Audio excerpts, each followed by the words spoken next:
relating to virtual and hybrid meetings and sittings, in particular sub-rules 21, 22, and 23 of Rule 103, which provide as follows. The hybrid sitting constitutes a sitting of the National Council of Provinces. Delegates in the hybrid sitting enjoy the same powers and privileges that apply in a sitting of the National Council of Provinces. For purposes of the quorum, all delegates who are logged onto the virtual platform shall be considered present. Delegates must switch on their videos if they want to speak. I, in any case, don't know why I'm saying it all the time. Delegates should ensure that the microphone on their electronic devices are muted and must always remain muted unless they are permitted to speak. All delegates in the chamber must connect to the virtual platform as well as insert their cards to register on the chamber system. Delegates who are physically in the chamber must use the floor microphones. All delegates may participate in the discussion through the chat room. In addition, I would like to remind delegates that the interpretation facility is active. Permanent delegates, special delegates, SALGA reps, and members of the EXCO on the virtual platform are requested to ensure that the interpretation facility on their electronic devices is properly activated to facilitate access to the interpretation services. Permanent delegates, special delegates, SALGA reps, and members of the EXCO in the chamber should use the interpretation instruments on their desk to access the interpretation facilities. Honorable delegates, before we proceed, I would like to take this opportunity to welcome the Minister of Public Works and Infrastructure. I see there is an editing. The Minister and Deputy Ministers of Water and Sanitation, MECs, all special delegates, permanent delegates, and SALGA representatives to the House. Honorable delegates, I have been informed that there will be no notices of motion or motions without notice. We will now proceed to the first order of the day. It is the policy debate on Budget Vote 13, Public Works and Infrastructure, Appropriation Bill B3 2023, National Assembly Section 77. And I will now call, after all the members take their seats, before I can call the Minister to the podium, I will now call on Honorable S. Zikalala, Minister of Public Works and Infrastructure, to open the debate.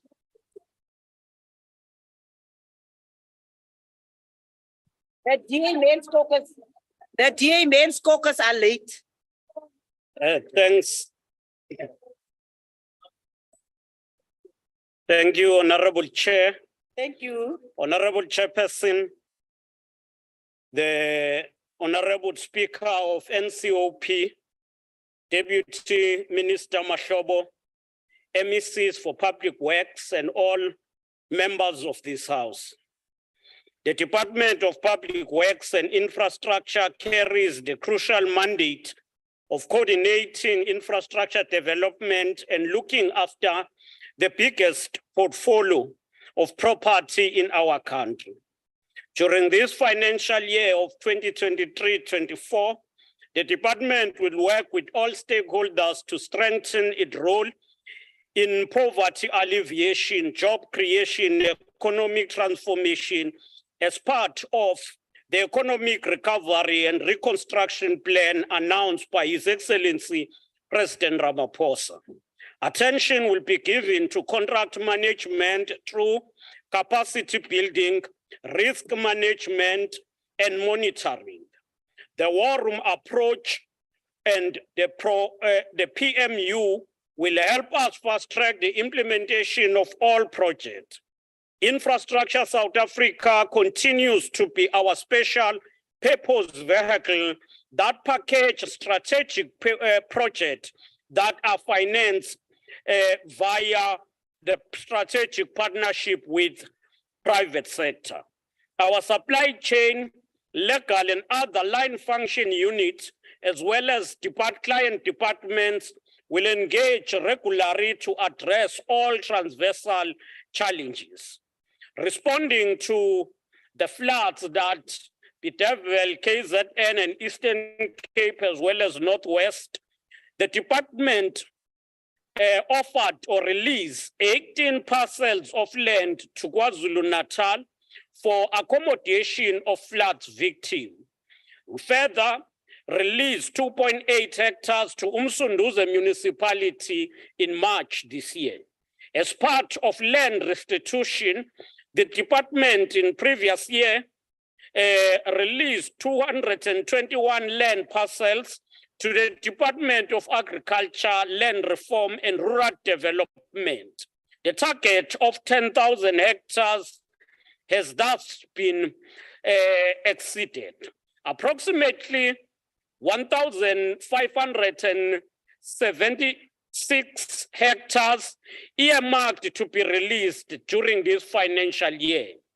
For land, for human settlement purposes, 44 land parcels were released previous year, and in this financial year, we will release 6,320 hectares. In terms of land redistribution, 125 land parcels were distributed for agricultural purposes, and this year we're going to release 50 parcels of land during this financial year.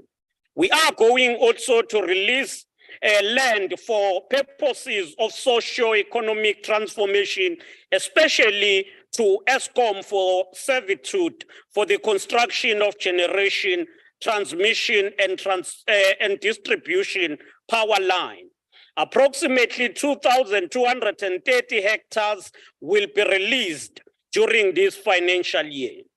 We are moving ahead with the construction of Welisizwe bridges. During this financial year, we're going to construct 96 rural bridges for communities to have access to amenities. These will be 17 bridges in KwaZulu-Natal, Eastern Cape, Northwest, and Mpumalanga each, as well as 14 bridges for Free State and Northwest. We are moving ahead with development of small harbors.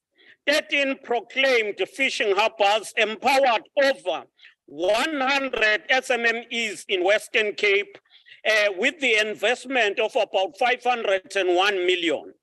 We are undertaking the feasibility studies to establish fishing opportunities and develop small harbors in KwaZulu-Natal, Eastern Cape, and Northern Cape. Unlike the past apartheid regime that thought that fishing is for Western Cape alone, we are covering the whole of South Africa. Through ISA, we are implementing the infrastructure investment plan as approved by Cabinet in May 2020.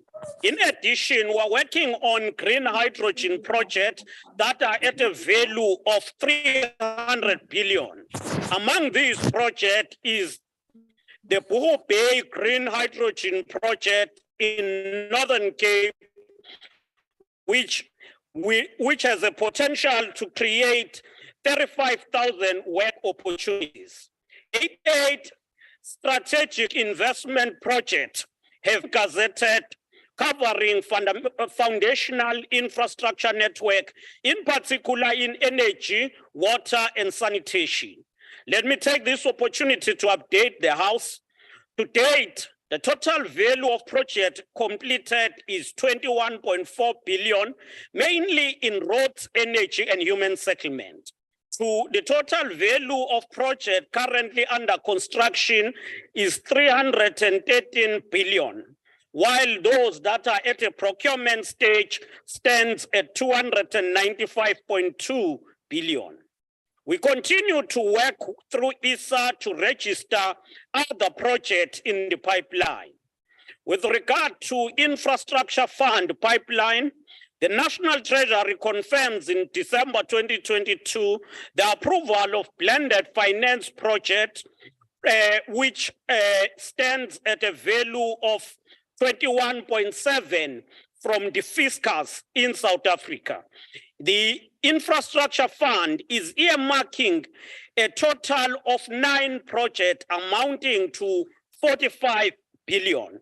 And I must say, this is the first initiative where government offers a fund directed to ensure that we kickstart and lead in packaging strategic infrastructure project. As the department working with the Ministry of Energy, together with GTEC, we're finalizing the request for proposal under the Integrated Renewable Energy and Resource Efficient Program. This RFP will be issued before the end of June this year. Will offer 3,740 megawatts of electricity, and therefore we are going to ensure that government buildings have alternative source of energy and be not dependent on the grid alone. We are consolidating the construction project management. In the previous financial year, 3 billion was spent on contract and consultant for infrastructure project. About 95 projects were completed and 65 sites were handed over to contractors. These include the project completed a police station in Namakwa district in Northern Cape, the phase 1 of Emanguza police station in Mkanyagude, the Department of Public Works ICT Disaster Recovery Center in Johannesburg, the Komati Ward police station in Ehlanzeni municipality. The department has identified top 50 significant projects which we are going to ensure that they are fast track, and among those it's the Durban High Court, Beckerstop Correctional Center, and the Grooteskill Estate Heritage in Western Cape. In the 2023-24, the target is to hand over 160 sites for construction, complete 109 infrastructure projects, and deliver 154 design solutions for user departments. Honorable members, the President launched one of the biggest and the catalytic project that is spearheaded by the private sector in the east part of Itswane. Let me update this house that the upgrading of the hills sewer treatment has been completed, as well as the development of intersection and roads going into this settlement. And the Mooikloof development is going to be one of those that shows the role of the private sector in partnership with the public sector in offering affordable housing. For victims of gender-based violence, the department continues to offer assets to shelter the victims of gender-based violence. We continue to release properties in all provinces this year. Honorable members, the leasing portfolio of the department continues to increase dramatically as it now stands in around 5 billion. We aim to reduce the leasing portfolio by enhancing the department's refurbish, operate, and transfer program. So we would want those who are in the private sector to invest in refurbishing government buildings, and we want to stop going out to lease the private buildings. With regard to maintenance, we are ring-fencing the budget for maintenance together with Treasury, and we would want the budget of maintenance to be preserved and used for maintenance alone. We are also going to ensure proactive maintenance of all facilities by embarking or introducing the total facility management approach. Honorable Chair, in the current financial year, a total of 15 total facility management contracts will be issued at a value of 434 million over a 3-year period. With regard to extended public works, We continue to ensure that extended public works as the pro-poor ANC-led program continues to cushion the poor from poverty. The EPWP marked 20 years since it was introduced. During this financial year, we are going to conduct a thorough review to ensure that EPWP continues to be impactful, but ensure that there is a clear exit strategy for beneficiaries. Out of the target of 1 million over a 5-year period, we've managed so far to introduce or to offer 990,000 opportunities that have been offered, and it is clear that in the remaining period, we are going to surpass the target for this financial year.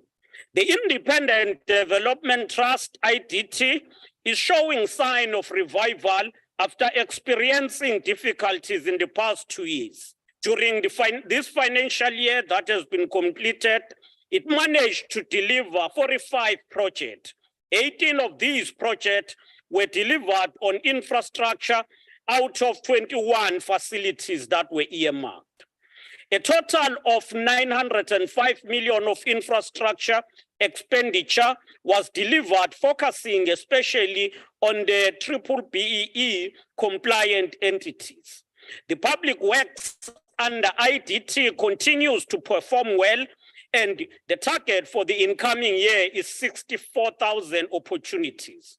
We continue to enhance skills development in the built industry. 100 bursaries across provinces is gonna be issued during this year at the value of 16 million. 79 candidates will be recruited in the young professional programs. In partnership with Bank Sita, 994 youth internship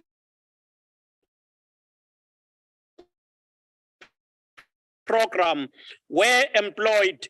To massify these programs, we're going to recruit 2,500 youth within the artisan trade.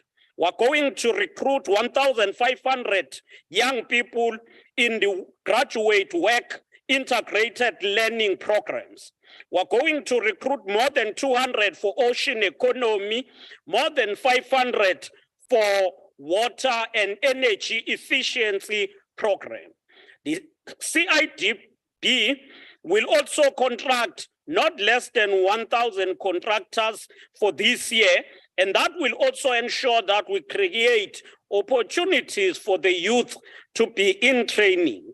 Honorable Chair, reflecting on a number of programs and policies, let me now move to present the budget for the incoming year. The department budget allocation for 2023-2024 is 8.782 billion. For the entire MTEF, it is 27.5 billion. 9.7 billion during the MTFF is expected to go to the extended public works program. For project preparation, we're happy to announce that ISA is allocated 600 million over the medium-term period. We are continuing to ensure that PMTE is effective.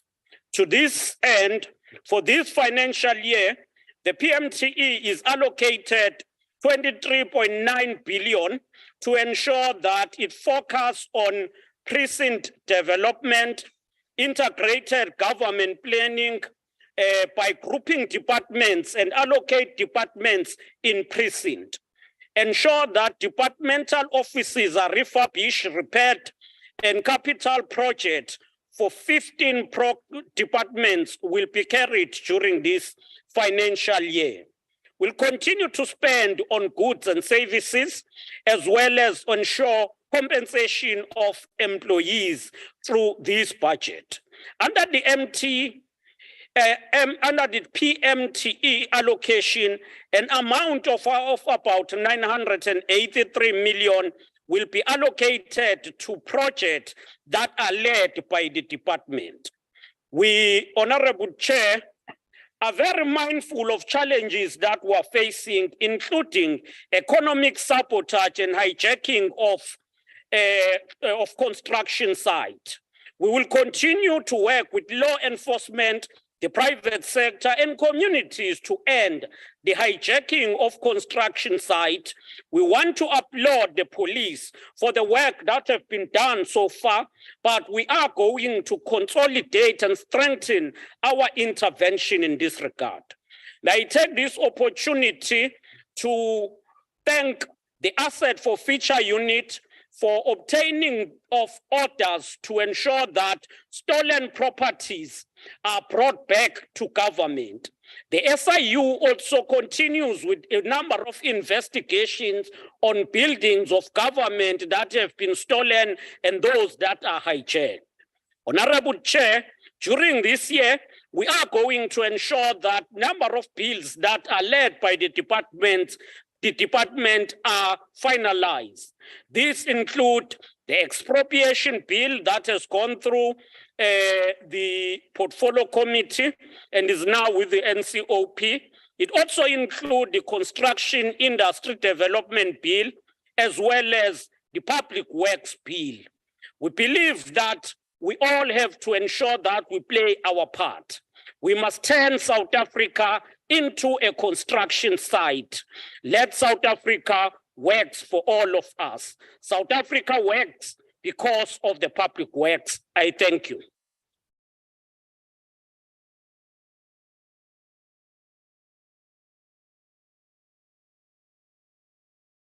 Thank you very much, Honorable Minister. We will continue with the debate and we will call on the chairperson of the Select Committee on Transport, Public Service and Administration, Public Works and Infrastructure, Honorable K.M. Moimang. Usimane Khape Moimang. Thank you, Deputy Chair. Greetings to the Minister, the Deputy Minister, and the MEC present in the House, and my colleagues, and special delegates that are on the virtual, and to the public at large. Deputy Chair, the ANC rise for support budget vote 13. And this is quite critical, Chair, because in the coming year, we will be celebrating the 30th anniversary of the creation of our constitutional democracy.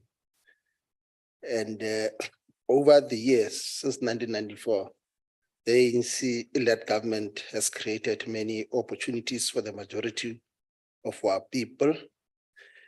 And these opportunities had to be created to reverse the effects of the legacy of apartheid colonialism.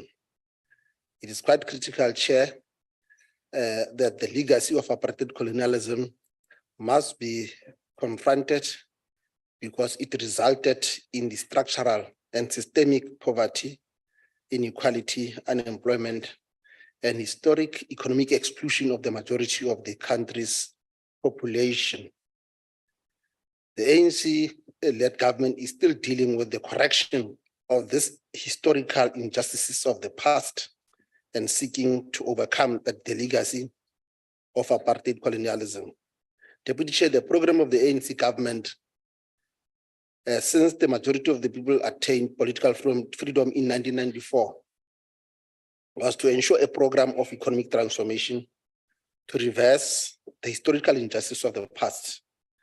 And therefore, the work by the Department of Public Works and Infrastructure, as presented by the Honorable Minister, continues to play a critical role in the transformation process to move the masses of the people out of an economy of poverty or necessity to an economy of affluence.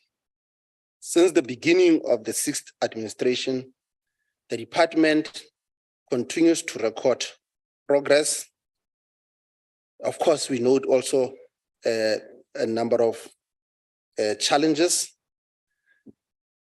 A clear case in example was the Bay Bridge in the middle of the pandemic.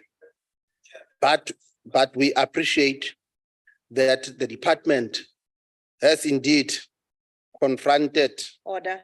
this maladministration because it deprived our people with the need to have a secured borders.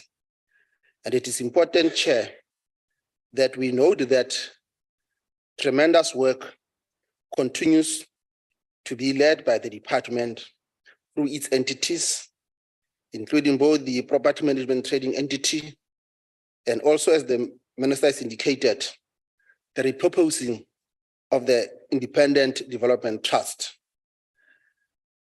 This budget, Chair, that the ANC support, vote 13, we support it because it is an instrument of transformation, and the people of the country look to the ANC-led government to execute transformation through its programs and budget. And we are unapologetic about that. Those that are murmuring as officials by standards. Honorable Deputy Chair, the budget of the Department of Public Works and Infrastructure to execute this mandate, as the minister has indicated, has been allocated close to 8.8 billion. This total budget will increase to 9.2 billion in 2024-25 financial year and 9.6 billion in 2025-26 financial year. It's quite critical, Honorable Deputy Chair, that we note and present to the House that this budget has been allocated for the 5 critical programs of the department and for transfers to its entities, as was outlined by the minister. Some 85% of the department's allocated budget clearly is a transfer to entities and provinces to execute the programs of the department. And we need to note that only 6% of the budget is allocated to the administrative program, which indicates that the bulk of the budget is geared towards implementation of the program and delivery in the entities and provinces. It is important that the department, through the administrative program, is also able to fill critical vacancies and not be underspending in relation to ensuring that it is staffed with capacity, capability, and the necessary skills to implement the critical programs of the department as outlined by the minister. Deputy Chair, provinces must become more accountable for the funds and programs which have to be implemented by public works and infrastructure, so that people on the ground must positively feel the changes and improvements in the quality of their lives through impactful and qualitative spending. Deputy Chair, the National Department, as outlined by the minister, develops policy for the sector, and implementation of policy priorities and programs occur through its entities. These entities are oversighted by the department. Deputy Chair, as the minister has indicated, the property management and trading entity manage the property portfolio on behalf of government. It is required to enhance the value of the property portfolio. The property management and trading entity implements the policies of the Department of Public Works and Infrastructure and has a national footprint in 11 regional offices in the different provinces, which are linked by head office.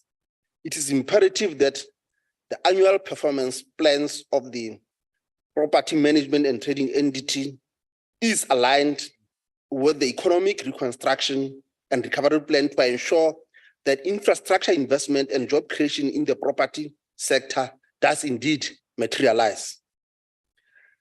The department, as the minister has also indicated, generates revenue through letting properties and also the sale of land and building.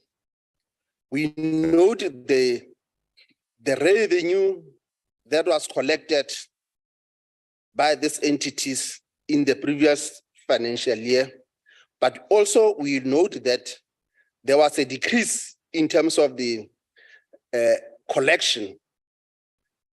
And it is important that we note that this decrease was largely as a result of non-payment of rentals, as well as the department paying for services of client departments. This has resulted in the entity running a large overdraft, which negatively impacts on the financial sustainability and viability of the entity.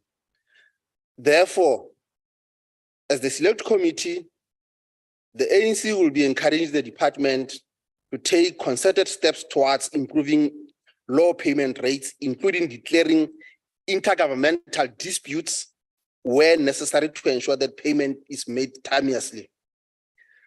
It's important because this low collection of revenue negatively impacts on the ability of the property management trading entity to ensure maintenance of government property to enhance the value of the property in its portfolio, as this will allow the property management trading entity to operate efficiently, as there is no contradiction in being a center of excellence and ensuring that transformation occurs at the same time.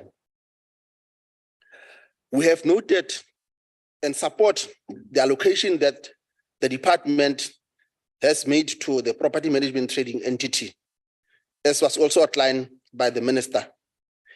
In relation to the issue of maintenance, which has been raised for a while, it is important that maintenance occur, and so that the property value of the assets of this property management trading entity is enhanced. But also, it is important that the immovable property register, which has been an issue for quite some time, is also enhanced. This will ensure that indeed we put in place the necessary controls that will enable effective management of the property portfolio to enhance its value and revenue.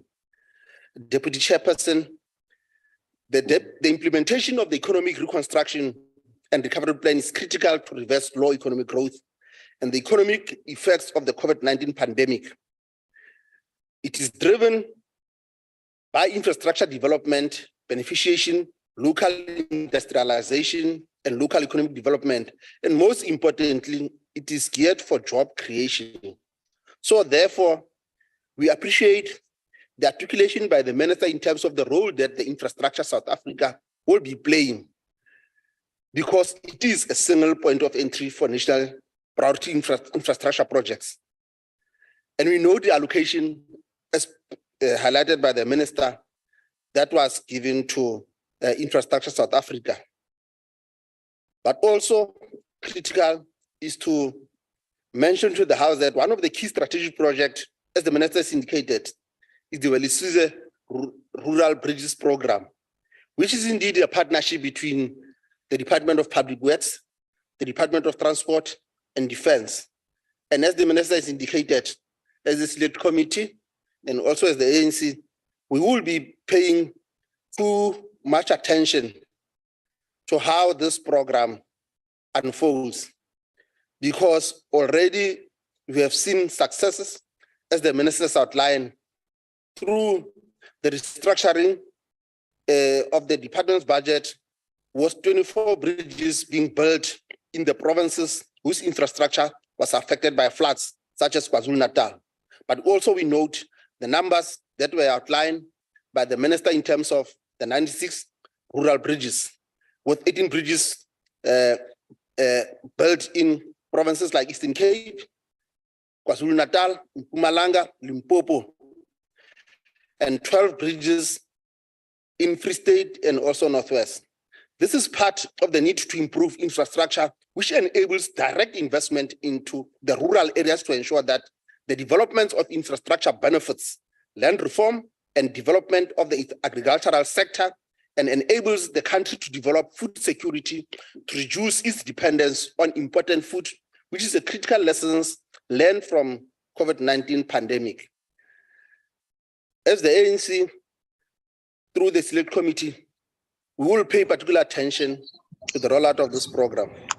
But also, we also need to appreciate the presentation that we got around the lessons learned from the international relationship that South Africa and United Kingdom has entered into, particularly with regard to the commitment to South Africa's governance infrastructure agenda, but also to leverage UK expertise and innovation. We also note the contribution as outlined by the minister that the department will be making in support of the spatial justice and land reform programs. And we have listened attentively to the figures that the minister has indicated in relation to the released properties for land restitution, for human settlement, for agrarian purposes and accommodation. This is an important part of the process of land reform and agrarian transformation, as this will enable the development of small and medium scale Black farmers. This will also include social infrastructure such as police station and schools. Deputy Chair, in conclusion, the department must continue on the path of steady improvement and positively grow the entities that report to it to efficiently and optimally function to deliver on its mandate. Moreover, Deputy Chair, it is important that the department and its entities are able to implement the work that they do.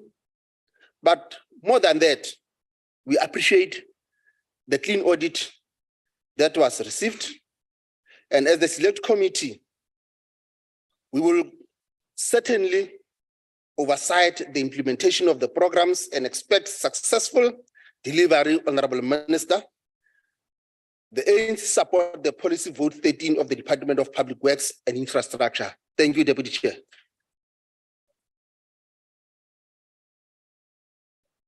Thank you very much, Honorable Moimang. The debate continues, and I will now call on the Honorable, the MEC of Eastern Cape, Honorable NCOP, to continue with the debate.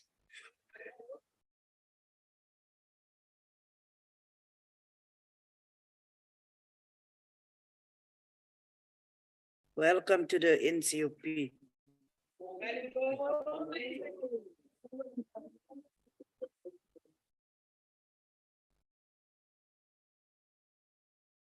Honorable Deputy Chairperson of the National Council of Provinces, the ministers and deputy ministers present here today, honorable members, members of the executive councils, the special delegates from all the provinces, ladies and gentlemen. I bring you salutations from the home of legends, the Eastern Cape, Molweni, Dumela. Chairperson, it was great honor and privilege for me to represent the Eastern Cape Provincial Government here today. We gather here on the last day of the Africa Month, a month dedicated to the commemoration of the formation of Organization of African Unity, OAU, in 1963, which is known today as the African Union, AU. The Eastern Cape government remains committed to founding principles and ideals of the African Union and building an Africa we want. We do so fully aware that our Africa, to rise, we need to build a strong, world-class infrastructure that will serve as the bedrock for sustainable economic development as envisaged in the Agenda 2063.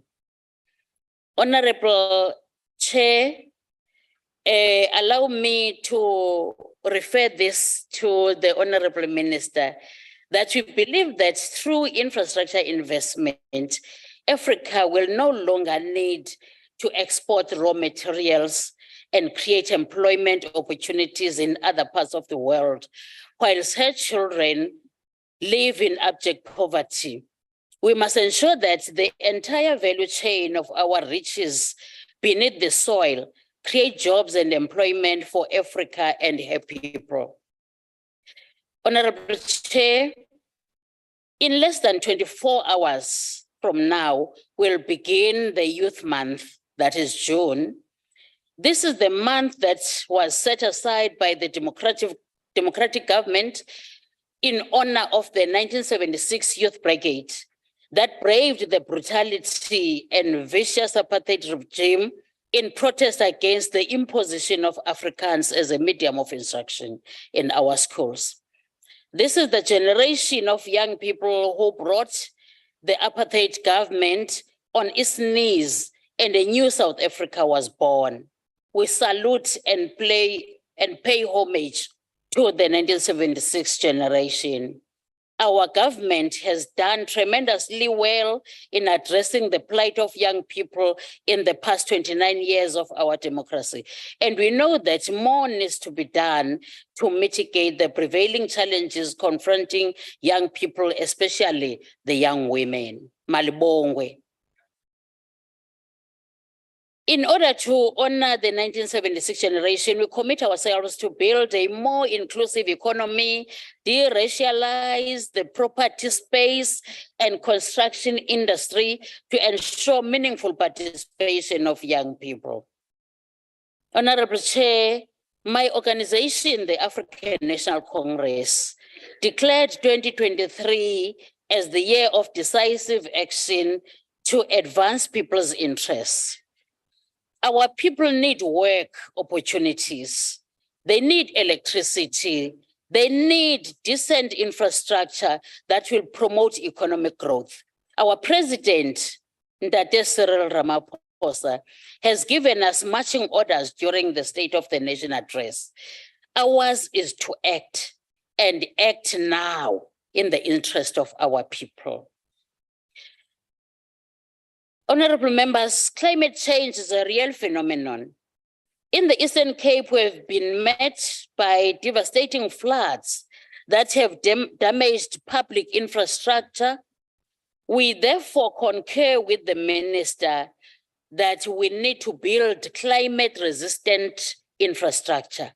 We welcome the commitment by the national government to build 17 bridges in the Eastern Cape as part of the Welisizwe program in the current financial year.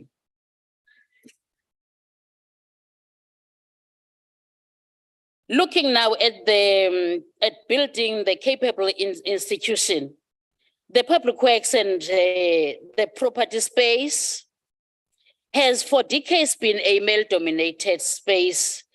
Today, I'm proud to stand here and boldly say 56% of the top management at the Eastern Cape Department of Public Works and Infrastructure are women.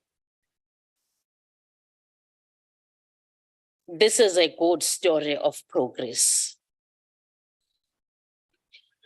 Through you, Chair, Honorable Minister, through the Skills Development Program, the Eastern Cape Department of Public Works and Infrastructure has 24 professional candidates that obtained their professional studies and status in the different professional councils as we speak. All those candidates are now absorbed in the department. The department will continue to support the 79 candidates that are currently enrolled in the professional development program. In the current financial year, the Eastern Cape Department of Public Works and Infrastructure will award 40 bursaries to needy students in regard to the prioritization of students in the built environment and property sector. Honorable Chair, the remainder of the 6th administration term will be about solidifying the capabilities of public works in and implementing as an implementing agent of choice and province-wide infrastructure coordinator. Our department will also ensure that delivery of this fit purpose office accommodation to our client is not just a dream, it's practical. Honorable Chair, we are proud to report that the following months will be handing over the following completed projects to our client departments. 9 schools, completed schools, multi-million schools. 9 of them will be handed over, as well as 3 community libraries. We want to assure that we will be handing over schools every month until the end of the 6th administration. This is another story of good progress. Below, we have projects that are in pipeline of 661 million rand, and construction has already commenced. The construction of Emakasibeni Office Precinct, located in Umzimvubu local municipality in Alfredo district, to accommodate 10 government departments. The construction of Mukanduli cluster offices at King Sabata Dalindyebo municipality in OR Tambo to accommodate 4 departments. The construction of Makanda Training Center in Sarah Bartman, that is our artisans training center. Through you, Chair, Honorable Minister, we call for your intervention, please, in our establishment and construction of the Bishop Precinct Office Project. The completion of the Bishop Office Precinct will provide accommodation to all departments in the Eastern Cape, whilst also contributing to the revitalization of Bisho as an Eastern Cape state capital. In support to the fight against GBV and femicide, Honorable Chair, Ikwelo Lityala, I want to reiterate our commitment to uproot the scourge of GBV and femicide in our communities. We have already initiated engagements with the Department of Social Development with a view to release properties for the purpose of supporting gender-based violence victims. Student accommodation is also a serious problem that is confronting our government.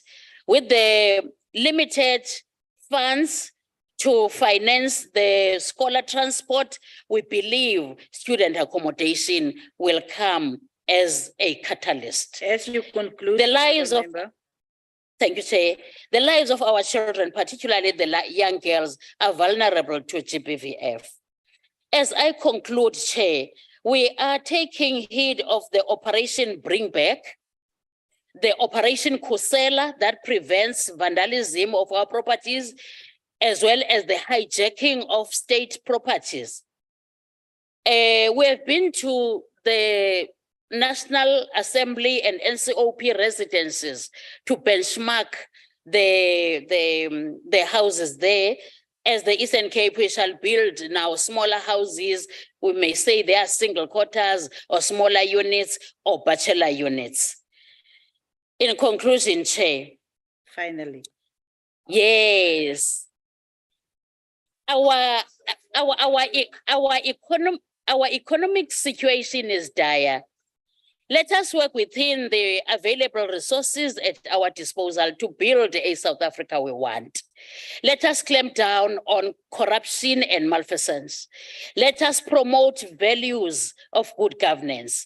Let us be ethical and exercise due diligence in the execution of our tasks. Let us build South Africa and make South Africa a construction site. That is the directive from the minister. Thank you, Chair. Thank you very much.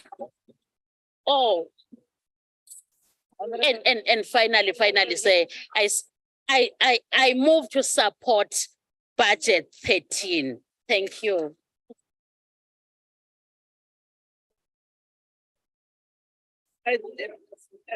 No one must accuse me. You see the time right in front of you. Try to stay within time. I don't need an advocate. I don't need an advocate. The debate is continuing. I will be calling on Honorable Tim Brotherset. Honorable Tim Brotherset. The guy who won his own by-election.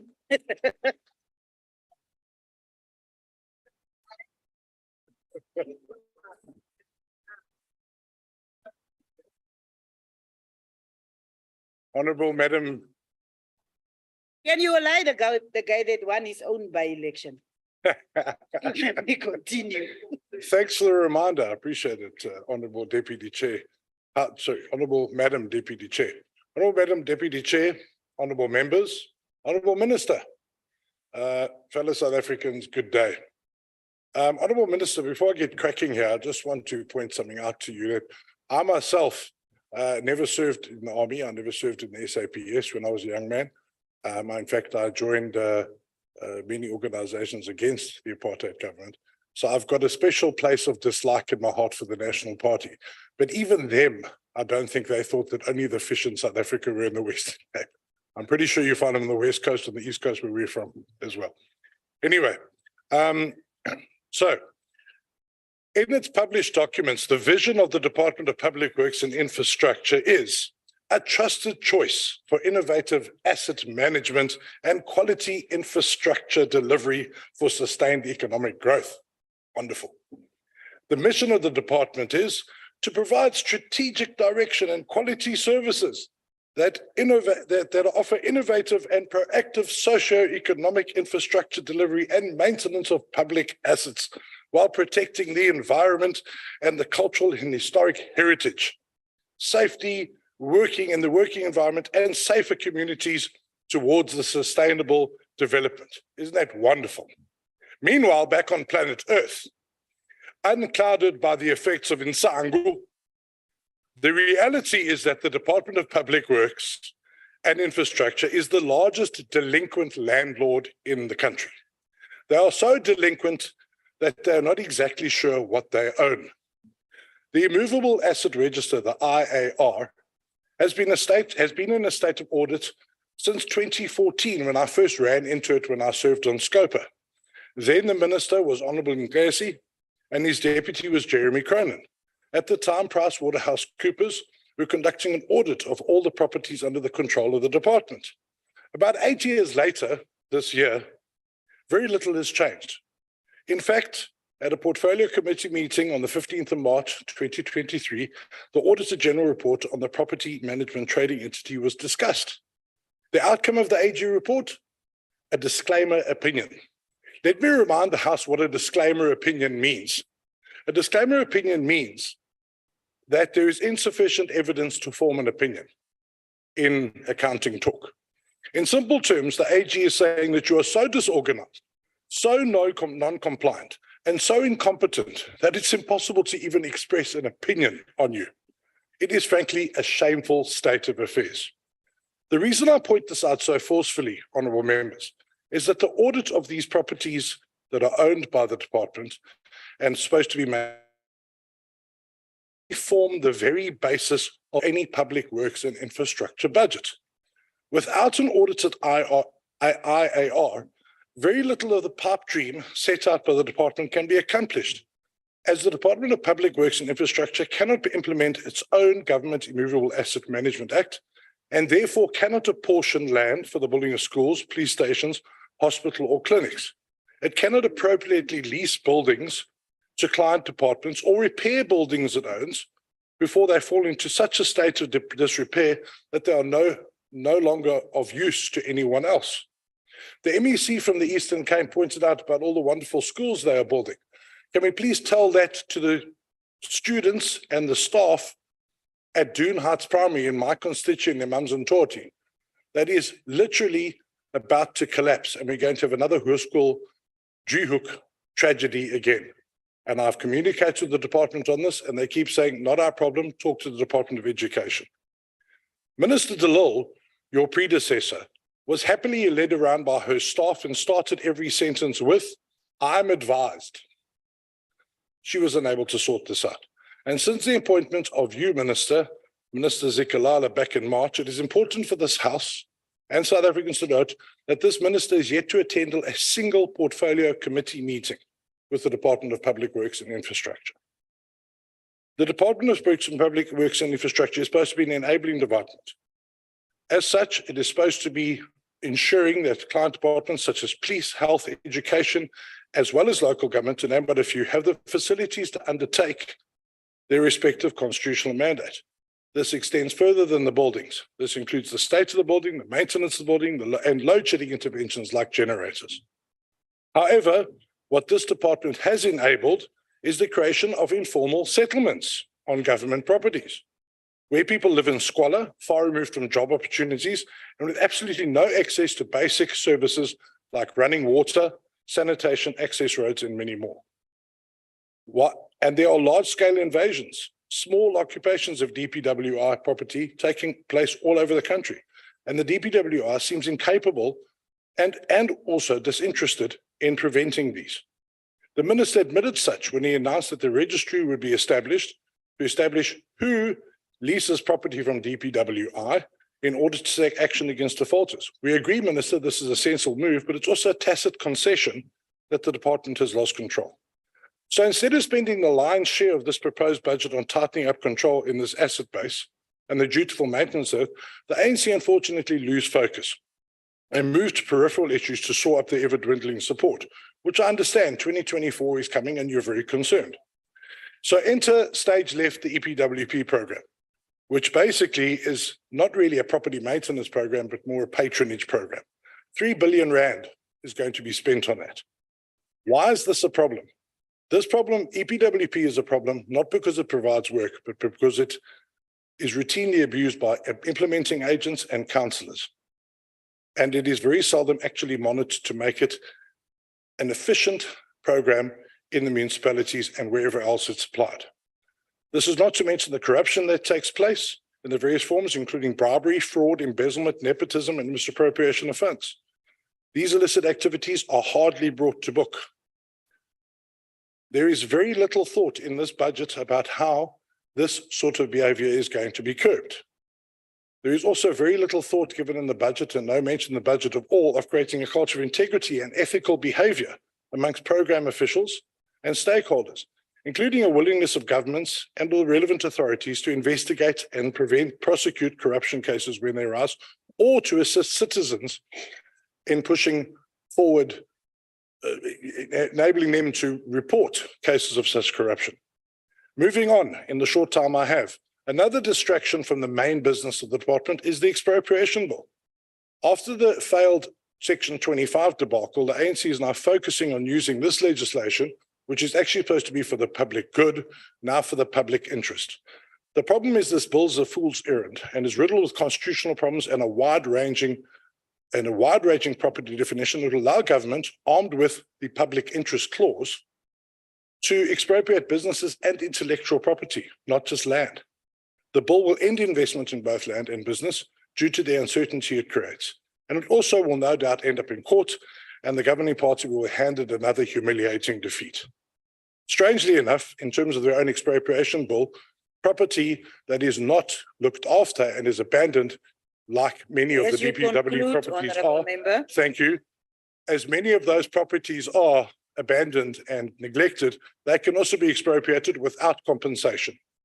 The bottom line, Chairperson, in conclusion, thank you, is until this minister turns this department around and starts focusing on the main business, which is looking after properties of the client departments, the DA cannot take him seriously and we cannot support the budget. We will, however, winning the legislature in KZN very, very seriously in 2024, and then we will sort out these properties. Siyabangana. Thank you. Thank you, Honorable Brataseth. As we continue with the debate, we are calling now on Honorable Lydia Mushodi to continue with the debate.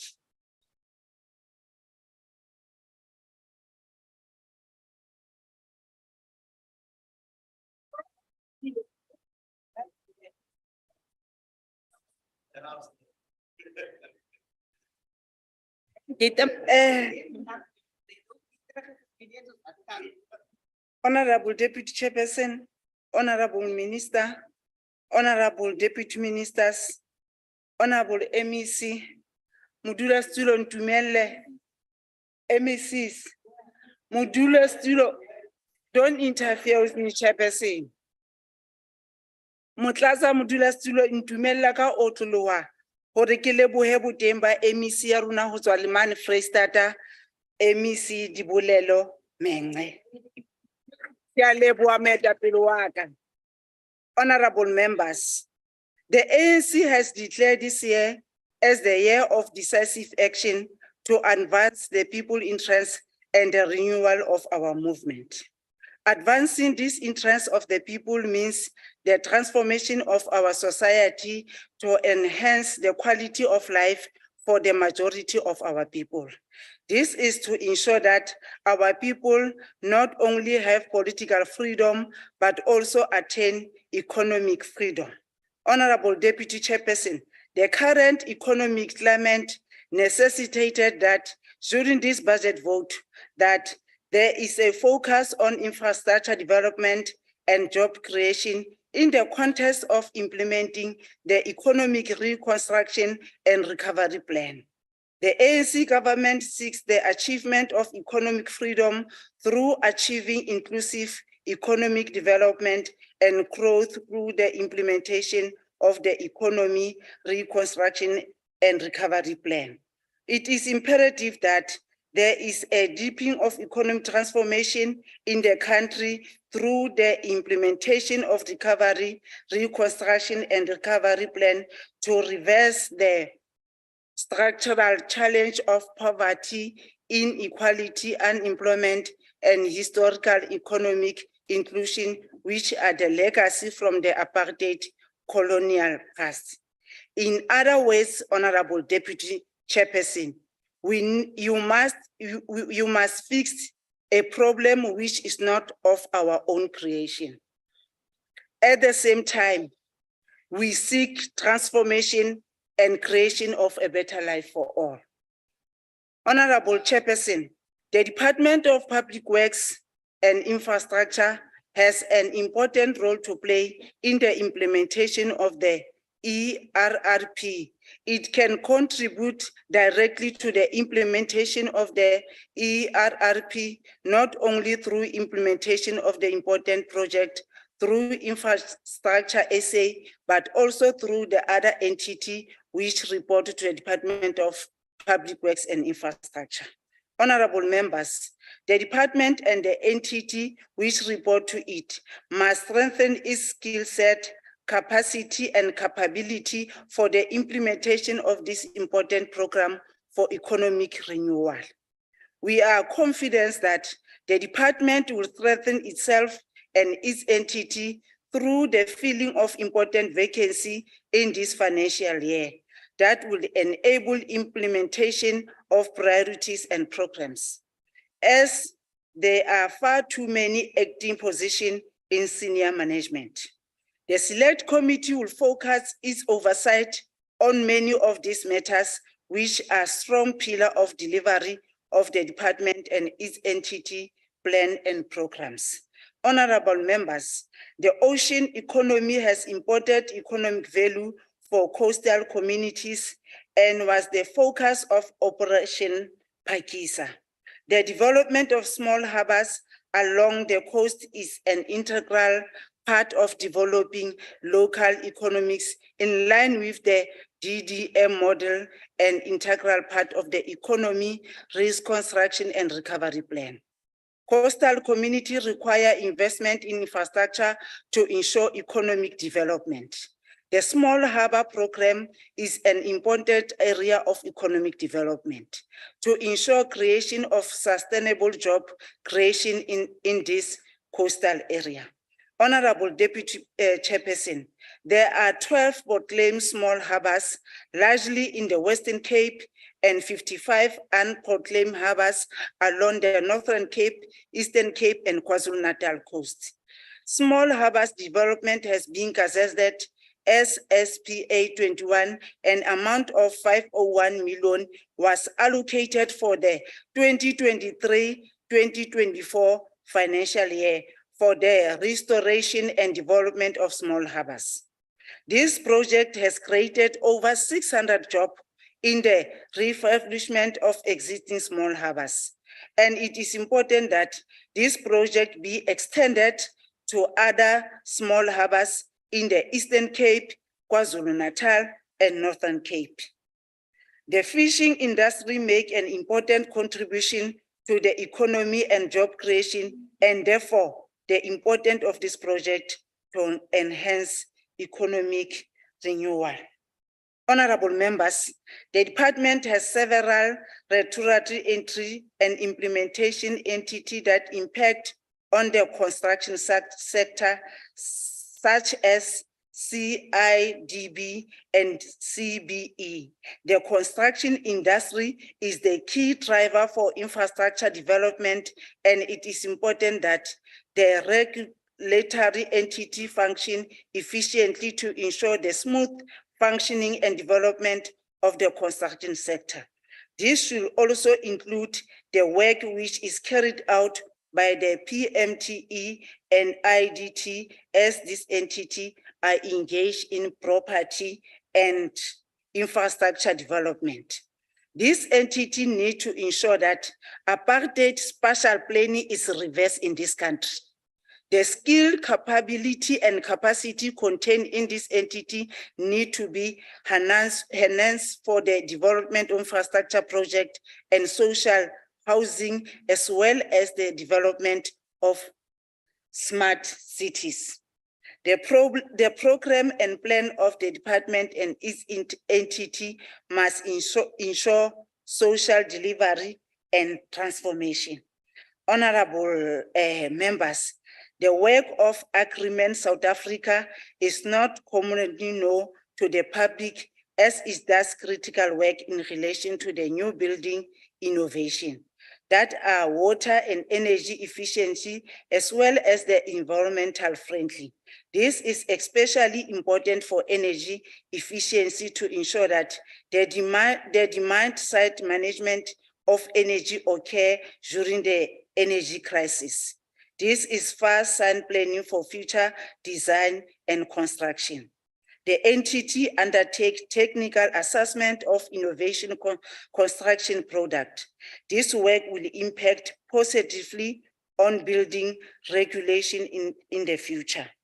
As a eco-labeling, it is important initial which address indoors air quality, environmental, material, and resources conservation. This entity is involved in a green rating tools for public building, as it is already occur in the private sector buildings and need to be introduced to the public buildings. Environment consideration are going to influence the building environment going forward. Honorable Chairperson, cost-effective method for the developing of low-cost housing and its model development must also ensure housing in urban and rural area are being advanced. The expropriation of bill is currently being processed by Parliament, and it is important arena for ensuring that development in the public interest is not prevented. It also allows for expropriation of land in the public interest for the correction of historical injustice and ensure the land restitution in certain instances for labor tenant. Well, it is not legislated dealing instead of with the land distribution in general. It will enable development in the rural area, urban and rural areas, which is in the public interest. This will ensure that land is available for infrastructure development and for benefit of communities, which is the public interest. Honorable Deputy Chairperson, it is important that development of the development work of the department in all provinces is conducted within the framework of overarching legislation which enable the National Department of Public Works to coordinate its work across 3 spheres of government and ensure accountability of its entity in all provinces. The PMTE and IDT require guidance legislation to ensure that it can operate in financial viability manner to perform the function that it has been mandated to carry out in relation of acquisition and disposal of property. Honorable members, this means that it is important that Public Works Bill is completed and processed by Parliament. This is ensure greater accountability by all sectors which deal with the programs and projects led by the National Department of Public Works and Infrastructure. The executive and legislature of the 6th Parliament inherited a situation of corruption in the department and many of its entities. It is important that the fight against corruption continue and the legal action and consequence management must occur to deal with such instances, as this negatively impact on the efficient functioning of the department and its entity, and the reduce of financial value of the budget and properties. This must continue until the scourge of corruption is eradicated. However, Honorable Deputy Chairperson, there has been improvement in the cooperation government of the department and its entity, and this ensure focus of implementation of priority and programs. It is critical that the entity under the department operate on the higher level of corporate government and strict financial control, as this will enhance implementation and delivery of the plan and program by the department and its entity where it is most economically required. Regular and fruitless and wasteful expenditure must be dealt with. A strategic put in place to mitigate this issue, supply chain management in the department and its entity must follow proper procedure, procurement procedure and processes. There must be greater accountability for budget and programs from the provinces, municipality and entity program must be efficiently implemented if transformation, job creation, and improvement in the people's life are to occur. The people on the ground must be able to feel the change in difference. The people on the ground must be able to feel the change and difference in their lives through the program of the department and the entity. In the final analysis, there is a need for quality of spend and value of money in the context of strengthening budget to get greater value for the money. When implementing project, department budget need to be utilized for the implementation of plan and programs, and unspent budget reflect unperformance in one area of another. Senior management position need to be filled with permanent personnel.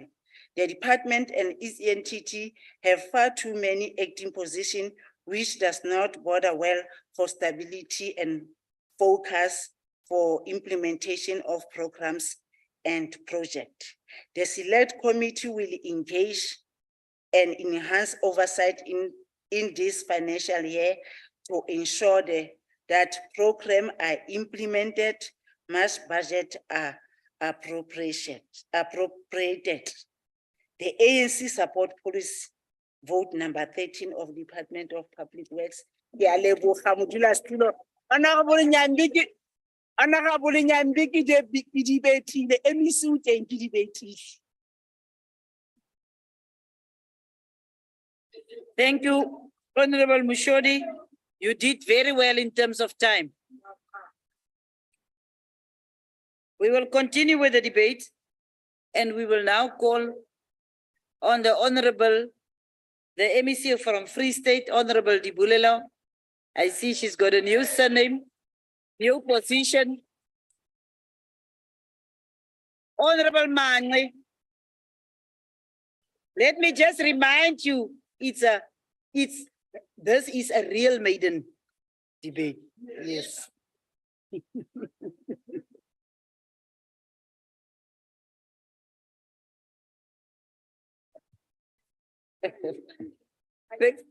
Yes. Thank you very much, Deputy Chairperson of the NCOP, members of the permanent delegates to the NCOP, Minister Sihle Zikalala, and all deputy ministers here today. There is a rule of simple logic which says two diametrically opposed statements about the same thing cannot be correct. I must assume that the account given by the opposition in relation to the debate today represent what is sometimes described as a breakdown in communication rather than an example of bad faith or misrepresentation of the truth. Let us once again return to the different matter of the truth, contrary to the falsehood or first peddled by speakers from the opposition. By all accounts, the Department of Public Works and Infrastructure budget vote does exceedingly well in laying out a concrete set of interventions which are key pillars on which all the economic interventions are anchored as proposed by the ANC 6th National Policy Conference.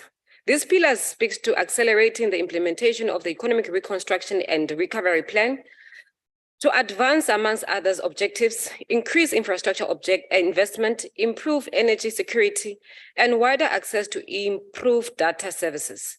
The elimination of the spatial disparities within our country and the integration of our communities in the mainstream of economy activities, expanding investment in infrastructure to improve community access to basic services, thus increase the overall efficiency and competitiveness of the economy.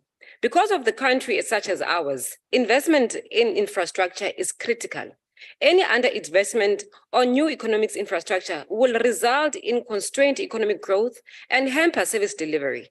Hence, we as the ANC unashamedly support every support in the expansion of infrastructure investment, as we know the critical role it plays in providing basic services to our urban and rural communities and improving South Africa's overall economic performance and job creation. Therefore, Chairperson, allow me to support the clarion call that was made by the 55th National Conference that budgeting for all levels of government needs to reverse the trend whereby infrastructure investment is being crowded out by other expenditure items. As an organization, we are also cognizant of the fact that climate change and climate vulnerabilities poses a threat not only to human life, but also livelihoods. The ANC response to climate change presents opportunity to introduce new, more inclusive growth path for South Africa. This approach brings about an integration of climate change resilient methods in infrastructure planning and development. It sets us on a path to progressively move towards low carbon development path that is environmentally sustainable and contributes towards mitigating the effects of climate change. Chairperson, allow me to clarify or deal with key issues. One, let's start with the worrying trend of hijacking construction projects by so-called construction mafias. The so-called construction mafias not only impact negatively on the implementation of projects by legitimate businesses, but also have a negative impact on business confidence. We are confident that the department, in collaboration with economic sabotage units set up within the police, will look into the necessary safety and security measures to protect the country's economic infrastructure as a matter of priority.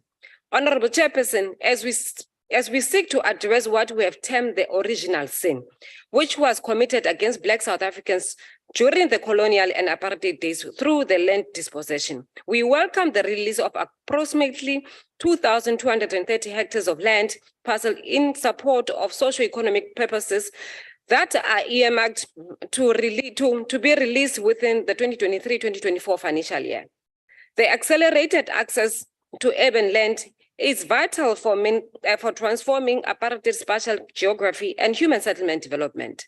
The 6,320 hectares of land that is earmarked to be released during this financial year will go a long way in achieving this objective.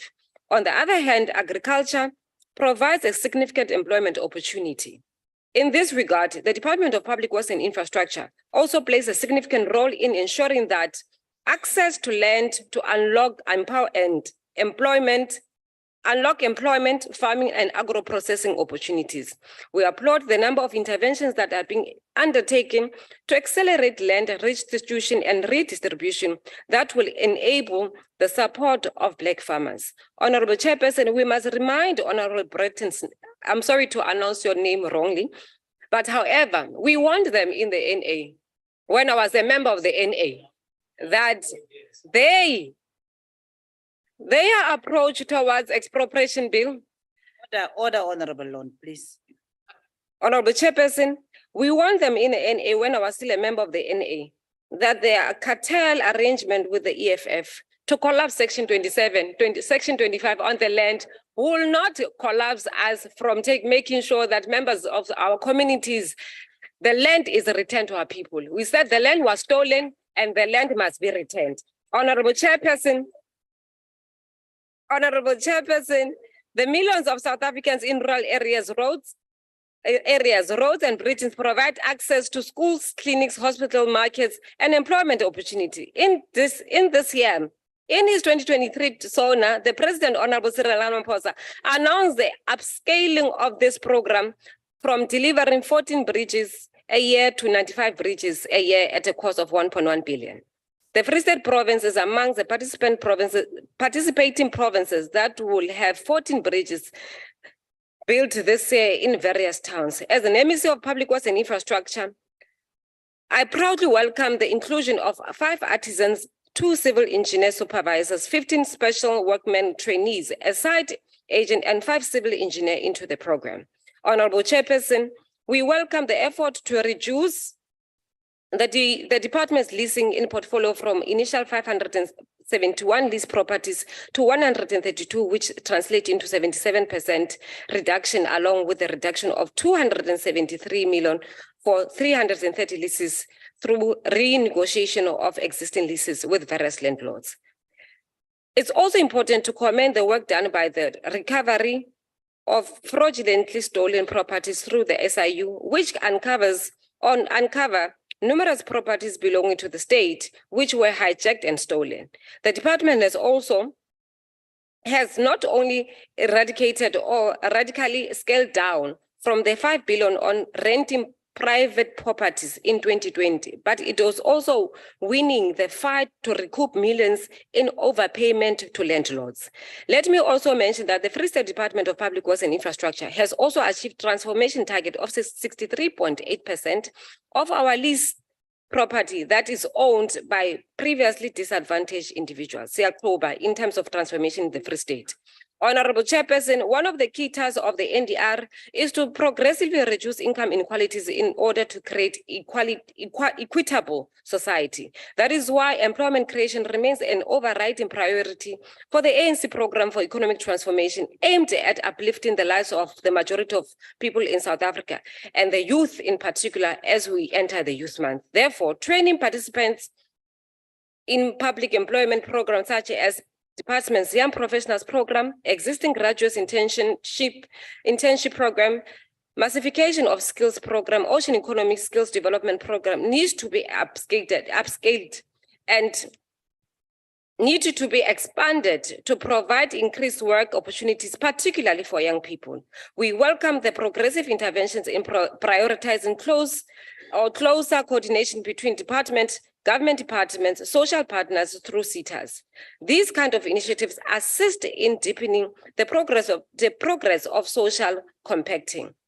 Having introduced EPWP in 2004, government major public employment program under the anti-poverty strategy.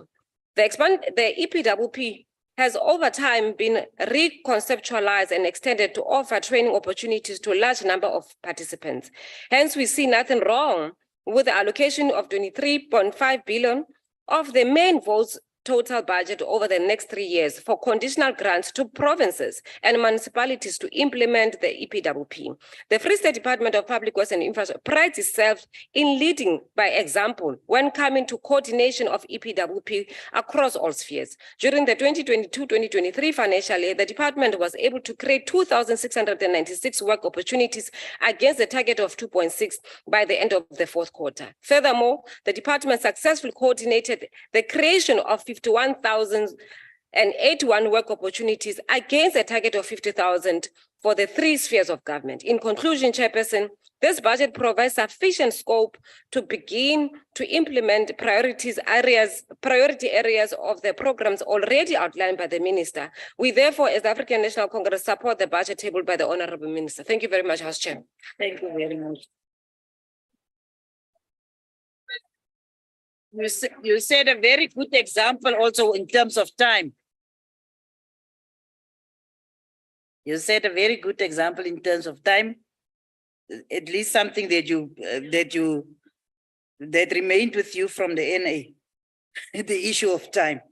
We are continuing, and we will now call on the Honorable Silindile Lutuli to debate on behalf of Matebula.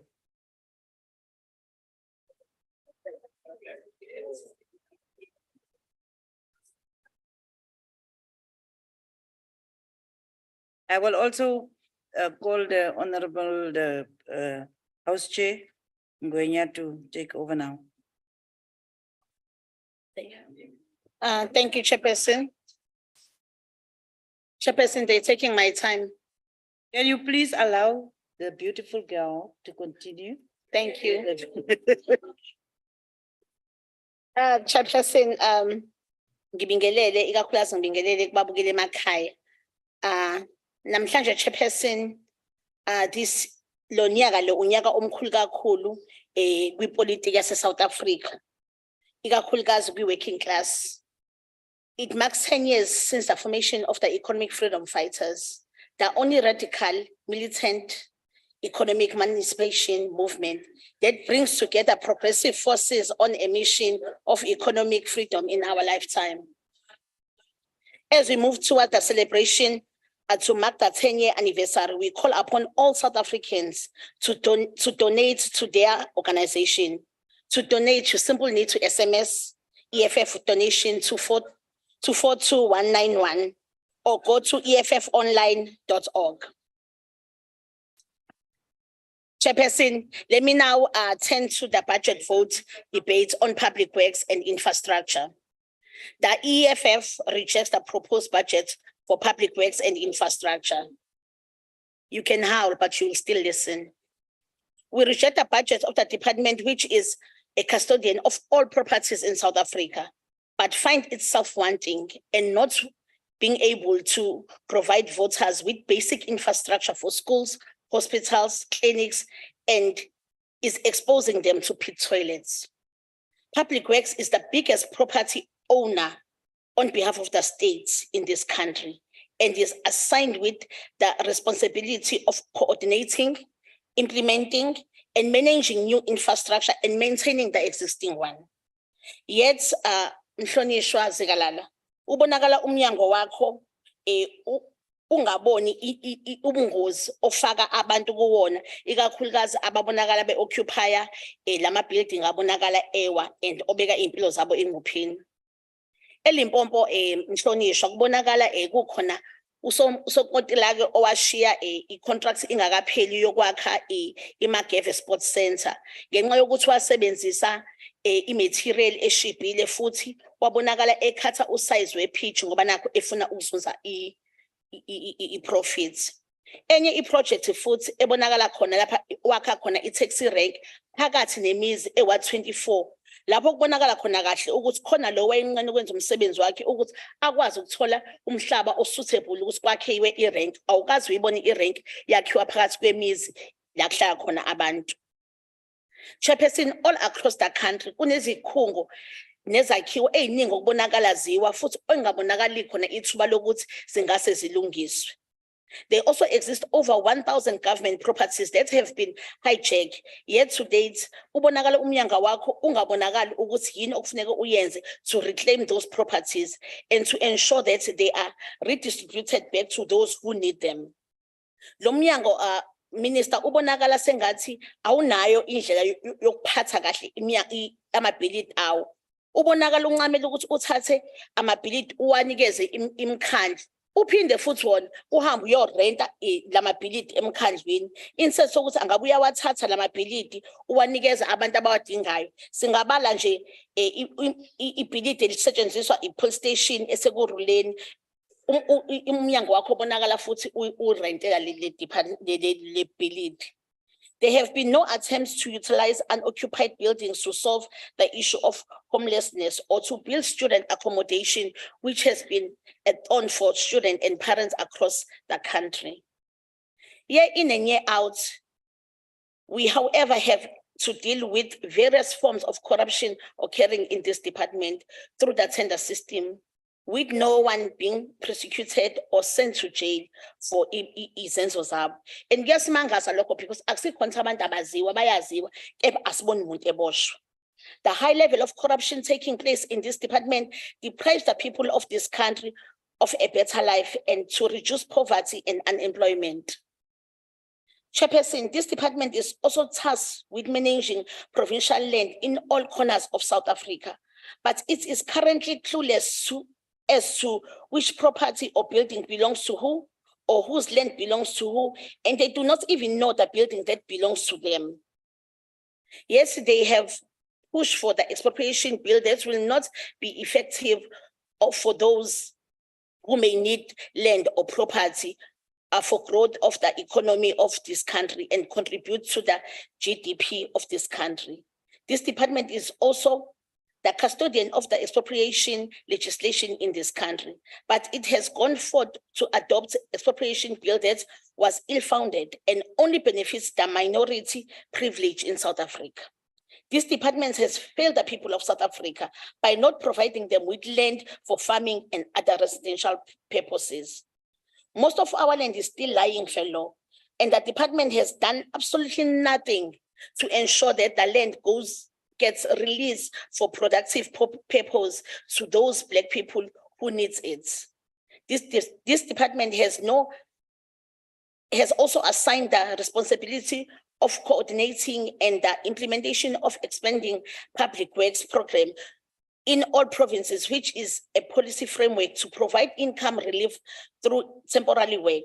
But because ilento yamathenda Minister, ebonakala iqashe abantu abaningi kulento iPW and iholela abantu 1,500 kweminye imikhandlu wabona beholo 800 ngoba nakho ingxenye enkulu yemali fanele iye kosonkontract okuthi labantu bamathenda and okubonakala kuyinto ecindezela kakhulu abantu bakithi abamnyama abahluphekile abadinga ukuthi babeke isinkwa etafuleni. Chairperson, as the EFF, we once again call for the abolishment of tender system because it's where corruption happens, and we call for all establishment. We call for the establishment of the construction company, which will be able to build all government buildings and institutions and employ more workers. Also contract plus Lastly, Chairperson, the Economic Freedom Fighters will be celebrating its 10-year anniversary on the 29th of July at the FNB Stadium. We invite all South Africans to come celebrate with us as the giant of the movement 1010. We also invite you, Chairperson, and we invite everybody in this house to come and celebrate with us. Chairperson, for this reason, tell me when you are done, so that I will finish my speech. I still have time. So, Chairperson, as we invite everybody to come and celebrate with us, come in numbers, we will be celebrating the biggest movement turning 10 years. And for those reasons, Chairperson, EFF rejects the budget vote of public works and infrastructure. Wozani so celebrate nathi siyabonga.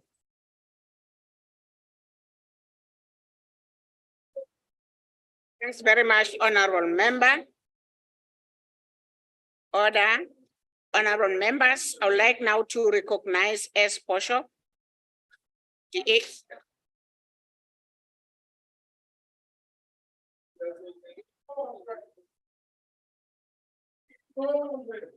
Malebongwe.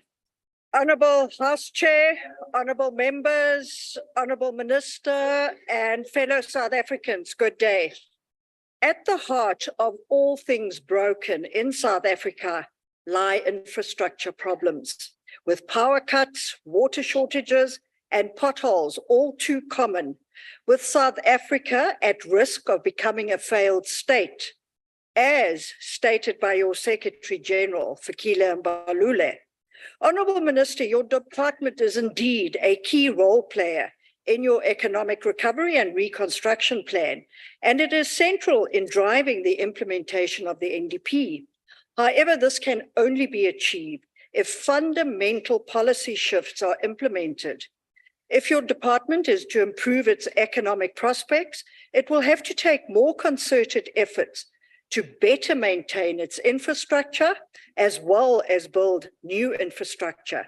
In May 2023, the presidency presented an inaugural draft country investment strategy, or the CIS, that reiterated a target of achieving 30% for the gross fixed capital formation to the GDP ratio by the year 2030. Unfortunately, in 2021, the figure was just 15%, while the highest percentage in democratic South Africa was 23.5% in the year 2008. This is way below the target of 30%, and more needs to be done to increase the figure. This can be achieved through strong momentum and dedicated focus. You and your government must take us as South Africans into your confidence by sharing with us specifically what is specifically being done to drive up the gross fixed capital formation. Minister, in 2013, Indonesia found itself in the same precarious economic position as South Africa, and it was listed amongst Morgan Stanley's fragile 5 economies. So too was South Africa. However, Indonesia today is a thriving economy. And how was that achieved?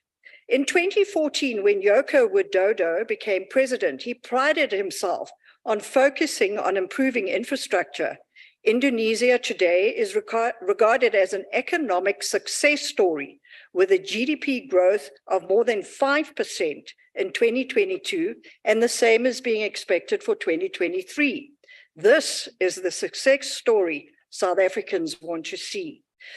But again, back to the South African reality, the recent outbreak of cholera, the E. coli being detected in the Vaal River, will definitely have devastating consequences on all municipalities deriving their water from this artery. This can all be attributed to the underinvestment in infrastructure, maintenance, and delays in the renewal of old infrastructure. More than 60% of the country's wastewater treatment plants are in critical state, and measures to address this are few and far between. It is projected that your department will spend 903 million on infrastructure projects, be it maintenance or the renewal of old infrastructure over the medium term. And the largest portion, around 448 million, will be spent by state-owned companies, public entities, and through private-public partnership. The rapid collapse of infrastructure and the damage from disasters and lack of maintenance are multiplying by the hour, and the costs of repairs will be taking a huge bite from the budget, leaving very little for the building of new infrastructure, which is critically needed for a flourishing economy. The DA will be watching this to see that the money is wisely spent, as this department has a habit of failing when spending on new infrastructure. We have seen contracts being awarded not based on merit, but because of political connections. We only have to look at the failed washing line project on the Zimbabwe border to get an idea of how your department has failed. It is therefore imperative that your department treats all public assets with care. It deserves as good infrastructure is the apex for development and needs to be fast-tracked through the consideration of driving up gross fixed capital formation. the establishment of a centralized master plan through planning and technology, and last but not least, the maintenance of the existing infrastructure through monitoring and the management of the state infrastructure. Minister, you have today again stated that you are committed to the work of growing the the economy through infrastructure delivery, and that you are going to make South Africa a construction site. Well, Minister, I truly hope that this is not just another empty promise, but a statement that South Africans can rely on. Thank you. Thanks very much, Honourable Member. The next speaker is Honourable De Bruin, FF+.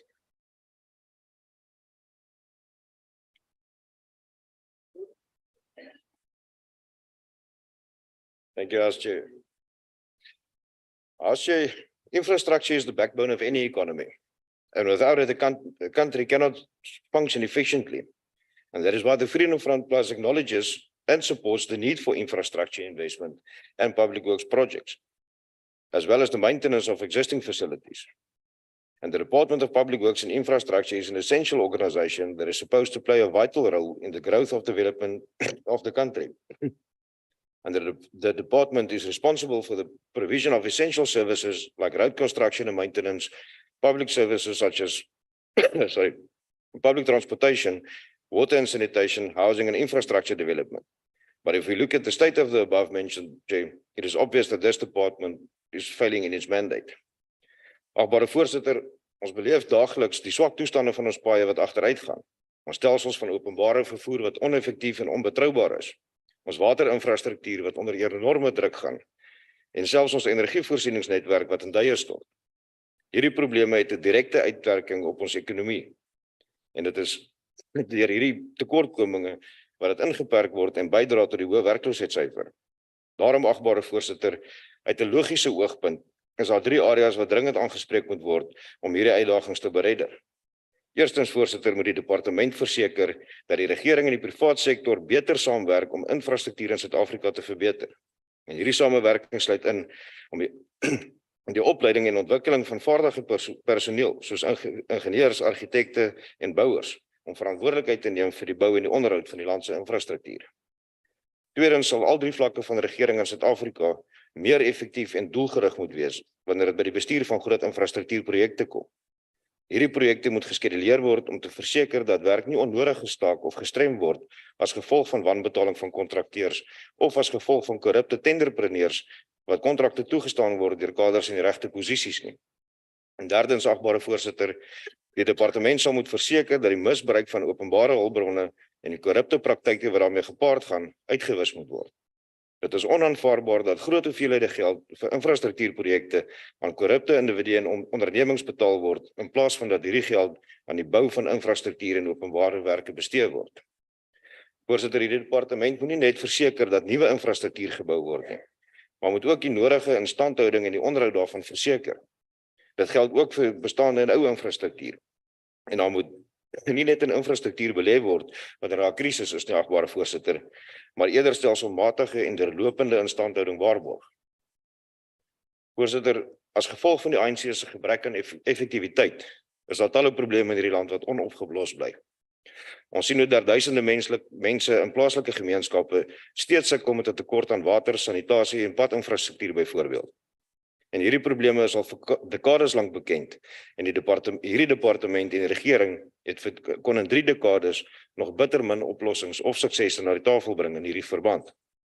Daar word eerder prestasiebonusse toegeken aan werknemers en amptenare wat geen erns toon om hulle pligte uit te voer en bloot in die ry staan by die voertrog om hulle self te verryk. Dit is onaanvaarbaar, agbare voorsitter, dat belastingbetalers moet opdok vir dienslewering wat nie gelewer word nie, en dit ter wille van hierdie trogvreters. En dit, voorsitter, wys dat die ANC-regering net homself prioritiseer ten koste van Suid-Afrikaners. Suid-Afrikaners verdien 'n departement van publieke werke en infrastruktuur wat sy verantwoordelikhede nakom en wat doeltreffend optree om die land ten bate van al die burgers te verbeter en wat deursigtig is oor hoe fondse bestee word. Suid-Afrika kan nie bekostig om nog belastinggeld te vermors in die korrupte en die oneffektiewe ANC-regering nie. En na 3 dekades van bewind sal die ANC Na 3 dekades van ANC bewind, sal Suid-Afrikaners in 2024 verseker dat hulle kry wat hulle verdien. En dit is 'n werkende regering sonder die ANC aan bewind. Dankie, agbare voorsitter. Thanks very much, honorable member. Honorable members, the next speaker is Honorable M. Ndlovu Mpumalanga, MEC Public Works and Road. Honorable Ndlovu. House Chairperson, thanks for your time and greetings to the Deputy Chairperson of the National Council of Provinces, the Honorable Minister of Public Works and Infrastructure, Mr. Sinhle Zikalala, our Honorable Deputy Minister, Ms. Bernice Swar, Chief Whip of the Majority Party, delegates to the NCOP, SALGA representative, DGs, and all technocrats that are here today. I'm honored to be part of the team of ANC public representatives that are participating in this budget. Public reps that are representing the biggest organization and the oldest political party. I don't understand why other members here will come here and convince themselves that they are representing their biggest organization. They know that there is only one biggest organization here in South Africa, and that is the African National Congress. Welcome the decision taken by the minister to build capacity of the department to embark on infrastructure development than to rely on service providers. Strong department that can compete with big companies on the implementation of projects. As a province, we commit to accelerate the delivery of infrastructure to our people, which is valuable, viable, cost-effective, and visible in our province. The economy of the country is shrinking. Infrastructure acts as a support system for production activity in the economy and thereby contributes to economic development. Infrastructure increases productivity, encourage investment, generate leakages and production, and enhances size of the market. We'll pay special attention on our infrastructure development because it is undeniably assisting in many ways to achieve economic transformation and job creation. We are revising the Mpumalanga Infrastructure Master Plan, which will be completed by the end of June 2023. This plan provides an overview of the infrastructure and spatial development goals of the province. Moreover, it supports district development model to address the lack of coherent planning in government's projects and programs. Also, Infrastructure South Africa has assisted the province to build capacity to develop bankable project pipelines. These collaborative efforts in infrastructure planning, budgeting, and implementation are aimed at facilitating the delivery of sustainable social infrastructure as well as achievement of envisaged socio-economic outcomes. We support the vision of the minister to reduce spending on rentals. We are paying bonds for landlords. As a province, we are building the state-of-the-art parliamentary village to accommodate all our public representatives. The project will be completed before the end of this year. We also intend to enter into an arrangement with property investors that will provide the department an opportunity to rent property for an agreed period. At the end, the property will be transferred to the department. We are resuscitating a well-articulated, deserted program, BOT, build, operate, and transfer. We have to enter into a mutual relationship, not parasitic, nor commensalism. We have to benefit all of us. we are willing to utilize the front-loading funding concept, which can assist the department to accelerate building of our own offices while protecting the cash flow of the department.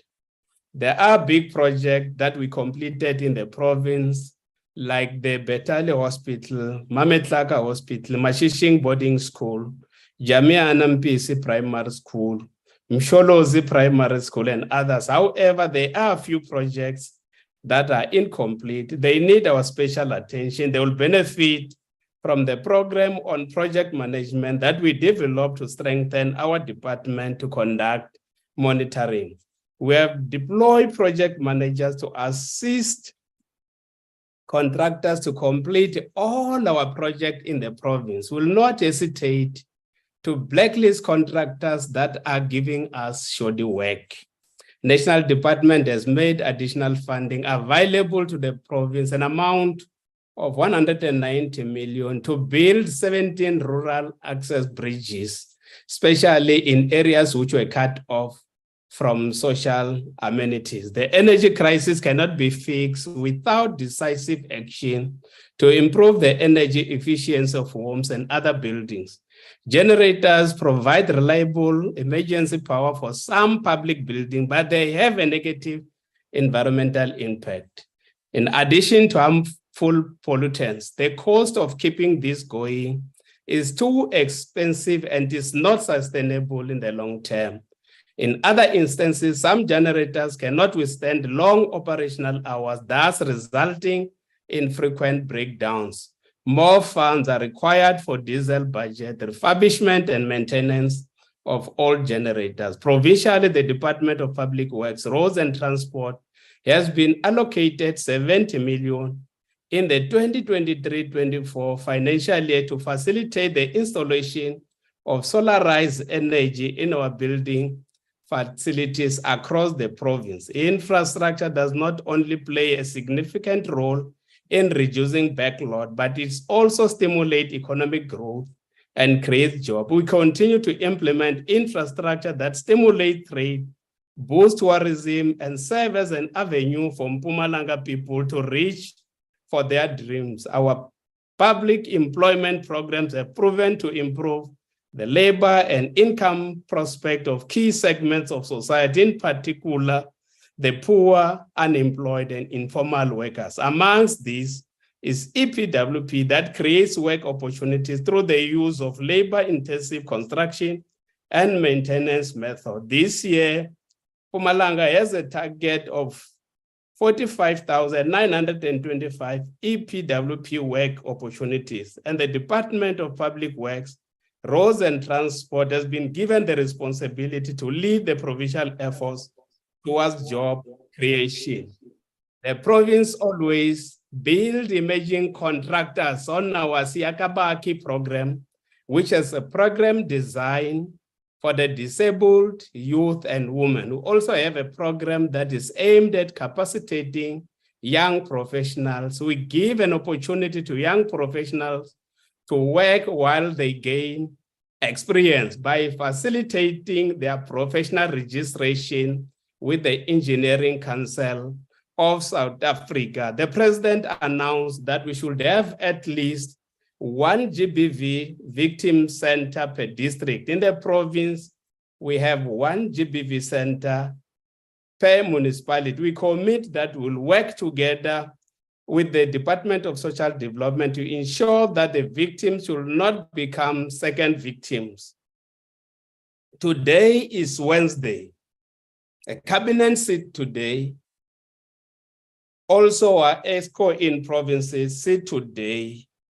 If we participate here, we must know that we apologize in our provinces to be here, because we cannot be in two places at the same time. If you convene select committee meetings on Wednesday, don't expect always to get our ministers. I know that there is one who said, yeah, that Minister Sinhle Zikalala is not attending select committee meetings. I just want to remind this member that he must know that the minister cannot be in two places But it's not true that Minister Sikalala has never attended a single meeting.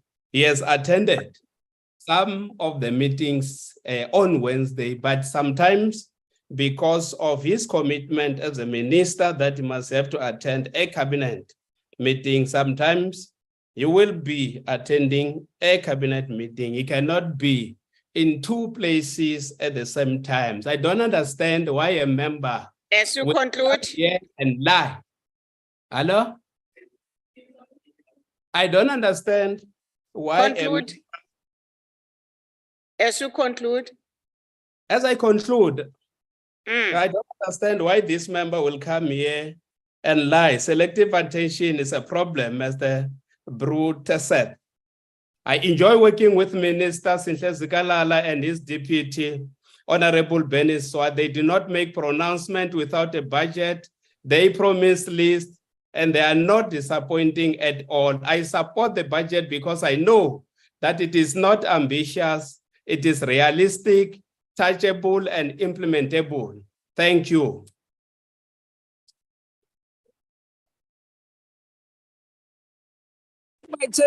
Thank you, honorable member.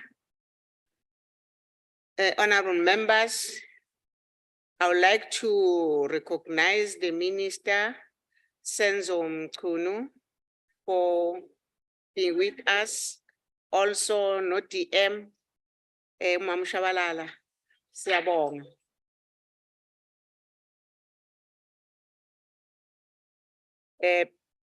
Delegate, now we continue with our debate. I would like to recognize the NCOP Inkatha Freedom Party, Bungane.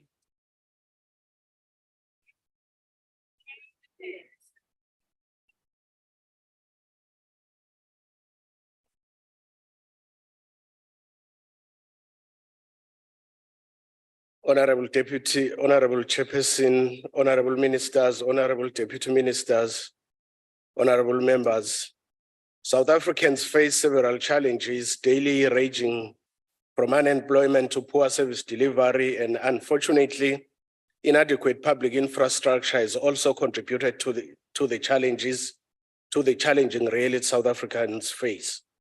The functions of the Department of Public Works and Infrastructure is to act as custodian and manager of government's immovable assets, including the acquisition, maintenance, and disposal of such assets.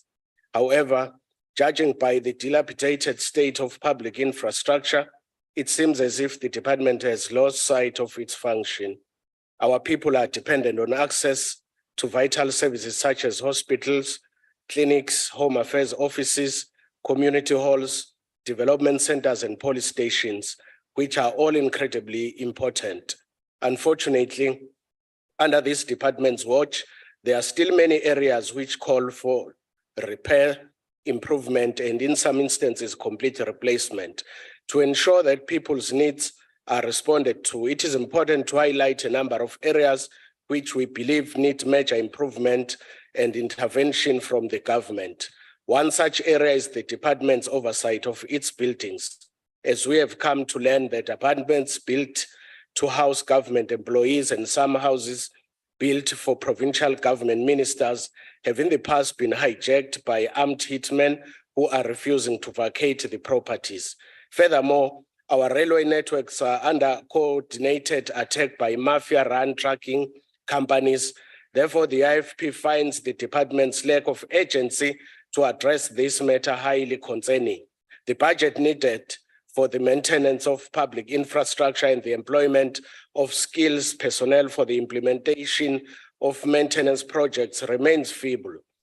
In the event that budgets are readily available, it is common occurrence that these funds are not used for their initial purpose. In October of 2022, President Ramaphosa announced that the infrastructure investment plan forms a central part of the economic reconstruction and recovery plan aimed at stimulating economic growth and job creation. However, how much of this is visible in our provinces? There are major security concerns at our small harbors, such as the lack of physical security infrastructure, including access gates, security cameras, as well as the required security personnel for the harbors, which further exposes these infrastructures to vandalism and crime. Although all these issues have been raised repeatedly, the government has shown a serious disinterest in addressing them.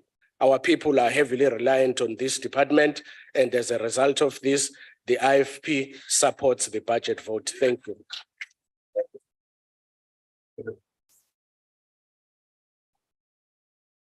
Thanks very much, Honorable Member.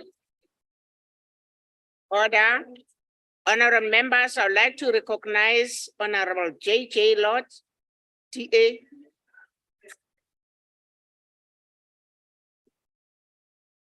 Thank you, Honorable House Chair.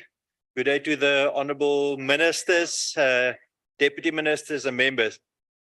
Public Works and a few of the colleagues from the ANC says, South Africa works because of public works. Now, if public works do not work, it has a direct impact on South Africa. And that is in fact true, because South Africa, we are falling apart, cracking at the seams because public works are not stepping up. I laughed when colleagues from the ANC said, let's turn South Africa into a construction site. Well, you've done brilliantly in ensuring that the seat of parliament is turned into a construction site. Your good minister made sure that all the checks and balances and safety procedures are not in place, and now the seat of our democracy has burned down. But in fact, I must actually correct myself. You are so inept in making sure that South Africa works because of public works. To this day, you have not started working on the rebuilding of the seat of parliament. So public works do in fact not work. Now, Honorable Moemang, you refer to corruption as being a challenge. And that's unacceptable. It is illegal to be corrupt. But I mean, if I'm going to go on that analogy of yours, I'll call you a challenged party. That I think is very apt. So from now on, I'll refer to you as the challenged party. Now, the MEC from the Eastern Cape, well done on your maiden speech. You have done better in pronouncing Honorable Brouwerse's name than some of our house chairs, and I'm not mentioning whose, but it is a good first speech. Thank you, Honorable Chair. Is it parliamentary for a member to mislead the House because Parliament is the one that is in charge of rebuilding Parliament, not the Department of Public Works, in terms of the latest arrangement? Thank you, House Chair. Thank you. Honorable Member, continue. Do you have a ruling, Chair? No, that's not a point of order. Oh, I'll wait for the ruling. Honorable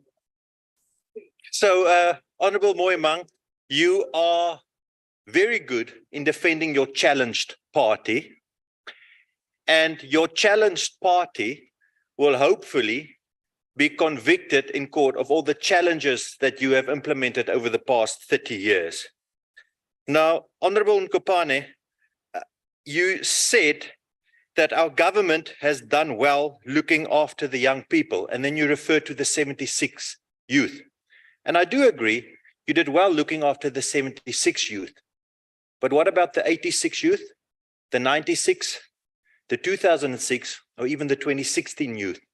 Because the 2016 youth now, the only thing they have to look forward to is a government that ensure that 80% of them cannot read for comprehension. And it's kind of ironic that it's almost 47 years since the 76 youth uprising, and our youth unemployment is currently standing at just under 47%. So you are truly living up as a challenged party. So there's one thing, Honorable Minister, that I want to ask you. There's a group called the Voice of Mtingwebu in the Eastern Cape. They call themselves the Voice of the Voiceless. And there's a road from, and I hope you will correct me if I'm wrong, from Kofimbaba to Kala via the Mtingwebu village. It's the road DR 248. Their pleas to have that road fixed have fallen on deaf ears. And it's fallen on deaf ears. And they are now going around trying to raise funds out of the businesses that's already struggling in that community to rebuild that road. So my plea to you is please look into this and assist that community to help rebuild. Because yes, Honorable Deputy House Chair Sylvia Lucas, if they were in the Western Cape, they would have already received the help. But unfortunately, they are not here. So I have to plead that you help them, Honorable Minister. So to the challenged colleagues in the challenged party, your time is up. And next year, you will be challenged at the polls. And finally, the corrupt ANC will be voted out. I thank you.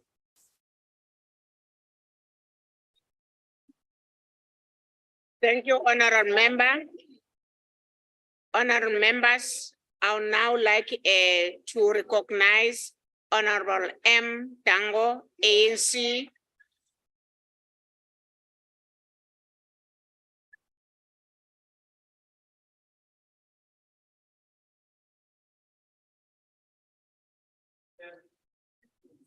Thank you very much.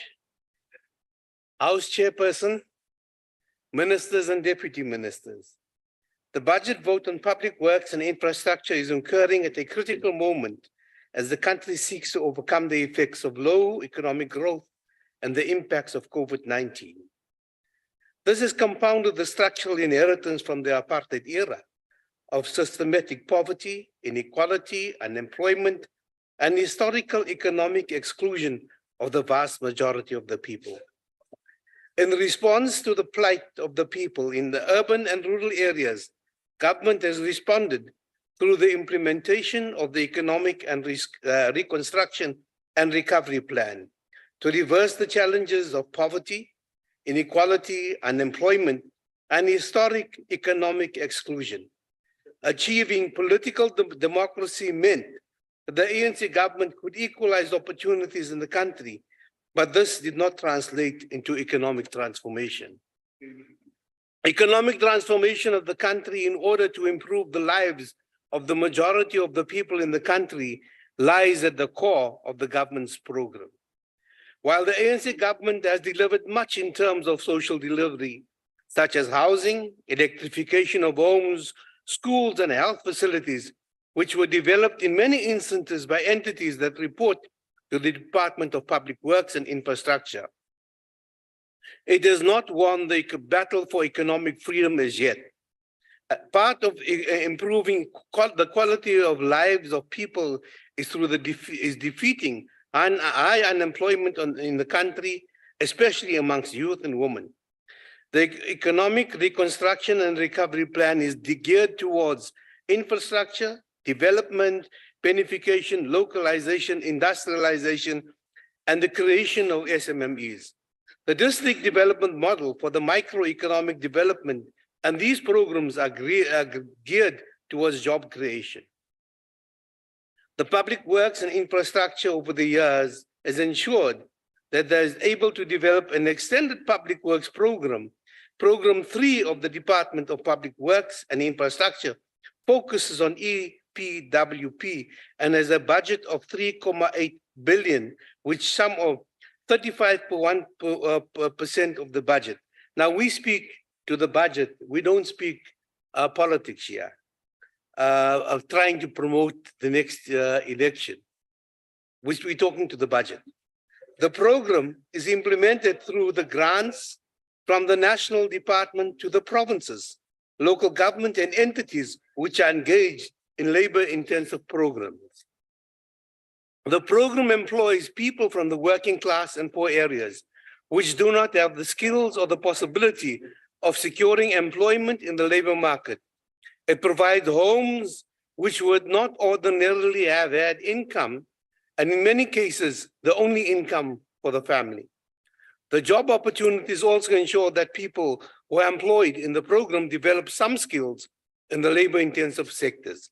This ensures that they are able to gain employment in the formal sector of the economy. Since the inception of the sixth parliament, the EPWPM program has met its target of employing nearly 1 million people per annum and will meet the METF target of creating 5 million work opportunities. This is an important deliverable on the part of the ANC government to break the cycle of poverty and unemployment, an achievement worth celebrating as part of the 30th anniversary of our democracy. Infrastructure development will require capacity, skills, and capability. It is important that the youth graduate with qualifications who are currently unemployed, and those require the skills to go into a built environment, be given the job opportunities in these projects to gain work experience. The department is also busy through an extended works program with a skilling program for artisans in terms of dressmaking, hairdressing, electricians, plumbers, and other related services for maintenance in all provinces. It is important that the department is able to enhance this program and generate funding for the expansion of this program. Construction of artisans can be employed in social housing projects and infrastructure development to ensure that they are able to concretely gain work experience. Job creation is critical, and in this case, the capability and skills that are being imparted for the development of job creation thus far has over 600 people trained as artisans. Through the NEDLAC process, the department has been able to successfully place and train artisans in a permanent job opportunity. This occurred through 9 artisans being trained in skills and related to the motor industry, being placed on probation for 9 months at Isuzu Motor Manufacturers, then absorbed into the permanent employment of the company. This is real and another success story of the program. The department must also work with small business development to ensure that trained artisans can develop small business initiatives in the service and local manufacturing sector. The department intends utilizing the procurement of goods and services to ensure the creation of small and medium enterprises. Procurement can be utilized as a tool of economic empowerment.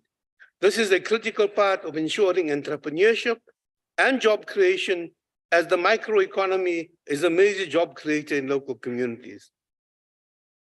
It is imperative that the people in different communities in all provinces access opportunities which the government is making available in terms of job creation and skilling the SME creation. It is pleasing to note that the Select Committee report further indicates that the department reported that for the 2022-23 financial year, it was not necessary to withhold any expanded public works program, transfers or grants to requirements. This means that the department should optimize the budget and ensure an impactful spending and maximize the impact on the ground. People in our communities and in all provinces need to feel the difference that the budget is making in their particular lives. The department faces a number of challenges, and of course we have challenges in this world, with its entities and needs to deal with the challenges to ensure that entities are able to efficiently perform in accordance with their mandates. It is imperative that the immovable asset register, which is under the PMTE, is completed and verified as well as audited by the AG. In the Select Committee report that the department is undertaking the task of a physical verification of 65,790 immovable assets over the next 3 years, and that national and provincial immovable asset registers will be assessed for compliance. This has the positive implication of the government being able to determine the usage and maintenance of properties that ensure development. Furthermore, this will enable the enhancing of the value of properties and ensure maintenance that can occur. The IDT traditionally played a crucial developmental role for the infrastructure development. And over a number of years, the entity has experienced a number of challenges, with donor funding drying up. The entity is not being able to collect its fees from client departments, which created a going concern issue. Instead of closing the IDT, the state funded it with its financial commitments to enable it to be repurposed in many developmental projects in all the provinces. In the past, the IDT ensured that it has the capability for the development of social infrastructure projects in the entity which is self-funding. Chairperson, in my last few minutes, let me return to what our opposition colleagues say here. And I hope they are colleagues.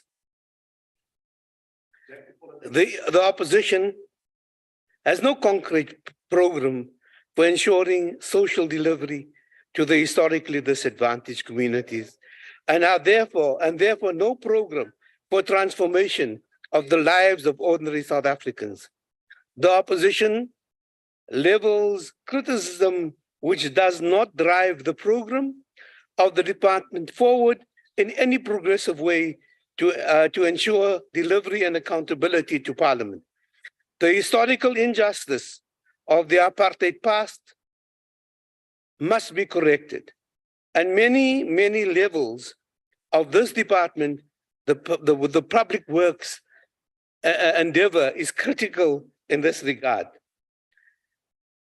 With high levels of poverty, unemployment, and inequality inherited from the past, it is disgraceful that an unapologetically racist for people who benefited from the system that perpetrated genocide against the indigenous people of this country, to challenge the politics and attempts to transform our society and to make it inclusive for everyone who lives in it.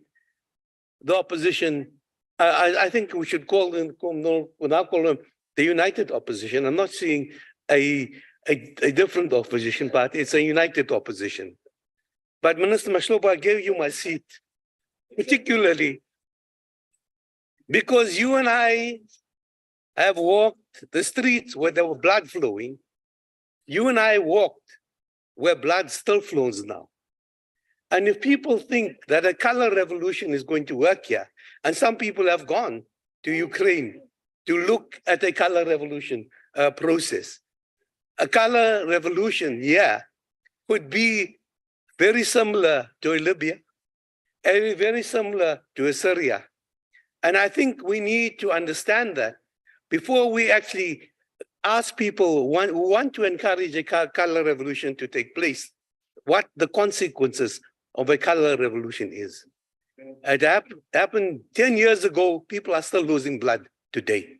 There's still no living. But talking about the color revolution, people, and particularly in the press, and particularly in the Western press, refer to the people in Ukraine, and I agree with them there, that the people of Ukraine are suffering citizens of Ukraine. But what do they say about the people suffering in Afghanistan, the people suffering in Iran, the people suffering in Iraq, the people suffering in Libya? They call them damage. They call them damage. They don't call them people. They don't call them citizens. They call them collateral damage. So what is the difference between a human being in one place and collateral damage in another place? So it is a clear statement of subliminal racism coming through from the press in this country, from the opposition in this country, to the opposition and the press in the West. Collateral damage. Now, Zimbabwe is collateral damage. The suffering is collateral damage. And if a color revolution happens here, we will become collateral damage. We will not be regarded as citizens because we don't have blue eyes and we don't have blonde hair. So this is really the situation. The subliminal racism must come to an end. And we need to actually draw everybody in, and this was our intention, into a united South Africa that brings everybody on board, that includes everybody, to ensure that nobody is left out. Anybody that is left out will become a problem. Anybody that is left out will take up arms. And anybody that is left out will create a system that is not sustainable. Having said that, I want to say that the one of the few opposition people that actually speak to the budget is Honorable Tim. The others are. Thank you very much.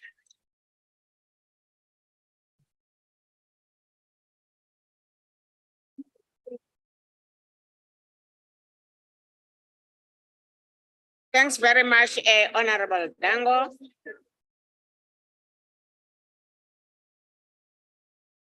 Other honorable members. Honorable members, I would like to recognize Honorable S. Zigalala, Minister of Public Works and Infrastructure. Thank you, Honorable Chair. I want to thank Honorable Maimang, Honorable Khupane, Honorable Moshodi, Honorable Manye, Ndlovu, and Dango for unpacking the speech we have presented. Honorable Tuli, all issues that you have raised are fair and we are attending to. Honorable Hadebe, thank you. We are taking care of harpers and I have been there personally. Honorable Dutoit, Honorable Lloyd and Honorable Boshoff, may you please learn from what Honorable Dango have said now. Honorable Chair, allow me to respond to one issue. A habitual liar in the House. Here we are to debate issues of national importance.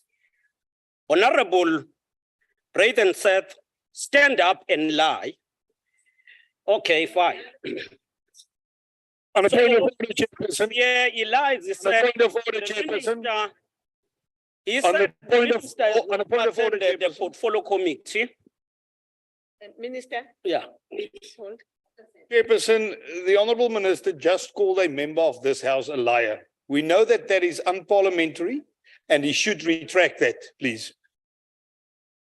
You must teach He this should one. bring a substantive motion on that. He cannot call a member by the name and call him a habitual liar. It's unparliamentary and the Minister should retract that statement, please. Honorable Chair. Correct.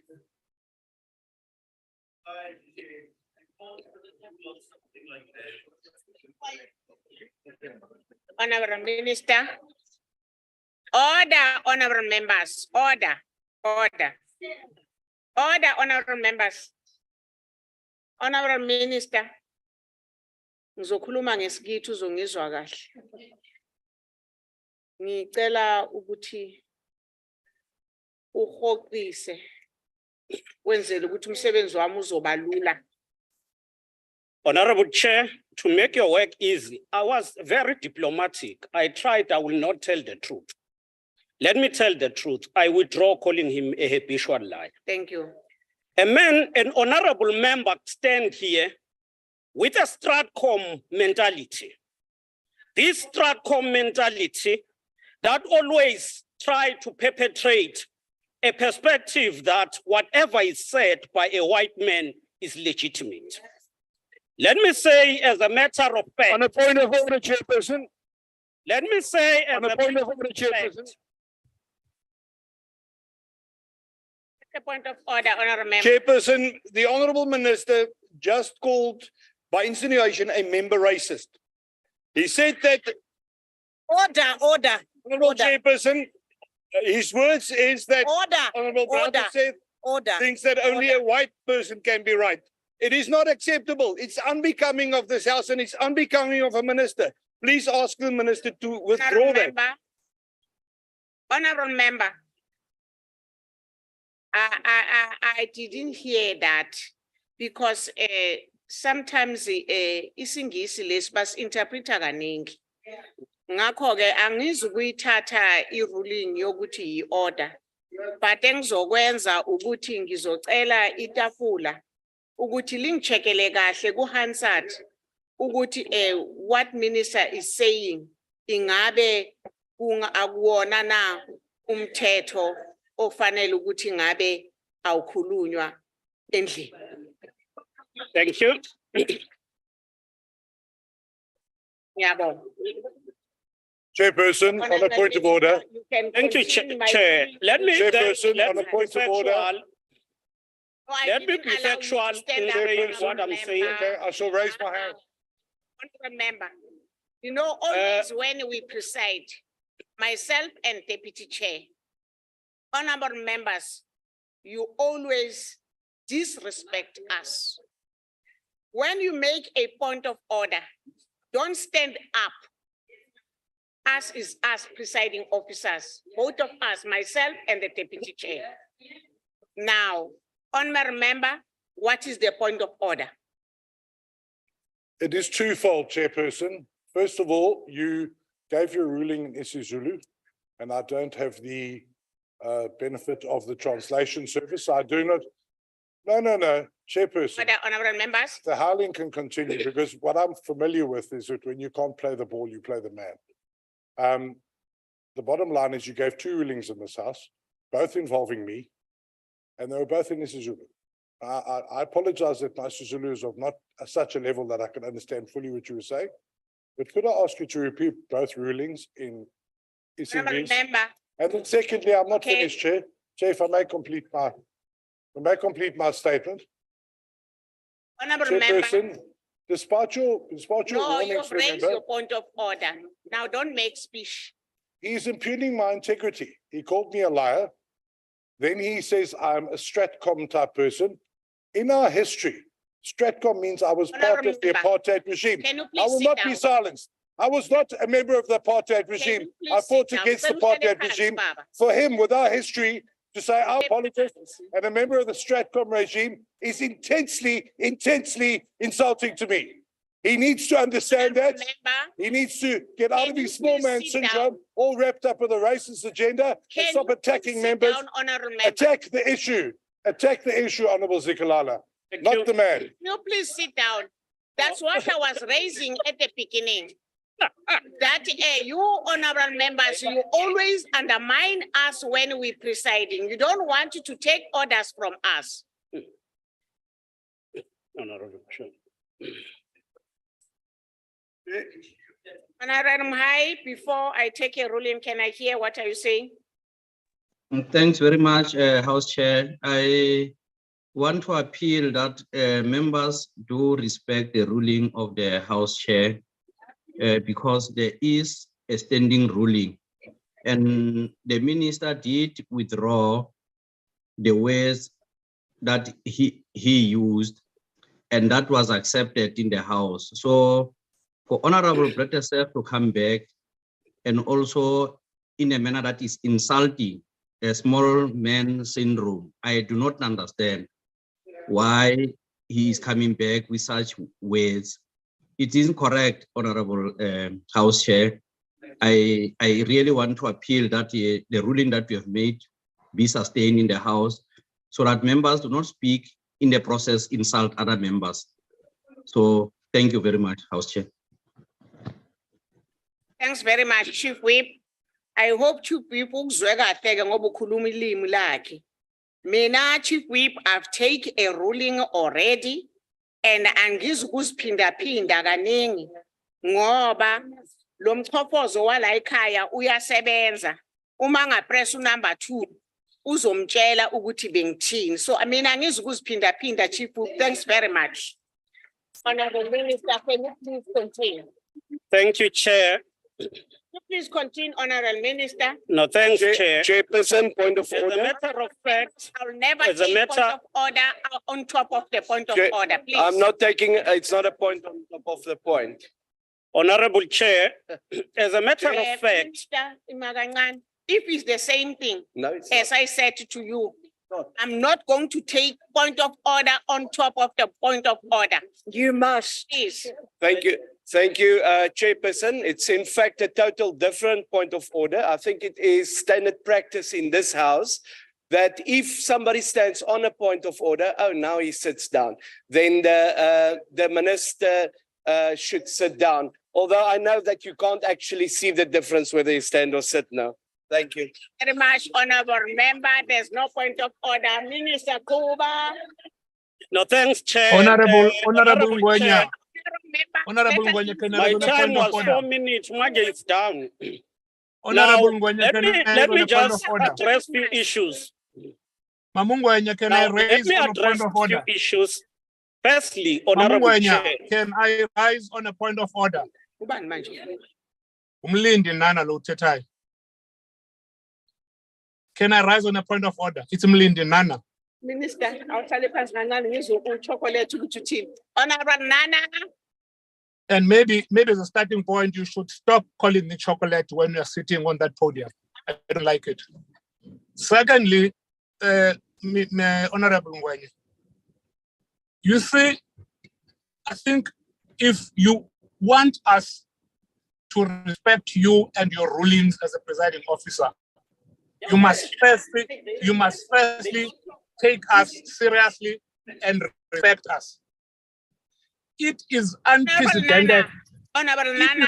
Can I just finish? Can I just make my point, please? Can I just make my point? We can't hear you. What I hear ukuthi nje ufuna uchocolate namhlanje, but point of order yakho angizwanga. Can you repeat again? I'm saying to you, Mamungwenya, number one, stop calling me chocolate when you are sitting on that podium, or I will call you things as well. I do not like it. If you want to be taken serious as a presiding officer, you must start to take us serious as well. You cannot predict what a member is going to say. We can't hear you, Baba. But I can hear you. We can't hear you, not only me. We can't hear you. But I can hear you loudly. Come to the house. Gqiba sikuzwa futhi ukuthi uthini. Can you hear me, Chairperson? Honorable Nana, we cannot see me for 5 minutes. Simele wena singakuzwa ukuthi uthini. Bengizocela ukuthi siqhubeke. Minister Kuba. Sorry, Honorable. Thanks. Honorable House Chair. I didn't allow you to stand up. Honorable I House Chair. didn't allow you to speak or stand up. In terms No, of Rule no, 26. No, please, order. Chairperson. Order. Chairperson. Can you Sit hear down, me now? honorable member. I didn't recognize you. As a chairperson, you are obliged to recognize a member. Oh, honorable member. Strangely, we can hear you, Mlin. Strangely. Oh, It's honorable only members. Mamungwenya who can't hear me. It's only her who Honorable can't hear me. members. I know. It's Both only of her who you, can't hear can you me. please sit down before I take a ruling for undermining me? Who's undermining you? I'll take a ruling. Who's undermining you now?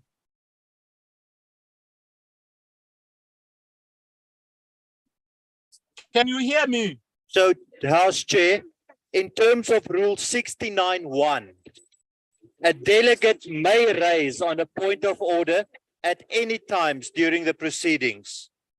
I'm not going to recognize him. 69(1). He's also Then Chair, you must. disrespect me. No, I didn't recognize you. Azane, no, choose that punch. Sit down. Sit down. Chair, I'm rising on Rule 69. This is the rule. I've rised on Rule 69(1). Chairperson. Honorable members, all of you, can you please keep quiet now? Chula nonke, niti xhoka. Lala phansi, Honorable Lapskahan. Lala phansi. Chairperson, I rise on Rule 69. Chairperson, I rise on Rule 69, where it states clearly a delegate may raise a point of order at any time.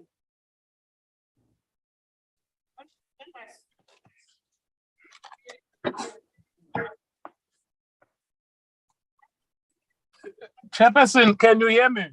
When you stand up and speak, I'm not going to recognize you, and we are wasting our time, honorable members.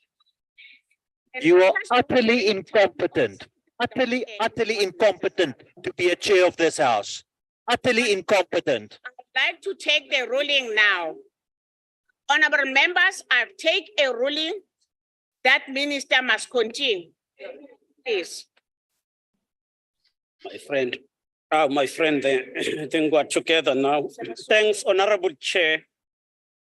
Honorable Chair, as a matter of fact, let me indicate that in March, I attended. Point of order, Chairperson. No, Chairperson. It doesn't work like that. I also attended. Point of You are looking me in the eyes. You don't recognize me. Chair. Minister, I promise you, you will not continue with your speech today. She must do her job. She must do her job. My hand is up. I'm rising. Can I please be recognized? Members, I've taken a ruling that if honorable members are still on the ruling that I've taken, I'm not going to allow you. You don't know what I want to say. How do you know what you are going to say, Mamungwenye? Honorable members, Just do your work. Am I Mama. recognized?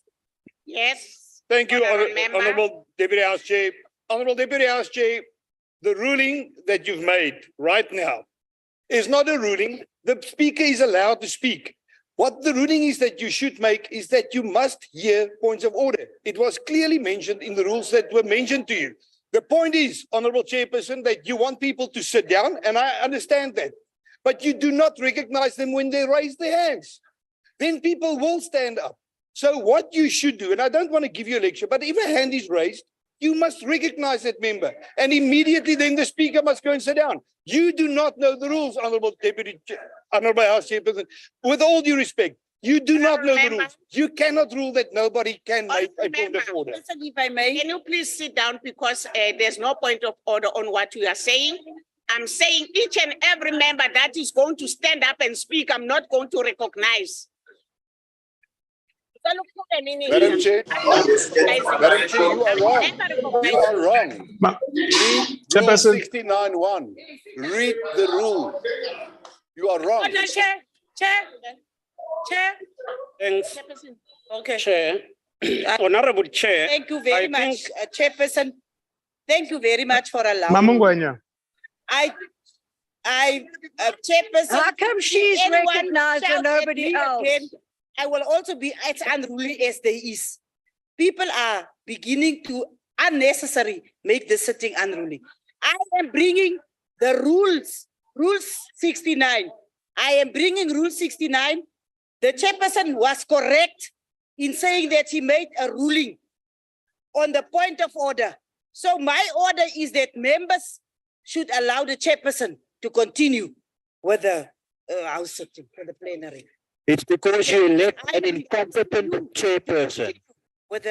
Thanks, Chairperson. Honorable members, I'm not going to take any point of order. We have wasted a lot of time here. Minister, ngicela uqedelele baba ukhulume kakhulu uphile sindlule kule nto.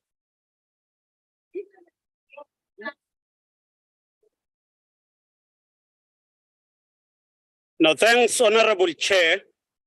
Honorable Chair, we attend portfolio committees as we did.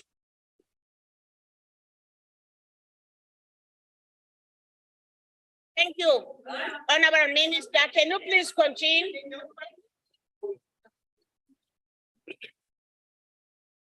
Respond, MEC. Thank you. Respond, Minister, please. Thank you. Now, the first thing, I have attended all portfolio committees that have been scheduled, not coinciding with cabinet. in March, on the Mamungwenya, 22nd, and Mamungwenya, even today. Mamungwenya, Now, the Mamungwenya. problem with some members of the DA Mamungwenya. is that some of them in the portfolio committee, they sleep and they are unable to attend to issues, and we deal with issues. Even today, I had to plead with them to be serious and take the work of the portfolio committee serious. The honorable member who spoke here spoke about the schools that are collapsing in the Durban South, specifically in Emanzimtoti.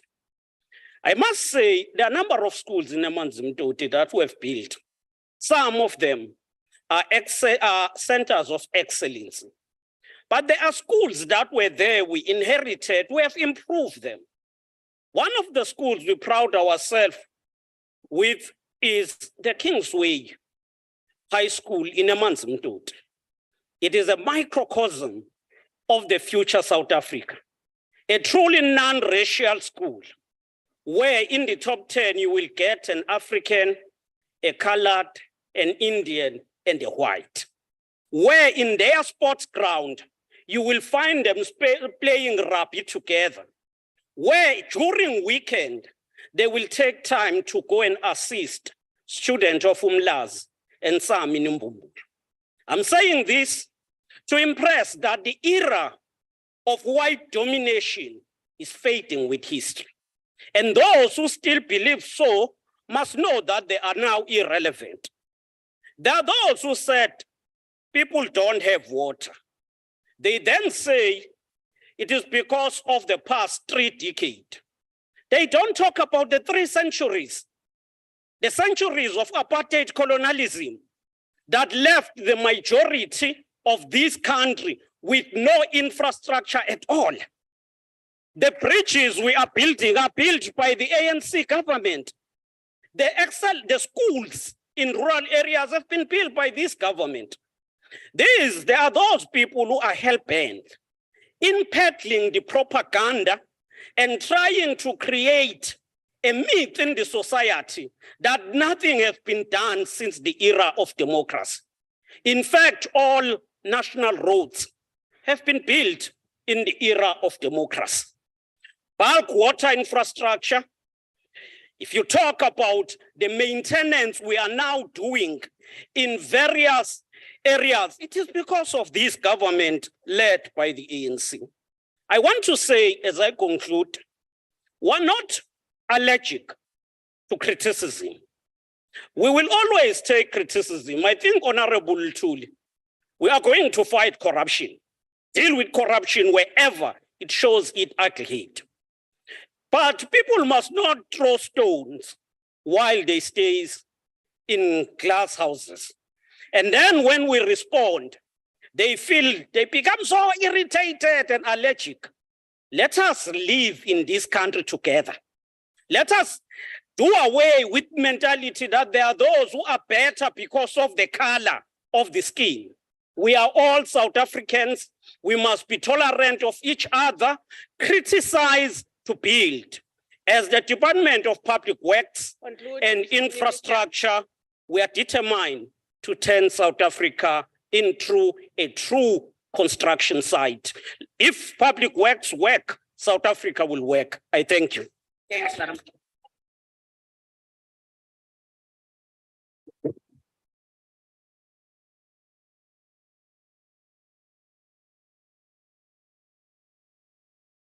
Thank you very much, Minister. Honorable delegates, order. Order,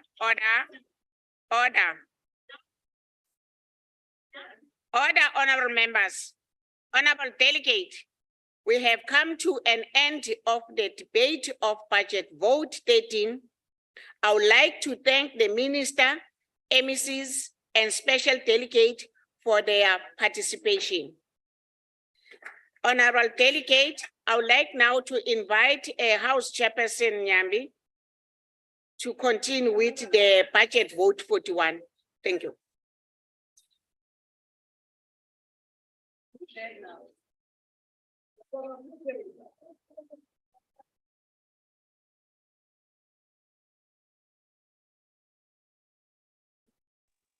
breath of fresh air.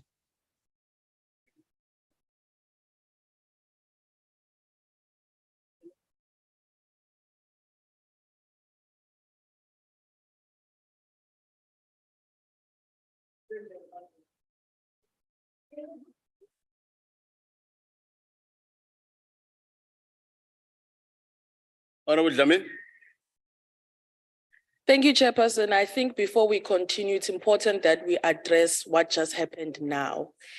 And it has become a trend from the Democratic Alliance that whenever Honorable Mgwenya is presiding, that they will attack and bully her there. And as a Black woman myself, I think it's important that we address it. And then the table must come to a conclusion that the conduct that happened, especially when it's her, it must come to an end. Thank you. Thanks. It's a valid point. I think we have to have the right forum under the leadership of Ntate Masondo so that we can do justice to it, and the chief whip and the deputy chair. We have to address it once and for all. So it might not be appropriate now, but it's a valid point that you have raised, and it will be addressed appropriately at the right platform. Thanks. We move to. Sorry, Honorable House Chair. Yes.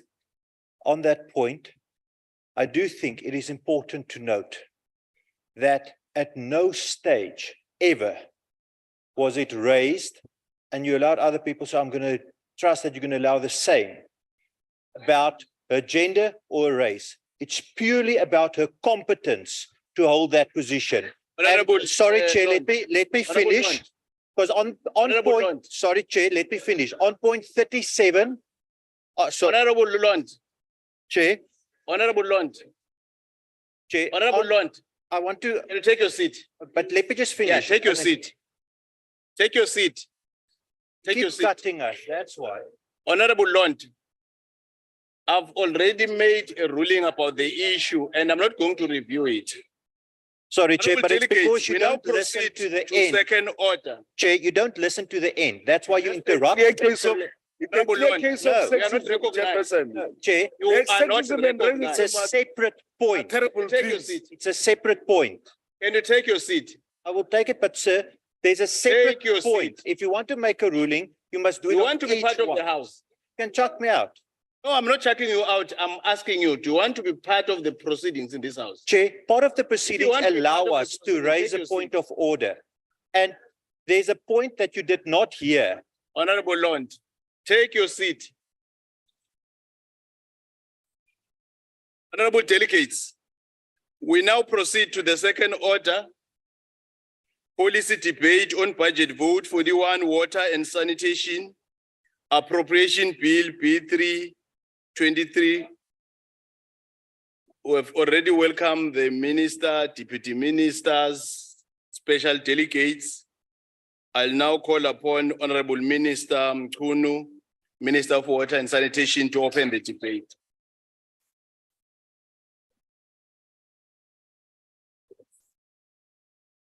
Thank you very much, House Chair.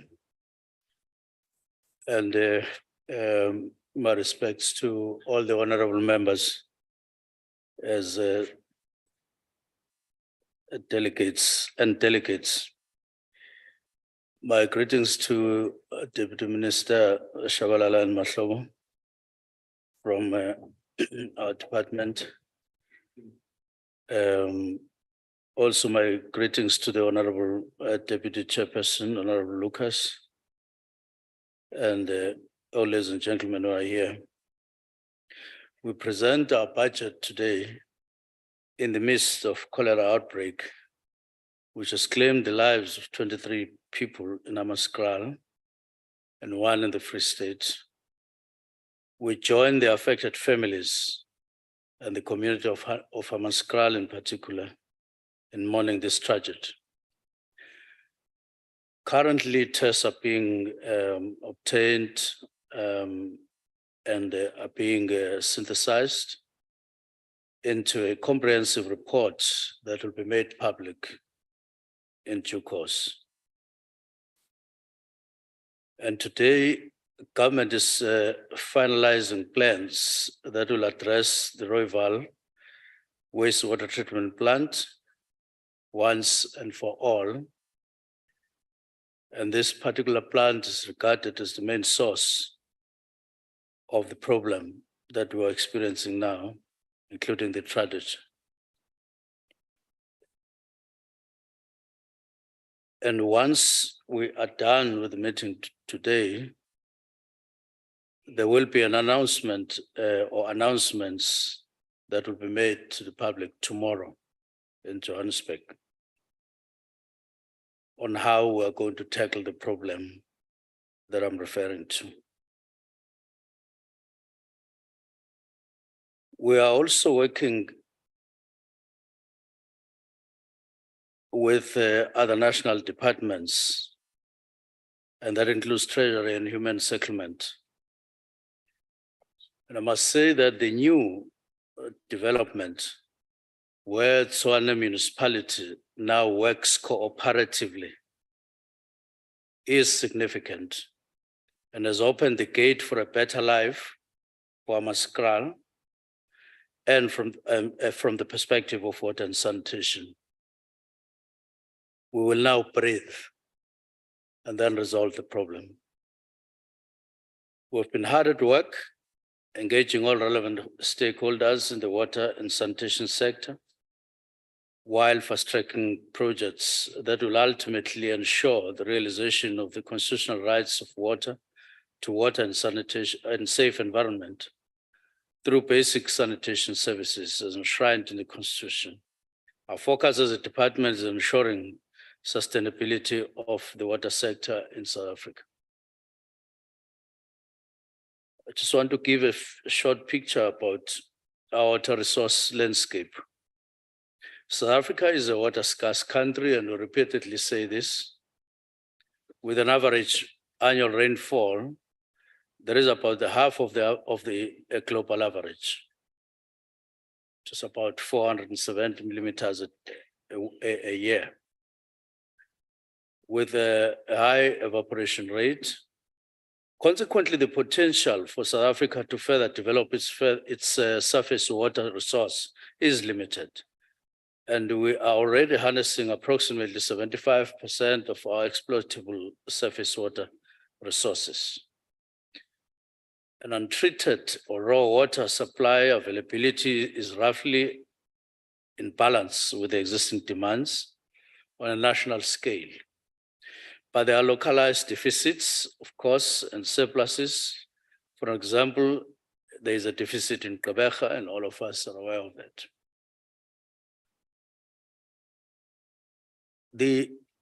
We now want to turn to the national water resource infrastructure projects that we are rolling out to ensure safety of all South Africans as far as, or security of water to South Africans. We've been focusing on accelerating the implementation of a range of major projects to augment national bulk water resource infrastructure. Many of these projects have been delayed in the past or had even stalled in some cases, but over the past year, good progress has been made, not only in resuscitating these projects, but in accelerating them on towards completion. I will mention a few of these projects. Number one is phase 2 of the Lesotho Highlands Water Project, which will cover Gauteng, Free State, Northern Cape, Northwest, and Mpumalanga, with increased security of water. It will add some more than 400 cubic meters, 400 million cubic meters into that system. That means security. That means a higher horizon in terms of security for water for those who are in the system, who are served by the system. There is also phase 1 of Mkomazi Water Project in KZN. Now, this one, Lesotho Highlands, is underway. Wanolawatoa was something that is going to happen. President of the Republic and His Majesty in Lesotho and the Prime Minister They were all there to showcase that there's now dust and mud on that project. Phase 1 of Mkomazi water project is on course to start this financial year. Phase 2A of Mokolo Crocodile West water augmentation project in the northwest and Limpopo. Olifants Ebenezer water resource development project in Limpopo. Vaal Khamachara in Northern Cape. Zimvu water project in the Eastern Cape. Groot Letaba water augmentation project that is raising of the water of the dam wall of Tsanini Dam in Limpopo. Berg River Fluid Augmentation Scheme in the Western Cape, raising of Clan Willem Dam in the Western Cape. All of these projects, big projects, are due to start at one point or the other this financial year. I've already indicated that some already have already started. Now we turn now to the National Water Resource Infrastructure Agency. Now, I want to emphasize that we're wide awake on the value of the major water resource infrastructure projects that are in implementation, most of which I've just alluded to. Collectively, they amount to 130 billion, and this excludes projects that will be funded by WIZIG and ARBIC and the Municipal Infrastructure Grant, which is MIG. Now, I must say that the above projects at 160 billion, 830 billion rand, 65% thereof is raised from the private sector and the balance from the fiscus. Now, it means that it's 130 plus all these grants that I've indicated, all three, the two in the department and the other one directly from the from Treasury. So this money is going to be directed once more to infrastructure. But we do need to raise even larger sums in future for the required investments in national water resource infrastructure. We also need to invest more in the rehabilitation and maintenance of our existing water resource infrastructure assets. This is the reason why we are in the process of establishing the National Water Resource Infrastructure Agency. The agency will be formed by amalgamating the part of our department infrastructure and TCTA to give life to a new entity, the agency on infrastructure.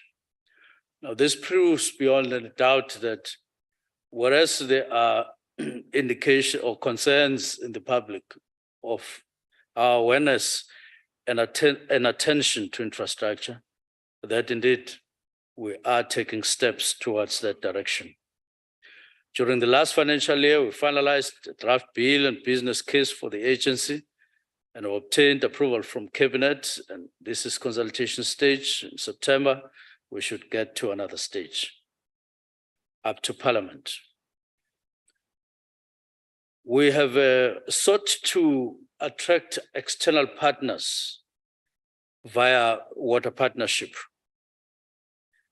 Now, and therefore in this regard, in addition to drawing a private sector finance for many of our major water resource infrastructure projects that I indicated above, we're also partnering with industry. During last financial year, we finalized agreements with Libalelo Water Users Association in Limpopo. Representing, the Libalelo represents a number of mining houses. This is for the joint funding and implementation of phase 2 of Olifants River Water Resource Development Project, which will increase water security in Sekhukhune district, in Mkhalakwana and Polokwane city, and as municipalities. This is a 24 billion project, which includes construction of pipelines and pump stations as part of conveyance system that will distribute water to communities. All in all, will cover 38 on one side, 38 communities on one side, apart from mines. And on the western side, we'll cover 96 communities and mines in that area. On the same day, the 27th of October, when we launched this partnership officially, We also turned the sword for the construction of a pump station, which is project number 1 of this partnership. So it's underway. The agreements were finalized last month for a similar partnership with the mining industry for phase 2 of Al Khamahara project in Northern Cape to replace and upgrade bulk water distribution infrastructure which serves mines and communities in that area. And the department and the mines are in the process of appointing DPSA as the implementing agent for this 10 billion jointly funded project, and construction is due to commence in November this year. And we're very happy with this particular project. And it will further stretch or have possibility of stretching distribution of water to even further in the north from Khamahara municipality where it is at the moment. So we're working backwards for now, and then later we'll move beyond Khamahara. Now we're partnering with the other departments such as Department of Forestry, Fisheries and Environment, as well as the Budget Facility for Infrastructure, which is PFI, and the National Treasury. The component of the water value chain for which we need to mobilize much greater levels of private sector investment is municipal water services. And in this regard, we've established a water partnership office in partnership with DPSA and SALGA to assist municipalities to package bankable projects to take to the market, focusing on projects such as reduction of non-revenue water and water reuse.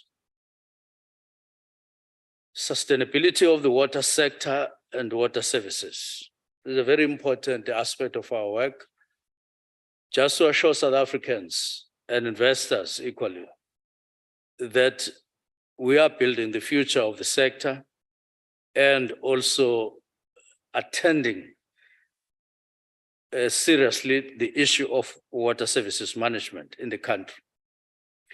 Chairperson, in our budget last year, we indicated an accepted responsibility of arresting and reversing the decline in municipal water and sanitation services. This decline is evidenced by results of our green and blue drop reports.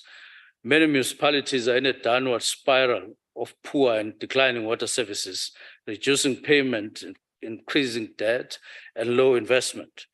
To address this downward spiral, we need to ensure that water services are provided by professionally managed, capable, efficient, and financially viable institutions. In the main, sustainability of the sector encompasses the following key aspects: financial, services sustainability, water pricing, and good governance. The key cause for decline is poor governance and ineffective management in municipalities. Weak billing and revenue collection at municipal level is resulting in escalating debts across the water value chain. In February this year, municipalities owed the water boards 16.7 billion rand, and municipalities and the water boards in turn owed the department 17.4 billion rand. What is most worrying is that these debts are escalating rapidly, and this poses a grave risk for the financial stability of the water sector. If municipalities do not bill properly and collect revenue effectively, and if citizens and businesses do not pay for the water they consume, they're likely to end up with no water at all, and we can't allow that. Chairperson, we held a successful symposium last week, which focused on sustainability of the water sector. Experts, members of academia, and other sector role players actively engaged and contributed to various commissions, which were set up, which focused on water resource security, focused on governance, and on addressing the debt challenges, pricing and tariffs, as well as regulation of water services. We will be processing feedback from the commissions and implement what can be implemented. And we're very happy with the outcomes so far, and we think they came up with workable solutions to the problems that we've indicated above. Measures to deal with debts.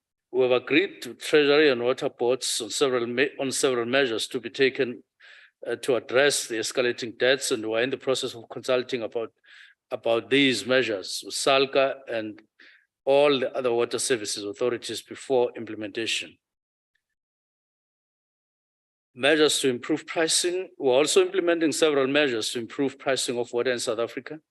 During the financial year, we will be issuing revised norms and standards in terms of Water Services Act for the setting of retail tariffs by municipalities. We'll be issuing revised new water pricing strategy this financial year, and we will also be working on the introduction of a multi-year tariff regime and raw water charges. In doing this, we are being advised by the Regulator Commission, which was established during this financial year. Amendments to the Water Service Act. One of the underlying causes of the decline in municipal water services, both in terms of reliability of service delivery and in terms of financial sustainability, is the non-implementation of certain key requirements of the Water Services Act by municipalities. The Act distinguishes between water services authorities and water service providers and requires municipalities to separate and to separately manage and account for both roles. It further requires water service authorities to ensure that water service providers provide access to efficient and sustainable water services to everyone. Almost all water service authorities have been failing to do this. This point is under serious consideration, and there will be consultations on how this can be amended and reviewed to separate water service authorities and service providers and ensure accountability. Water services authorities need not be service providers at the same time. And we need a body that will be professional, independent, or a mechanism to do that. And I'm happy that the President has convened a meeting this Friday to discuss, among other things, this reform, because we urgently need it. Now, improving water use license. One of our key regulatory roles is to ensure water use licenses. In our budget speech last year, I indicated that we would be implementing a plan to improve our capacity and systems for processing water use license applications. We're now processing approximately 70% of water use license applications within 90 days throughout the country. We're currently implementing the last element of our improvement plan, which involves hiring approximately 100 additional staff to our provincial offices to ensure we have the required capacity to deal with volumes of work. We envisage that this will enable us to get much closer to the President's target of processing all water use licenses applications within 90 days during the financial year. And this is real work. When we assumed duty in August last year, we had 300, for instance, outstanding licenses in the Western Cape. We have 0 today, except those who are with the tribunal. Now, how are we supporting municipalities on water and sanitation, Chairperson? The department has constitutional obligation to support municipalities, as well as regulate them. We manage 2 conditional grants, which are aimed at supporting municipalities to develop their water and sanitation infrastructure and to address backlogs on infrastructure. For this financial year, we will be allocating 10.1 billion to municipalities through regional bulk infrastructure alone, that is RBIC, and then 4.6 billion through the water service infrastructure grant called WISIC. And then RBIC will spend their money or this grant on about 130 different projects across the country, and WISIC will be allocated to more than 400 projects across the country. This is separate from MIC. Over the past year, we've gone throughout the country consulting or assessing municipalities with regard to water and service and sanitation. Many municipalities are failing to manage water services and the situation is deteriorating. We've been meeting mayors and municipal managers, technical staff and local stakeholders to analyze problems and to identify what needs to be done. Now, some of what I've indicated are things that We have gleaned from these consultations and we now want to apply them. But in many cases, we have mobilized water boards to assist municipalities as well and to implement the improvement plans. But what needs our focus more than any other thing is to follow these grants. What do they use them for? Because when we make our assessment, we're not getting joy in terms of what is investment, what is invested via these grants and what actually gets done on the ground, and assessing also the demand. We find that the two are high and satisfaction on the ground is not equal to the investment that's being made. So by and large, it's not so much about money. Yes, we need more money, but it's not like where we are is because there's lack of money from the national fiscus, but it's more like how are we managing money in order to make sure that we provide people with water that they need so much. Now in the Free State and Bloem Water is assisting Maluta Pofung, for instance, municipality with a range of projects and has been provided with 130 million of grant funding for this purpose. And we're seeing progress. Rainwater continues to assist Mfuleni and Mid-Vaal local municipalities with a range of projects, and there is a turnaround. And the department is also supporting all the districts and local municipalities in KZN, in some cases with support of Umgeni and Umhlatuza water ports. We are almost covering the whole of KZN via this practical support. Chairperson, I'm pleased to be able to indicate the bulk pipeline from Nandoni to Vembe,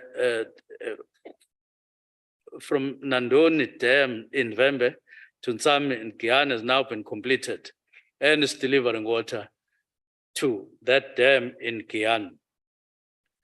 Now, this has been completed.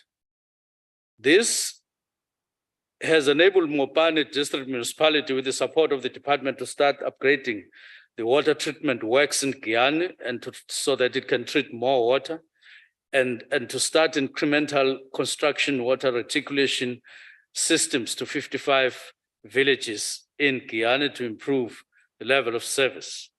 The department is assisting municipalities, but just to say that there are, reticulation is underway there, and we'll soon look at provision of water in Guyana as something that will be in the past. But more, we are assisting municipalities in Limpopo, that is Motse, and in Limpopo and Tembisile local municipalities in Mpumalanga with a 1.3 billion project using low-scope bulk water or low-scope dam to provide water to these municipalities. They've been thirsty for a long time. Now in Northwest, we recently initiated Operation Bulela Metsi in collaboration with the provincial government and municipalities in that area. And a short and medium and long range projects will be identified. In fact, they have been identified. And in July, we will be starting projects in various municipalities to provide them with water that they so much need. Chairperson, while this kind of support to municipalities is critically important and is making a difference, it is not addressing the underlying problem of poor governance and weak management of the water and sanitation function at municipal level and the lack of proper separation of water services and providers. And we now need to get to that level and separate the two and see the results. I'll allow you, Minister, to move to your conclusion. As I do so, Chair, I want to go to the bucket system just to say that this project or program has been in existence for quite a while. We've just introduced a national sanitation framework and we've introduced new norms and standards, but we're making Northern Cape our first target to totally this time eliminate, and they are cooperating. In 2 weeks, we'll be there to outline. We've lined up our targets properly in that province, and so that we eliminate Northern Cape and we remain with the two, and this time for real. And then boards are also being reconfigured from 9 to 7. And we are at an advanced stage with this so that we add additional power to ensure water services to the ailing municipalities throughout. This is part of the work that we're doing. I will then, in the last 5 minutes that I'll get later, hopefully you will grant me those 5 minutes to just indicate our budget for this financial year. Thank you very much, Chair. Thank you. Thank you, Minister. Thank you, Minister. The next speaker is the chairperson of the Select Committee on Cooperative Governance and Traditional Affairs, Water and Sanitation, and Human Settlement, Honorable Toto. Malibongwe, Dodo.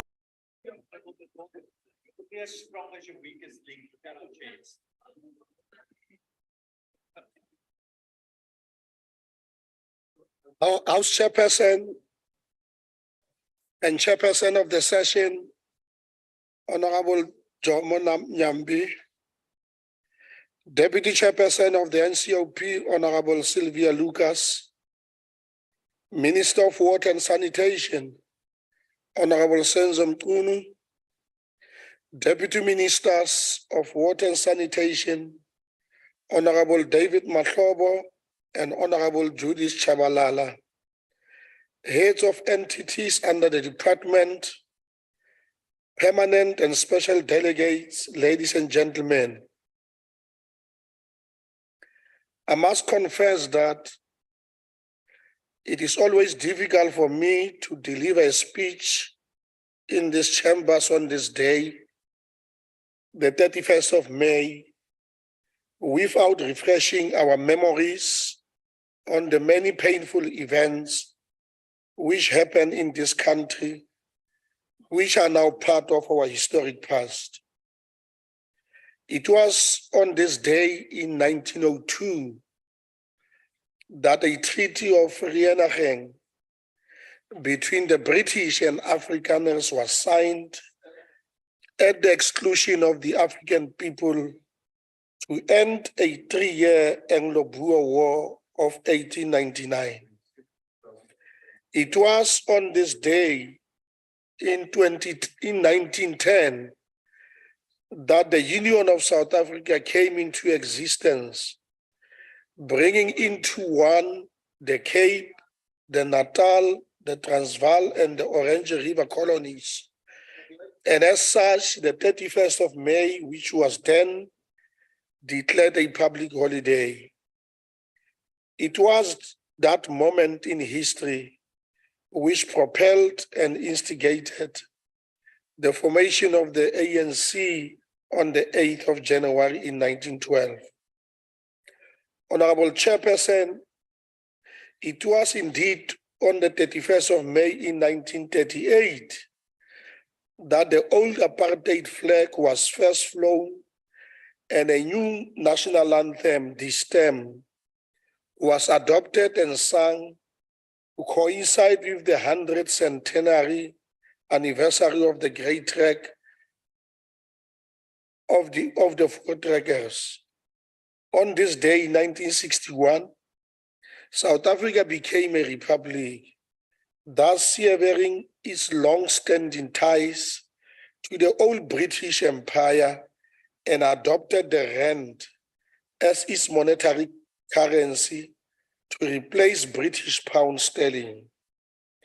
In rejecting the decision to proclaim South Africa a republic at the exclusion of the African people, Nelson Mandela, who later served 27 years in prison and thereafter became the first president of the Republic of the Democratic South Africa, called a national strike on the 31st of May after the government rejected a call for a sovereign national convention representative of all South Africans to draw up a new non-racial constitution.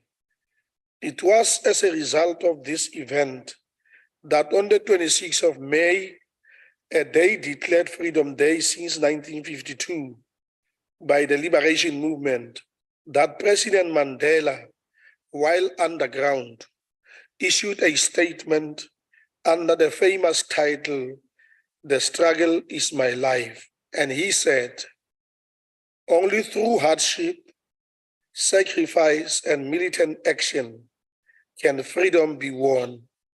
The struggle is my life.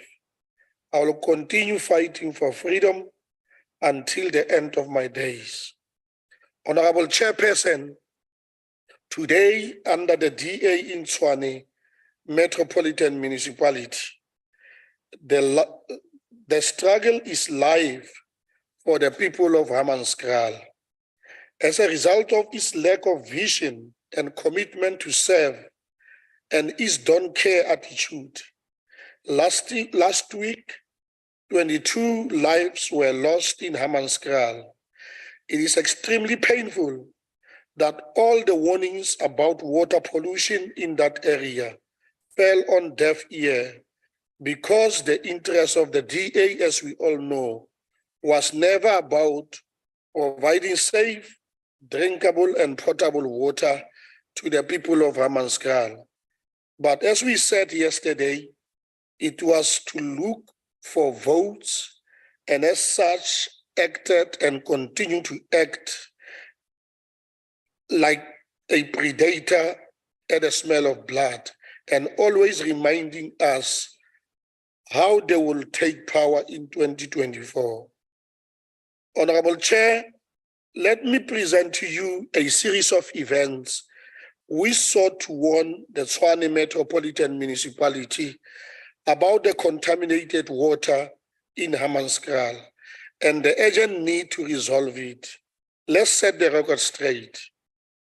On the 20th of June 2019, the Council for Scientific and Industrial Research, the CSIR, conducted a study about water in Hammanskraal, and the results were negative, showing that residents with boreholes in Stengwater, for example, were not spared the health risks associated with using water from the area's catchment area. The water sampling was also conducted at the Temba Water Treatment Works, Kekana Primary School, Reference Clinic, and Hammanskraal Secondary School, and shown that water was unfit for human consumption. Also in July 2019, the South African Human Rights Commission also instituted a public inquiry into the broader water pollution challenges in the city of Tshwane. The results showed that there were water supply challenges due to pollution of raw water by wastewater treatment works, due to insufficient treatment capacity at the Rooiwal and Bavinspoort plants. Honorable Chairperson, on the 10th of September 2019, our Select Committee on Cogta, Water and Sanitation summoned the Tshwane Metropolitan Municipality here in Parliament as the crisis was in the public domain. I know very well because I was chairing that meeting. Honorable Mikalakis, Honorable Fisser, and Honorable Sileku were there. At the time, the former DA MMC for Utility Services, Juan Abel Tau, who later defected to Norman's Mashaba's Action SA, led the delegation to Parliament because the then Mayor Solim Simang, who is now the DA leader in Gauteng, was licking wounds after he was badly assaulted by a Hammanskraal businessman, most probably due to the underhand dealings pertaining to water. During the 16th and the 17th of March, Honorable Chair, in 2020, our Select Committee again visited Tshwane to engage the internal and external stakeholders after the municipality was dissolved by the Gauteng government. One of the main reasons for the dissolution of Tshwane was the Hammanskraal water crisis.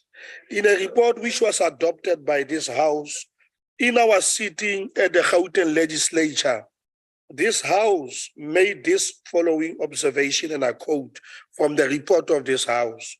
The water shortages in Hammanskraal is a high risk for the municipality as it poses health hazards to the communities, schools and healthcare facilities, especially the Jubilee Hospital, which had to close and transfer patients to other areas. This is an issue that has high potential to lead to the outbreak of diseases and unrest within the affected areas. Even in October last year, Honorable Chair, our select committee had to cancel our visit to Hammanskraal to deal with the water crisis when we were already in Gauteng due to the political infightings and instability in the Tshwane Metropolitan Municipality.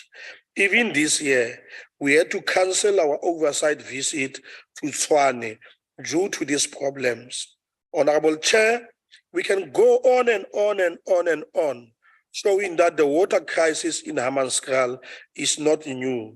It is due to the incompetence of the DA-led coalition, which have reached unparalleled proportions. Therefore, Honorable Chair, on the matter of the cholera outbreak, which led to the loss of 22 lives in Hammanskraal last week, as I stand here today, we now know who is responsible for the Hammanskraal crisis. Is this their good governance? Is this the governance model that South Africa must emulate and practice? Only history will tell.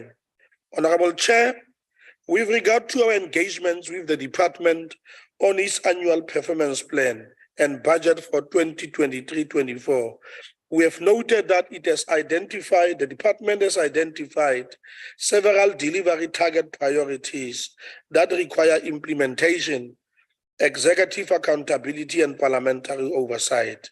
These priorities include the participation of private sector in the water sector, improvement of turnaround time on water use licensing, transformation in water use, improvement of billing and revenue collection across the water value chain, the establishment of the remaining catchment management agencies, and the transformation of irrigation boards into water use associations. We have also noted the commitment of the department in eradicating under expenditure, strengthening financial and human resource controls, finalizing all financial misconduct related disciplinary cases, pursuing condonation of historic irregular and unauthorized expenditure. While we welcome the department's strategic priorities, Honorable Chair, we have, however, raised concerns about lack of information on progress made, especially on War on Leaks program, lack of information in dealing with historical problems relating to corruption, contingency liabilities, accruals, abuse of water tankering system, state of water treatment plants, and reticulation, backlog of sanitation, lack of maintenance of water pumping stations, and sewer spillages in our communities. Honorable Chair, as part of ensuring accountability, we are calling upon the department to provide progress report on implementation of financial recovery plan to address the historical problems of corruption in the department, on lack of consequence management, irregular expenditure, and plans to mitigate the impact of vandalism, theft, and load shedding on water treatment plants and reticulation. As part of performing oversight, our committee will undertake proactive oversight visits to selected municipalities in order to assess the state of water treatment plants, sanitation programs, war on leak programs, water reticulation, and turnaround time on water licensing.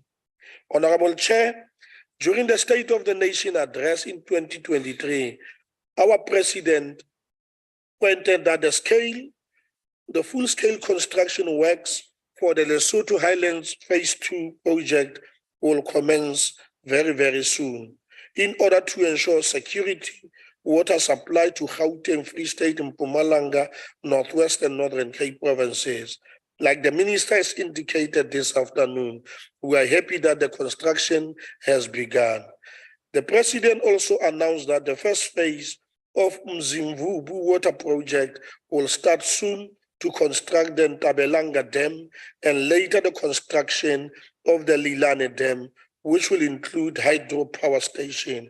These are good news that the minister delivered this afternoon, that in some of these projects, construction has begun. We are saying, Honorable Chair, as we conclude, that we stand here this afternoon to say the situation of Hammanskraal cannot be left unchallenged. Through investigations, thorough investigations are required to establish all the facts about what happened, and those who are responsible for the water crisis must be held accountable and face consequences for their ineptness and incompetence. Intervention is needed, and this intervention can include the invocation of Section 63 of the Water Service Act, which empower the Minister of Water and Sanitation to issue directives, but also the Gauteng Department to ensure that it invokes Section 154 of the Constitution to ensure that it supports and strengthens the capacity of the municipality to undertake all the necessary operations. Equally important, what is also needed is the consideration of invocation 139 in respect of that particular situation, because people cannot be killed, cannot die in the way that they did, and there is no concomitant action that is taken in this regard. In conclusion, let me pass our condolences to the affected families of Hammanskraal and wish those who are sick a speedy recovery. Based on that, Honorable Chair, as the ANC, we support the budget vote for water and sanitation. Thank you very much. Thank you. Thank you, Honorable Totovu. The next speaker is Honorable Smith.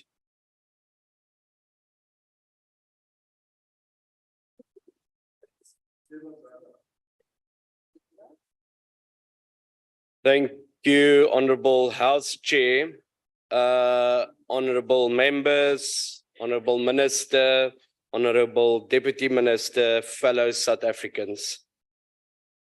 Chair, before I move on with my speech today, I think it is necessary to respond to the Honorable Dodovu that I think is quite vulgar what he did on the stage today, and should let his head down in shame in playing cheap politics at the expense of people's lives.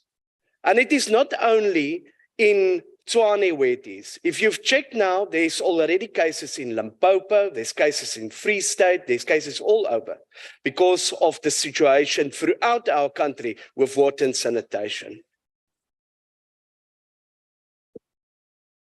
Chair, there are two types of stories that are told by people. The one is a story of a fairy tale. The other one is a scary story.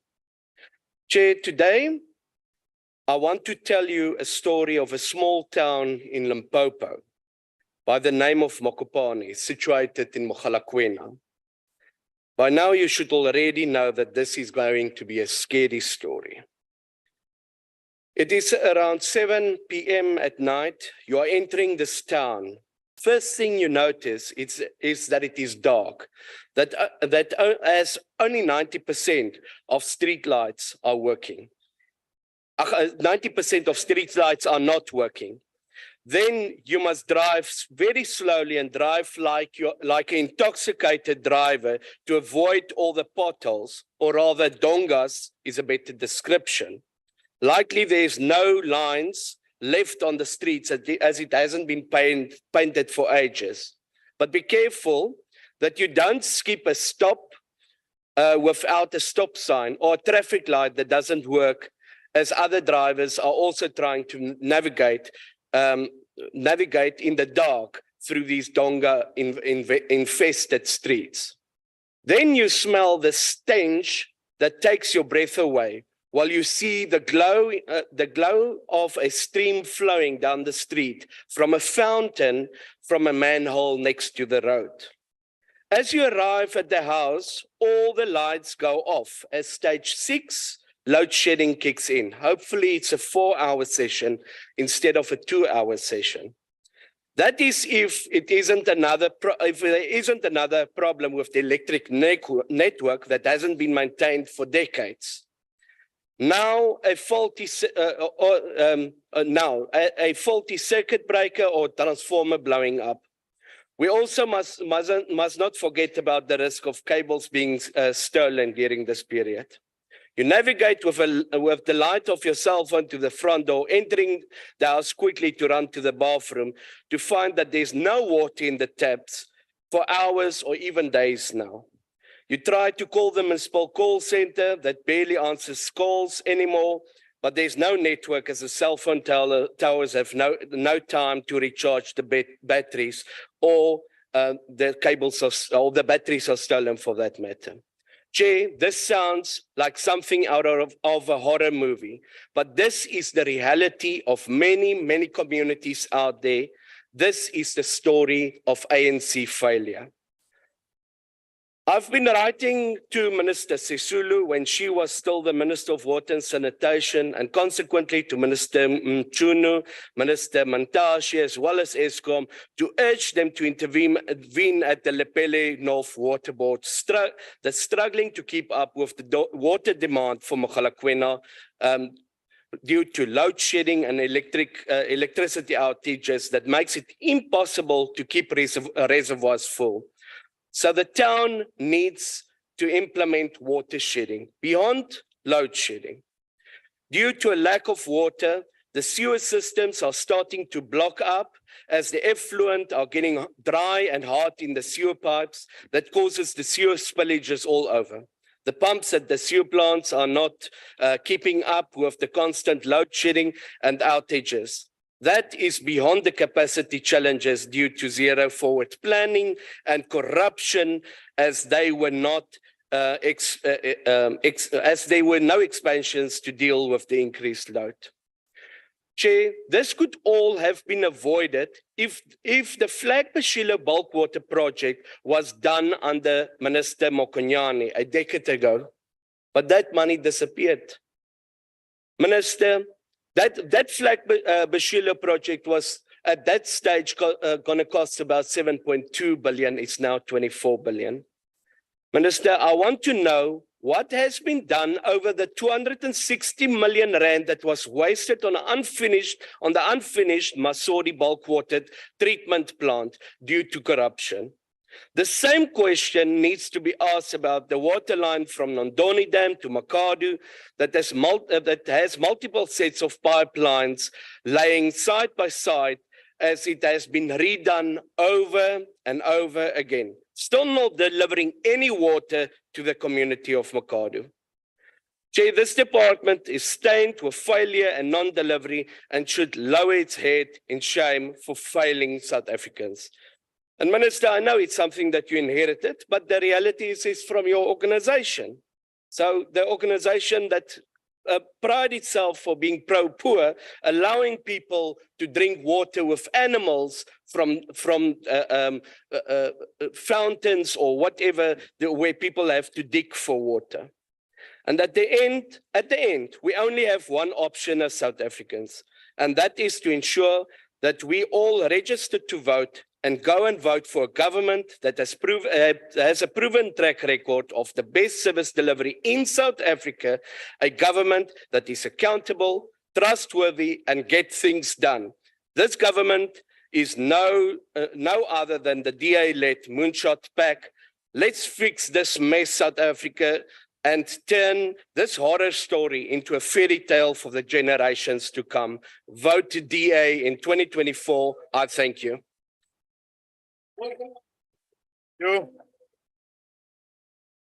The next speaker is the Eastern Cape Order. The next speaker is the Eastern Cape MEC Human Settlement, Honorable Mani Lusiti, on the virtual platform. Thank you very much. House Chair, greetings to yourself, the Honorable Deputy Chairperson of the NCOP, the Honorable Minister of Water and Sanitation, the Deputy Ministers, Chairperson of the Portfolio Committee, all delegations from provinces, and leadership of the various entities and all present. Honorable Chair, as we extend our greetings to everyone present in this plenary today, allow us to start by conveying profound greetings from our beautiful province of the Eastern Cape, the home of legend. Indeed, we are pleased to participate on behalf of the Eastern Cape in this important National Council of Provinces plenary debate on the 2023-24 financial year budget. Honorable vote MEC, of- Honorable MEC, even if you can switch off the video so that the sound can be good. I can see that the network is a little bit of a problem. We are allowed to switch off the video and continue with the debate. Thank you very much, Chair. Hope I'm better now. We load shedded. Honorable Chair, I think the Honorable Minister Mkhunu did give account of the work done in the previous financial year, and we're going to resist the temptation of electioneering in this debate, unlike the honorable members that came before us, but really engage on the minister's clear plans of the department for the financial year of 2023-24, when he tabled his budget speech on the 16th of May. On the budget vote of water and sanitation, as tabled by the minister, it did not only give an accurate account of the road traversed in the delivery of water and sanitation, but it also drew concrete plans for the lived experiences of our people. For us in our province, as we are one of the hardest hit by drought and the related water scarcity challenges, our farmers, both the sustenance and the commercial farmers, have been facing serious challenges because of the drought as occasioned by the phenomena of global warming. The water scarcity challenges have been severe in many parts of the province, with negative impact on livelihoods of our people, with the Nelson Mandela Bay Metropolitan Municipality being the most affected area.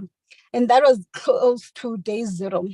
As a provincial government, we've been part of the efforts to find lasting solutions, including the servicing of water treatment works, improvement of water catchment plans, etc. In the area of Gqeberha, in the Nelson Mandela Metropolitan Municipality, as it has been affected by drought for the past 5 years, various interventions have been implemented by the Department of Water and Sanitation, COGTAM, and water boards, where they explored in terms of water restrictions and water cutting in some areas. To address this perennial water crisis, the Nelson Mandela Bay Municipality has embarked on desalination project with the support of the Guha Development Agency. The Honorable Minister has been leading the departmental efforts, working with the municipality and all other relevant stakeholders in an attempt to finding lasting solutions. Now, in our OR Tambo, Alfonso, and Joe Gabi region, where we still have around 50% water backlogs, with whilst Sarah Batman, Krisani, Amatolem, heavy backlogs of around 20%, and our 2 metros that are sitting below 1%. The sanitation backlogs ranging between 30 to 50% in the majority of our district municipalities, with the exception of Sarah Batman in the 2 metros that are ranging between 0 and just below 10%. Now, honorable members, indeed, there is a need to upgrade the existing water bulk water and sanitation supply due to the increase of demand for further housing development, whilst the eradication of the backlog remains critical. The draft Eastern Cape Water and Sanitation Master Plan suggests that more than 120 billion is required for the eradication of the water supply backlog for the domestic sector and 20 billion for sanitation, inclusive of upgrades of the existing systems. The Department of Water and Sanitation has invested more than 10 billion since 2010 in our province alone and has identified 43 RBIG projects, of which 12 of them are complete. And that's the story the honorable member from the DA forgot to tell. 18 are under construction and 13 of them are in the various stages of planning. Now, that is a story of government at work in resolving people's challenges. On average, 20 WSIG projects are completed every year, and more than 50 are under implementation, be it design, procurement, on construction stages. Implementation has been by our water servicing authority municipalities themselves and a few by Amatola Water. The progress and the financial performance has not been satisfactory across our water servicing authorities. And I think the minister, when he spoke earlier on, went into detail in the need to support these municipalities in implementing their mandate. Whilst the Honorable Minister announced that the work is underway on the Mzimvubu Dam, as a province, we are awaiting the implementation of this project, and we're elated for the huge role it will play in the delivery of clean drinking water to many parts of our province. As the provincial government, through our Provincial Department of Cooperative Governance and Traditional Affairs, we are assisting the municipalities in ensuring that the adequate spending of WSIG and MIG for the better water provision is done. Thank you very much, Honorable Chair. Thank you, Honorable Minister. MEC. Thank you, MEC from the Eastern Cape. The next speaker is Honorable Malika, who is in the chamber.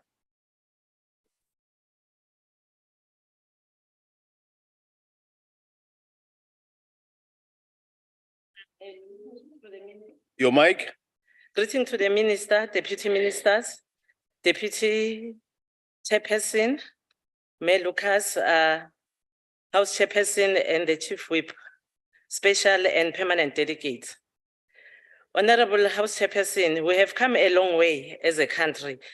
For 3.5 centuries, basic services in our country were a privilege of the white minority population, with the Black majority being excluded from accessing them. There is no doubt that the ANC-led government has built and expanded water infrastructure in the majority of our communities. We, the African National Congress, are the first to accept and acknowledge that much still needs to be done to bring about universal access to adequate, safe drinking water and dignified sanitation for all our people, and to ensure we leave no one behind. There are still remote areas in our country where there are still people who have to cross dangerous rivers to get to town. Some learners in these areas have to be tucked into a drum to cross the bridge in order to reach their schools. There are still communities where people fetch water from dams and rivers, which they share with their livestock. These are the stories that must make all of us work harder and smarter to bring much needed development to those areas through building water and sanitation infrastructure. Our ANC-led government is committed to building and expanding water infrastructure, as demonstrated by the budget allocated to the Department of Water and Sanitation. The department is one of the sector departments that was not affected by budget cuts. Instead, it received increased allocations. Honorable members, the building of water infrastructure has great potential not only for expanding access to water, but also for contributing to economic growth and development and addressing the triple challenges of inequality, poverty, and unemployment in our country. Honorable House Chairperson, the ANC-led government has for years invested and continues to invest a lot of resources in the building of water infrastructure. The Trans-Caledon Channel Authority, TCTA, has been leading in financing and implementing bulk raw water infrastructure development and providing treasury management services to the Department of Water and Sanitation. In coming financial year, this is 2024-2025, the TCTA will be transformed through its merger with the water trading entity to become the National Water Resource Infrastructure Agency. The rolling out of a big water infrastructure project to and expand the existing bulk infrastructure continues to be the priority of the ANC-led government. Minister Mkhunu has been calling for a public-private partnership between the ANC-led government and the private sector to ensure the building of big water infrastructure project, because the government has limited resources to invest as compared to the private sector. Already the big infrastructure projects implemented by the TCTA are partly funded through investment and loans from the private sector. We support the call by the minister. However, the government has to be cautious not to commodity the provision of water and make it expensive and not accessible to the working class and the poor of our society. Honorable members, the TCTA is not only able to source funding for the big infrastructure project, it also has the capacity to generate its own revenue through fees for financing and managing projects for the department. The TCTA continues to play a leading role in the rollout of water infrastructure in the country. Just recently, President Ramaphosa launched phase 2 of the Lesotho Highlands Water Project. The Lesotho Highlands Water Project is an important government intervention to supply water to the Vaal River system, which ensures water security for Gauteng, the Free State, the Northern Cape, and the Northwest. Our government stated objectives, which include boosting local industry and economic growth, enhancing the country tourism potential, and facilitating the development of micro and small industries will be accomplished with the launch and implementation of phase 2. Honorable Chairperson, President Ramaphosa, in his State of the Nation address, committed his government to continuously create jobs for the unemployment in the country, the bulk of when our young people. The implementation of large water and sanitation infrastructure project has the potential not to only create much needed jobs, but also alleviate poverty in those communities. The policy of the government as it relates to project implementation, prioritize labor-intensive projects over machine-intensive methods. Through the implementation of the various water and sanitation projects, there are more than 500 across the country.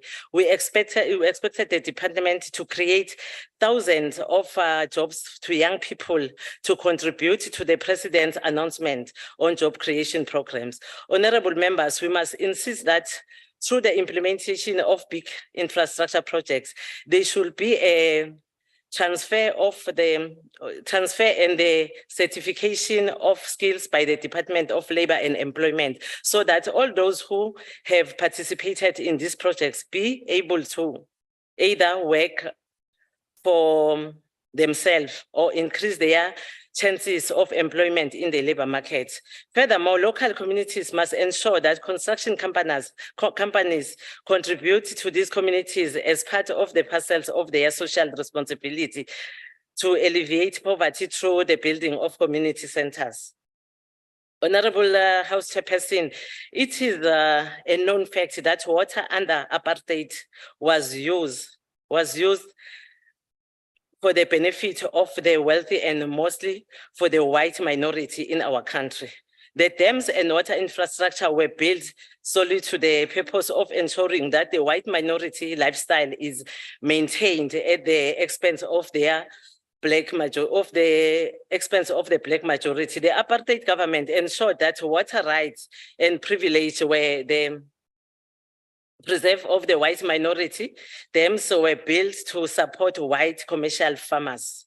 Since 1994, the ANC-led government has embarked on a program to derealize water rights and has sought a transform to water sector to conform to the demographic of our country. The ANC-led government has been and continues to build water infrastructure, not only to supply water to communities, but to support Black emerging farmers as well. Coupled with building and expanding access to Black communities and farmers. Our ANC-led government has embarked on a process to transform irrigation boards into water users association and align catchment management agencies along and provincial borders. Honorable Chairperson, I have highlighted earlier that there are more than 500 water and sanitation infrastructure projects that are being implemented by the Department of Water and Sanitation across the country. The building and expanding water and sanitation infrastructure ensure that our government achieves the constitutional imperative of taking reasonable measures to provide sufficient safe drinking water and dignified sanitation infrastructure for our people. Billions of rands are spent annually on water and sanitation infrastructure. The Department of Water and Sanitation has made a commitment that the building of essential water and sanitation infrastructure used to be a wealth distributive mechanism in favor of women, youth, and people living with disability in our country. Honorable members, Minister Mkhunu announced during his budget vote that the total value of the major water resources infrastructure projects that are implementation stage, most of which I have just alluded to collectively amount of 130 billion rand. As members of this August House, we have a responsibility to ensure that women, youth, and people living with disability benefit from this allocation of the department. We must not only be content with seeing on paper that women, youth, and people with living disability benefit. We must also ensure that these are the people coming from the communities where these infrastructure projects are being implemented. Instead, there are no businesses, women owned by women, youth, and people living with disability. The department should work with the Department of Small Businesses to ensure that people are trained and that they are assisted with the establishment of the small and medium enterprises in the local communities, as it is their democratic right to benefit from government procurement processes. As the African National Congress in this House will ensure that the building of water infrastructure contributes to the economic growth and development to address the triple challenges facing the country: inequality, poverty, and unemployment. Honorable Smith, mina ngikhule before 1994, where there was a permanent load shedding in the country. It's not now, because besikhule ngamakhandlela singawazi ugesi ukuthi wawukhona. Because of the ANC namhlanje siyakwazi ukukhanyisa ugesi, siyakwazi ukuba naba Apollo nama street light. Angeke ke ukhulume ngamalokishi ukuthi awana gesi, ama street light awasebenzi ngoba before 1994 asikwazi lokho. Ama bucket systems sasiwazi ngawo lowo, ukuflasha ema toilet sasingakwazi, sikwazi after 1994. As ANC, we support the budget vote.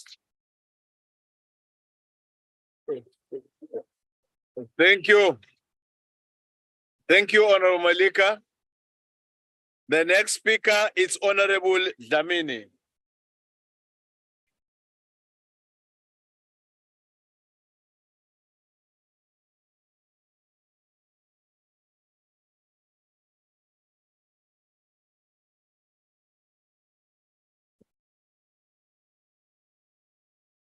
This year, the Economic Freedom Fighters celebrates 10 years since its formation. It has been 10 years of fighting exclusion, of affirming the humanity and dignity of African people, and it has been 10 years of fighting for and with the downtrodden, for basic services such as housing, education, water, and sanitation. Chairperson, the right to water and sanitation is a fundamental human right that is provided for in the Bill of Rights. And there exists a duty in all spheres of government to ensure that water and sanitation services are provided in a manner which is efficient, equitable, and sustainable. Yet violations to this right to access water and sanitation are unacceptably high in this country, with the most violations taking place in rural and informal communities. The EFF therefore rejects the budget vote of the Department of Water and Sanitation that is in consistent breach of this constitution. Chairperson, the concept of clean water and sanitation as essential to health is not a novel idea.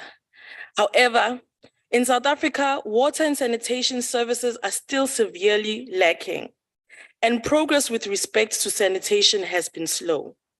Back in the year of 2015, the total number of people in South Africa lacking access to improved sanitation was 18 million, meaning that only 66% of the total population had access to improved sanitation in that year.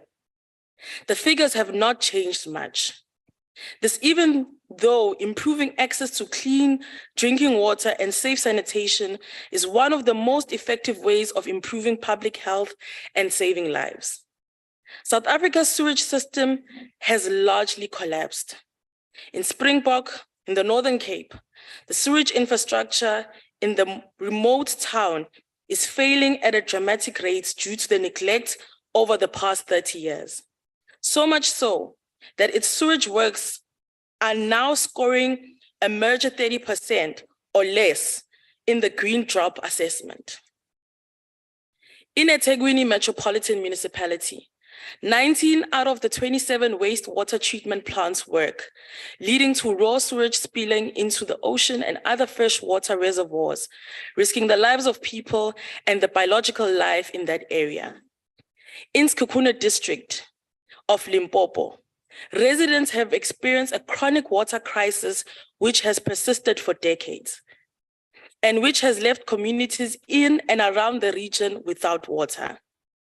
This too, a consequence of incompetence, corruption, and neglect that has become synonymous with the government of the ANC.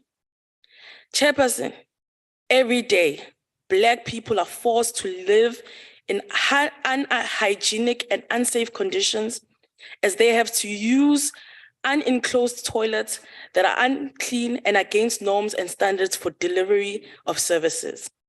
The lack of access to clean water across South Africa has resulted in many difficulties, including issues of health, education, gender equity, and economic development. It is not enough, Chairperson, to only provide improved water and a basic sanitation to those who currently lack these fundamental services. But what is essential is actually ensuring that these services provide safe drinking water and adequate quantities of water for health, hygiene, agriculture, and development. For the health impacts of inadequate sanitation can be serious and even deadly, as is evident by the recent outbreak cases of cholera in Hammanskraal. Hammanskraal, a township located in Pretoria, has struggled with poor water management for several years, and many residents have reported receiving discolored or foul-smelling water from their taps.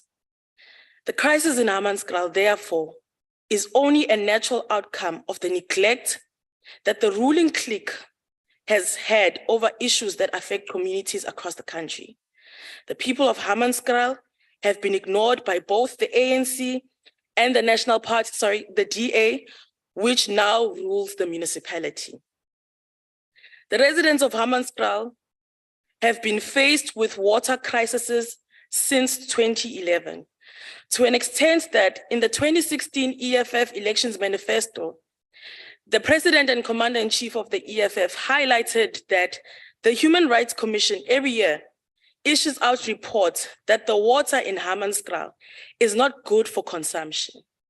He further called out that politics should be put aside and that there should be an emergency national procurement to deal immediately with the issue of Hammanskraal. Today, 23 people have died in Hammanskraal. They've been killed by your corruption, your incompetence, and general disregard for African life.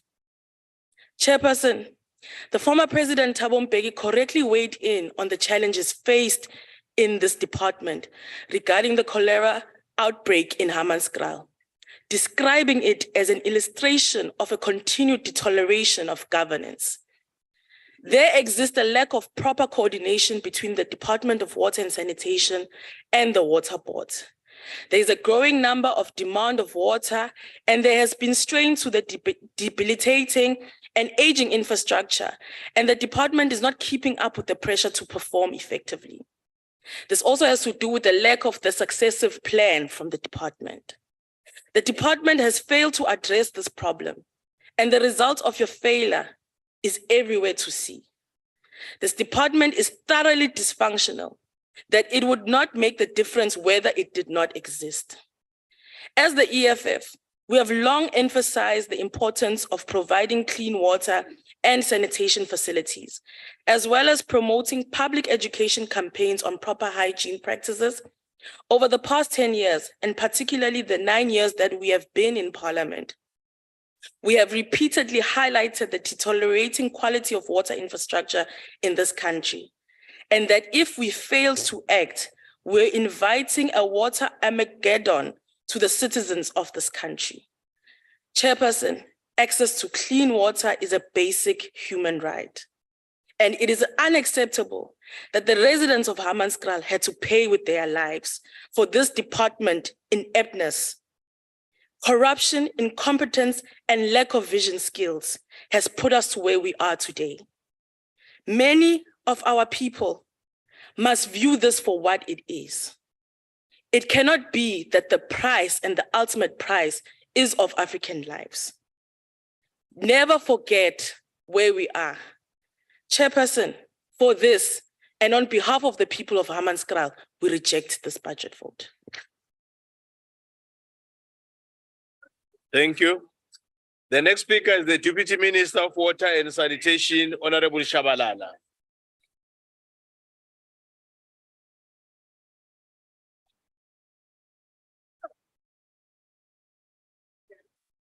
Your mic. Thank you so much. Honorable Deputy Chairperson of the NCOP, Ms. Lucas, House Chairperson, Mamuni Ngwenyangi Tukuba, Mama, Unga Hlehli Mva, Mr. Nyami Boy, Gutwa Stala, Honorable Minister Senzo Mkhunu, Deputy Minister Mahlobo, Honorable members of the NCOP, special delegates and permanent delegates, viewers at home, ladies and gentlemen. Honorable Chairperson, allow me to reiterate our deepest condolences to the family, relatives and friends affected by the tragic loss of loved ones in Hammanskraal due to the cholera outbreak. Our thoughts and prayers are with you during this time of immense sorrow. Please know that you are not alone. It is unfortunate that the honorable member who just left the podium, they seek to deal with this matter in a manner that they're doing, including the Honorable Smith from the DA. It is very heartening at this time. We have a society that is coming from a history that is very difficult. When lives are involved, it's quite important that as honorable members, we behave honorably, because if we are about to deal with the people, we need to ensure that indeed we're not faced, we're with the people, we come together, whether black, green, and white, whether the number or rather the color that you represent in any other organization, we put that aside and we pull together so that we're with the people who are bereaved. That is quite important. Members of the House, we gather today after having had celebrated, if not observed, the World Africa Day on the 25th of March.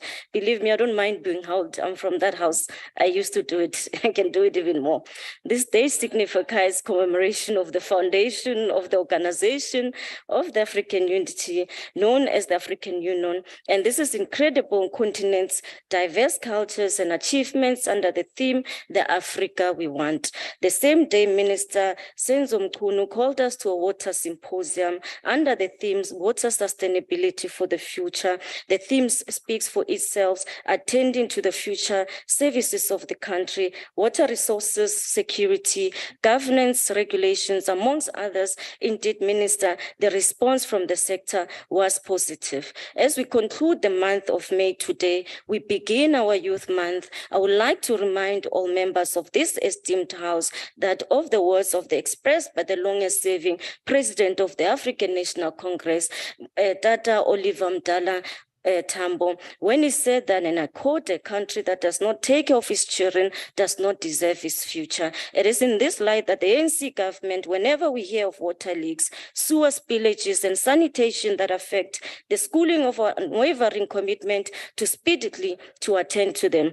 This we have done so because we remember very well the future of this country depend on its youth. As Tata Nelson Mandela aptly stated that education is the most powerful weapon which you can use to change the world, and that is education not only equips individual with necessary skills for economic success, also plays a crucial role in the nation building and reconciliation. Honorable House Chairperson, the local government is central to providing crucial services to the people of South Africa, as highlighted in the Constitution, and the Constitution recognizes the vital role of local government by empowering municipalities to deliver democratic and accountable governance, along with the sustainable service provision. Municipalities have the autonomy to handle local government matters, generate revenue, and impose taxes, placing them at the forefront of providing essential services to communities. The Constitution also emphasizes the importance of cooperative governance, promoting collaboration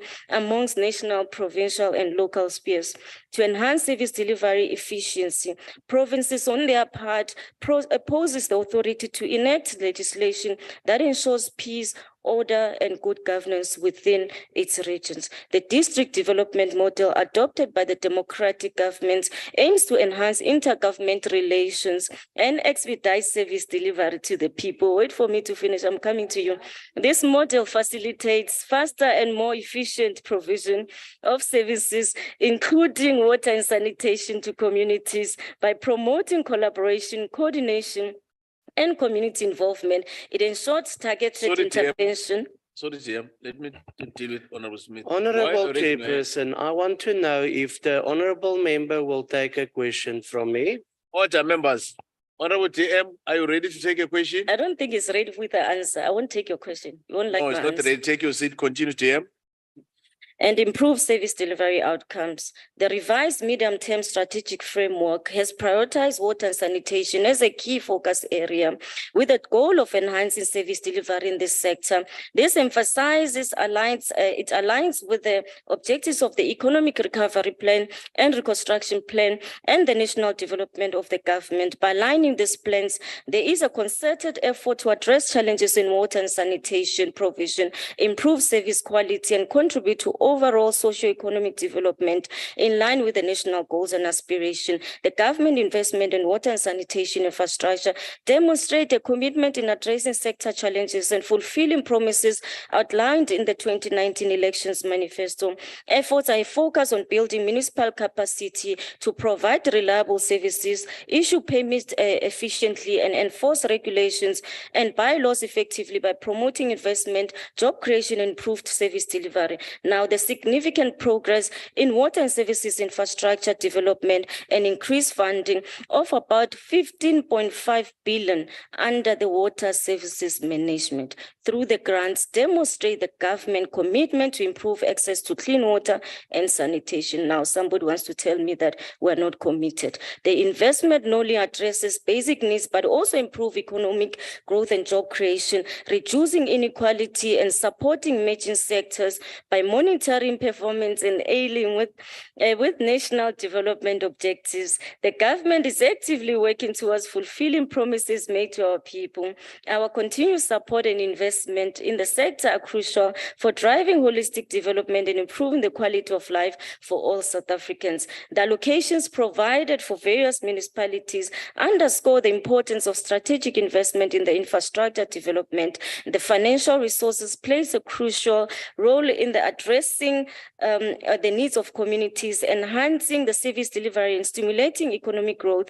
The significant funding allocated to different regions indicates a commitment, equitable development, and improving the quality of life for residents by directing resources towards infrastructure projects, as I said, with job creation. And we thank Honorable Mkhunu for really driving the ship and steering the ship and ensuring that the Department of Water and Sanitation come together through with the municipalities where the Section 139 and he invokes Section 63 to ensure infrastructure does not stop, infrastructure proceed, and we come together as levels of government. We really thank that leadership. And when we invest, and this is much important, that through the DDM, the ANC government has made significant investment in the provision of connected water to our communities, therefore ensuring that they do not solely rely on collecting water from the rivers. In addition, our department has ensured that we adequately address challenges of water reticulation, building of dams, increasing our water reservoirs,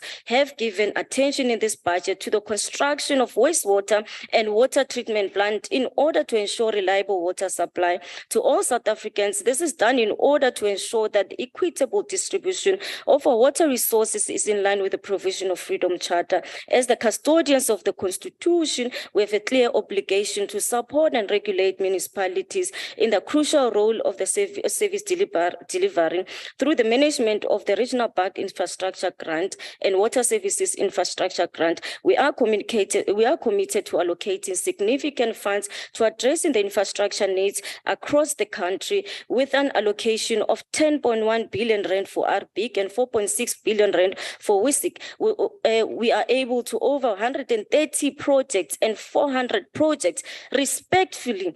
These grants are instrumental in the addressing critical infrastructure gaps, ensuring reliable water supply and improving service delivery to the communities. Sithi Quba Mkhunu bakubhekile abantu bayabona ukuthi amanzi ayenza abantu bethu bayabona ukuthi ngempela sisemsebenzini. Now it's impendule laba lokubakhuluma lana.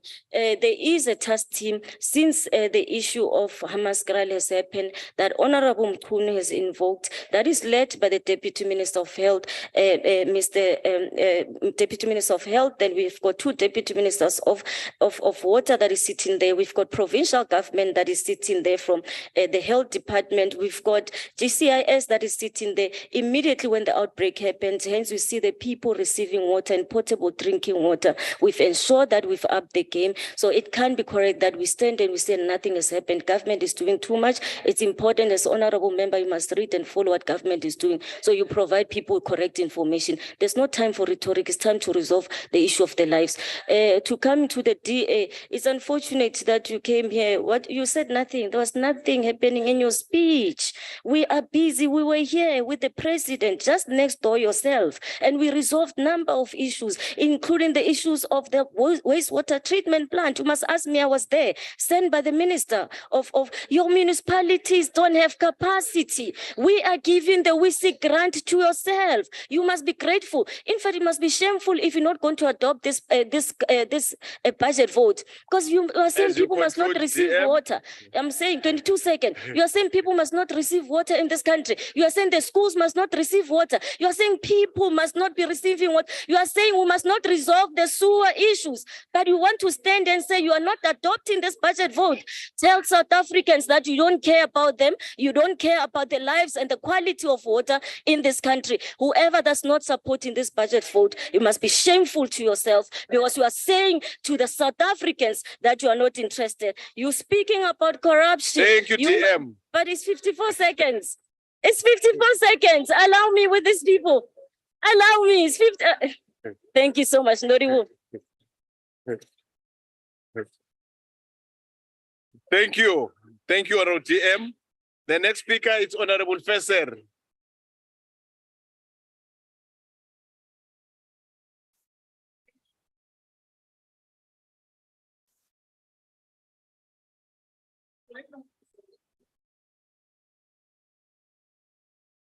Your mic on and start your debate. The time is okay. Okay. Thank you, Honorable Chairperson, Honorable Members, Honorable Minister and Deputy Minister, fellow South Africans, good day. Just to add to the Rooiwal situation, it didn't happen yesterday or in this year or at the end of last year. While I was the Deputy President of the South African Ratepayers, I visited that place with the University of Pretoria way back in 2009, and it was already a crisis then. So as are all the wastewater treatment plants in South Africa, and you cannot deny that because it's been printed in the Green Drop report. There is absolutely no governance from the ANC side.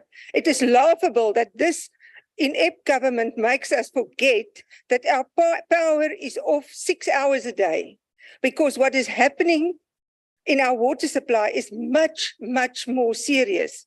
Chapter 8 of the Constitution of South Africa determines the right of sufficient water of quality and quantity. These rights are interlinked with the right of every South African to food, health, housing, and a clean and healthy environment. The state is constitutionally obliged to provide clean drinking water for human consumption. The provision of quality drinking water, as well as the provision of basic sanitation services to protect the environment. After 2 decades of neglect and little or no maintenance of municipal sewage plants, corruption and indifference, South Africans are vulnerable to medieval waterborne diseases and something even more, thirst. We are thirsty, we don't have water. We are seeing villages, towns, and even cities experiencing severe water shortages caused by a combination of years of bad management, drought, and endemic fraud and corruption within the department. Water is life, and therefore the sustainability of human development depends on water. So why was it allowed that municipalities and industries decant their toxic effluent into our rivers, lakes, wetlands, and environment? The toxic heavy metals in the effluent from industry changed life-giving water into potential toxic killer cocktails to our nation. Why does the Department of Water and Sanitation and Environmental Affairs not comply with their legislated mandated responsibilities to ensure the water of South Africa does not kill South Africans? Although the backward trend in water quality was already evident in 2013 after the State of Water and Sanitation reports was released, the blue and green drop reports of 2013 confirmed the devastating results of the infringement of human rights. Yet, no further monitoring was done until 2022. Although the government was fully aware of the ongoing deterioration of water quality, there was no accountability, while millions of people were exposed to waterborne diseases such as diarrhea, cholera, dysentery, and typhoid. The SA Human Rights Commission has in 2019 described the collapse of 44 sewage pump stations in Mfuleni municipality as a human rights violation. Yet millions of liters of raw, untreated sewer flows still daily into the Vaal unabated. The lack of access and availability to safe drinking water is a human rights problem that needs to be urgently addressed and resolved by government. Currently, every river and stream, including the Vaal and the Orange rivers, are saturated with sewer and toxic industrial effluent, not only causing disease by those consuming it, but also threatening our food security by irrigation of grains, fruits, and vegetables. But for the past 20 years, media reported daily on dysfunctional management of water users and the subsequent environmental pollution of South Africa's water. But there was no action from government. The ANC government must admit that water provision is a serious problem to the detriment of South Africa. Now the government is congratulating itself for rolling out water infrastructure to 95% of the population, but a third of South Africans do not have regularly flowing water. In fact, they are without water in areas where I move for 3 to 6 months before anything is done. In fact, water is pumped to reservoirs that never reach the reservoir. as in Ditsobotla, Tswahing, Naledi, and most municipalities and villages in Northwest. Dysfunctional municipalities, district municipalities, and provincial governments must be held accountable by the department, which is supposedly the uppermost authority of South Africa's water, but they all miss the value of water. If all the levels of cooperative governance were functional and active, and there were well-informed leaders at municipal level, water would become a tool of development rather than a constraint on growth and livelihoods. How do we stop the decay and destruction of bad, incompetent governance? Make the polluter personally pay by implementing legislation. Environmental legislation clearly says those who pollute must pay, but a lack of implementation and capacity in government means this rarely happens. Even more so when politically connected companies are doing the law breaking, like Sasol. If the law is enforced and heavy fines are imposed, which rarely happened in the past 20 years, it would act as a deterrent and provide a source of funding. Because no matter who we are or where we come from, we are all entitled to basic human rights of clean air to breathe, clean water to drink, and a healthy land to call our home. I thank you, Chairperson. Thank you. The next speaker is Honorable De Bruin, who's in the chamber.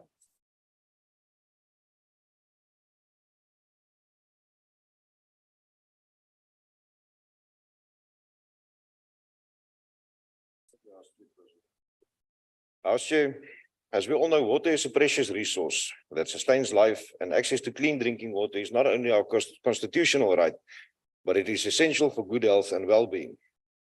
However, Chair, it is sad to note that even in urban areas, many South Africans still lack the access to safe drinking water.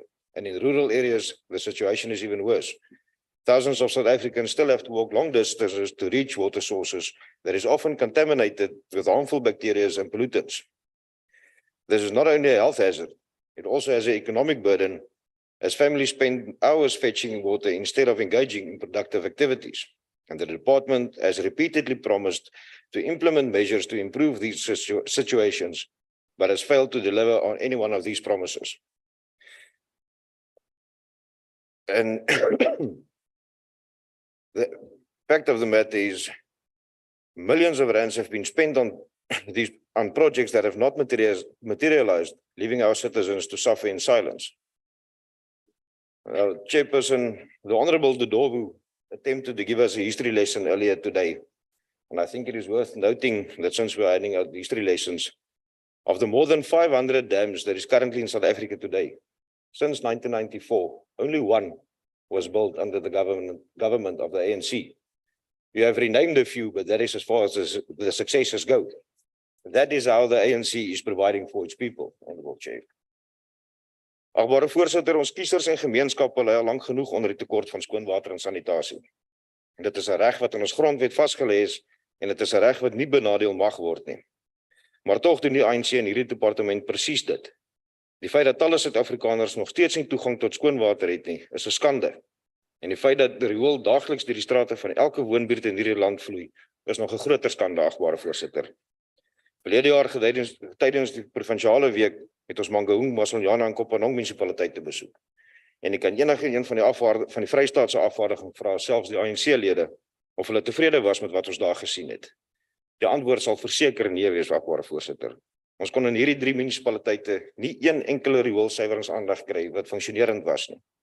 In elke geval het ons gesien hoe rou riool ons spruite en riviere besoedel, terwyl amptenare met verwarde gesigte rondstaan en probeer verskonings uitdink. In Springfontein het ons vir meer as 'n halfuur gesoek na die aanleg, en dit was duidelik dat die amptenare so lanklaas daar was, dat hulle self nie eers seker was waar die aanleg was nie. Dit is hoe belaglik dit nou al is.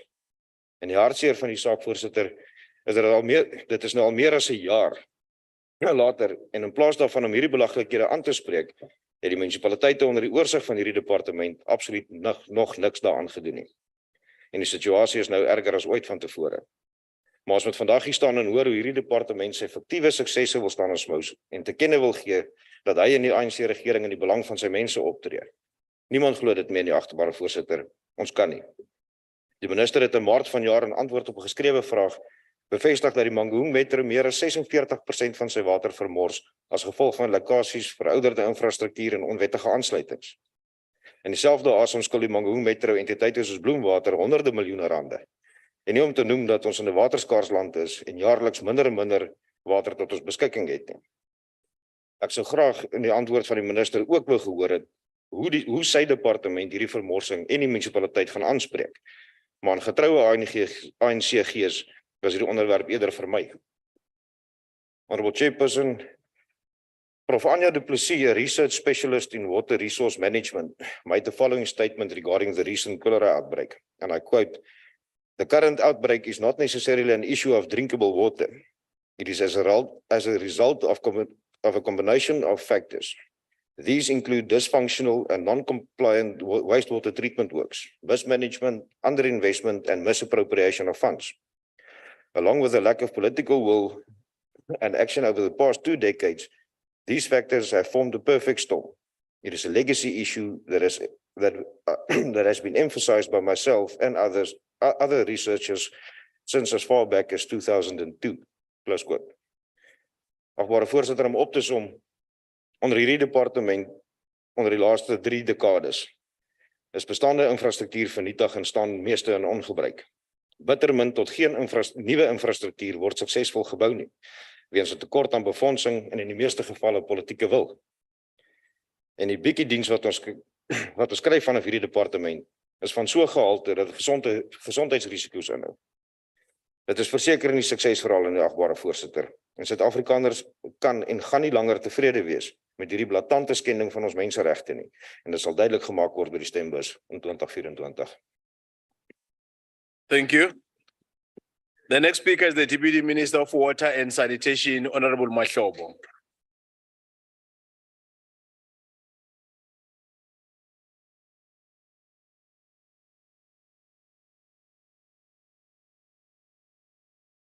Your Excellency, Chairperson, my brother, Comrade Jomo Nyambi, Your Excellency, Deputy Chair of NCOP, Minister Macingwane DM Shabalala, and all MECs that are on the virtual platform, permanent and special delegates.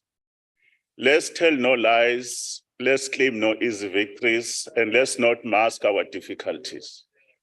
What is the state of water in our country? It is important that we must note that since the ANC took over this country in 1994, where millions of South Africans were denied the right to access to water and economic benefit.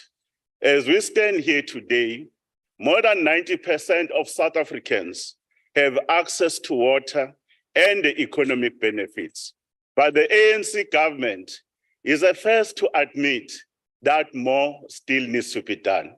Secondly, our people were denied the right to human dignity with respect to access to sanitation. Your government of the ANC has moved access to sanitation from 62% of South Africans to above 84%. But we do know that there are those that are still having inhumane condition around issues of sanitation. And as the ANC, we admit that we too were still coming to those people. Today marks 44 years when a revolutionary student movement was established, the Congress of South African Students, that shaped the shape of our politics in our country. And we salute those young men and women who are the martyrs of COSAS, but more importantly, the Honorable President of COSAS, Comrade Winnie Nelson Mandela. Your Excellencies, comrades and friends, safe and ready available water is important for public health, whether it is used for drinking, domestic use, food production, or recreational purposes. Therefore, improved water supply and sanitation and better management of resources can boost our country's economic growth and contribute to greatly poverty eradication. We know that every South African has a right to sufficient, continuous, safe, and acceptable physical, accessible, and affordable water for personal and domestic use. As we're grappling with the death of people in Gauteng and Free State, as Minister Macingwane has said, our president has directed all of us to stop at nothing, to stop the spread of the outbreak and ensure that citizens are given with water. Let's not play with the people's lives and politics. We convey our condolences to those that have lost their loved ones, but more importantly, let's not do finger pointing, because it is indisputable fact that Rooival is not working. One of the most important things that we also wanted to indicate is that there are those who wanted to create an impression as if this ministry is doing nothing. We've visited all municipalities in our country, irrespective who leads them. And our conclusion is that we are attending to matters of old infrastructure that has not been maintained by all municipalities, irrespective of a political party, the poor management of water and sanitation services. In Swane, Mr. Smith, if you are not aware, I stayed for 10 days without water. And my kids couldn't go to school. And it's happening when Minister Macingwane went to Kailicha and phoned the mayor. We must know that people were swimming in sewer in Kailicha, and their sin is because they are black. Masodi treatment plant, with Ivan plants, I was there, sent by the minister. That treatment plant is being done. When that contractor was appointed, that got Rooival messed up of 260 million, it was not the ANC-led government. Don't throw stones when you live in a glass house. In the last 5 years, the grants that have been provided by the ANC government, more than 35 billion rands have been used, covering more than 950 projects. And we've given water to more than 350,000 households and created more than 285 jobs. Macingwane's budget that is giving right now, 530 projects are already in the pipeline. The ones that is intervening in terms of Section 63 and 54 of the Constitution, they are estimated at 120. In total, this year, 650 projects that are meant to restore the dignity of our people. One of the issues that we know is that we must deal with the challenges of climate change. We must also deal with the consumption patterns of South Africans, where we're over-consuming water, estimated at more than 273 per capita per liter per person. And we must ensure that we safeguard our infrastructure. On infrastructure, this is what we wanted to tell you. It's a fact, not a fiction. The South African Institute of Civil Engineers produced a report last year. It confirmed that the bulk infrastructure in South Africa is in good condition and is comparatively with all infrastructure in the world. The only matter of concern for all municipalities is the wastewater treatment works. And it's only Minister Mkhunu, not these so-called experts, who brought back the green drop. Don't confuse the green drop with the blue drop. The results that we gave is for the effluent. And in the stories that you are saying to people, don't drink water. We as scientists, we know that our water remains safe. But the water that gets into the rivers and dams, you can't drink it because it must still be treated. Tell no lies, claim no easy victories. Tomorrow, Minister Mkhunu is going to release the status of what? Around the drinking water standard for the country. And don't jump and say people must not be able to drink or not, but just wait. Later on, we'll also deal with the no drop, which is about non-revenue water. Our dams in our country are safe, and we've done well because we've approved personal people that are dealing with those issues. And these dams were even doing dam rehabilitation projects. More than 43 of them have been done by the ANC government. We have actually refurbished, rehabilitated more than 26 of them, whether in Yaga, whether this Duop Dam. Fortunately, as a youngster, I was involved when Duop was being built. Check the results. We've done more than 26, including the Glen Williams Dam and the Berg that we're doing in the Western Cape.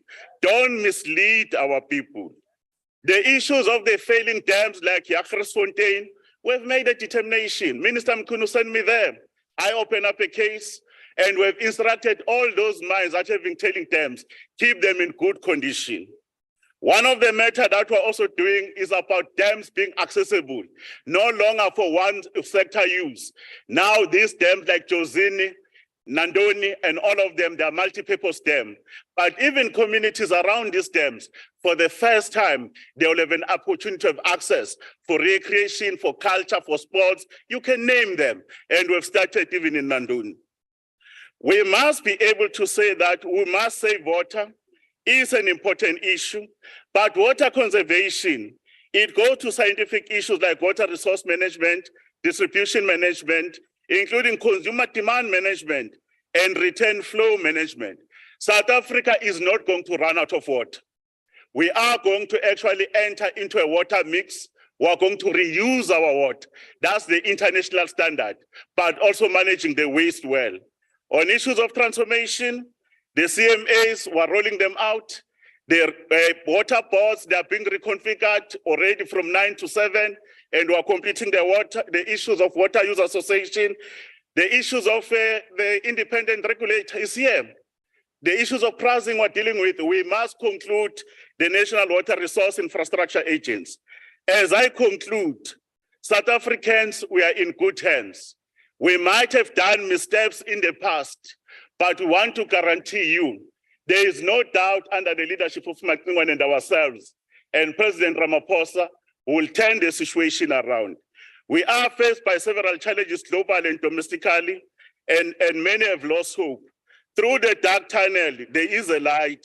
Our collective effort and resilience of our nation will see us through. Let us remain vigilant of the dangers faced by our revolutionary advancement. We should never be rigid, inflexible, or inactive to change. We have a shared dream and aspiration beyond our ideologies and beliefs. The words of His Excellency Twalanda Nelson Mandela remain timeless when he inspires us.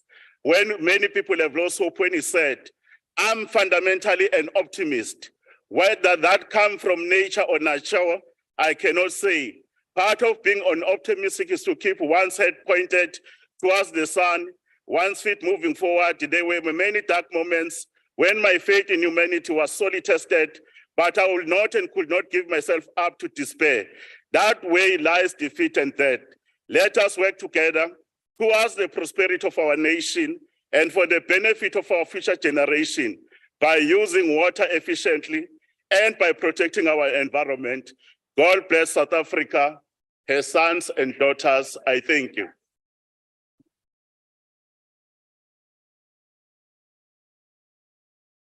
Thank you. Thank you. Order members. I regard the DM as my brother, but I don't know whether I will keep the brotherhood because Mama is appreciating, and I always thought I'm the only one with Mama. So Mama is creating a problem for us, my brother. Honorable Atebe, it's our next speaker.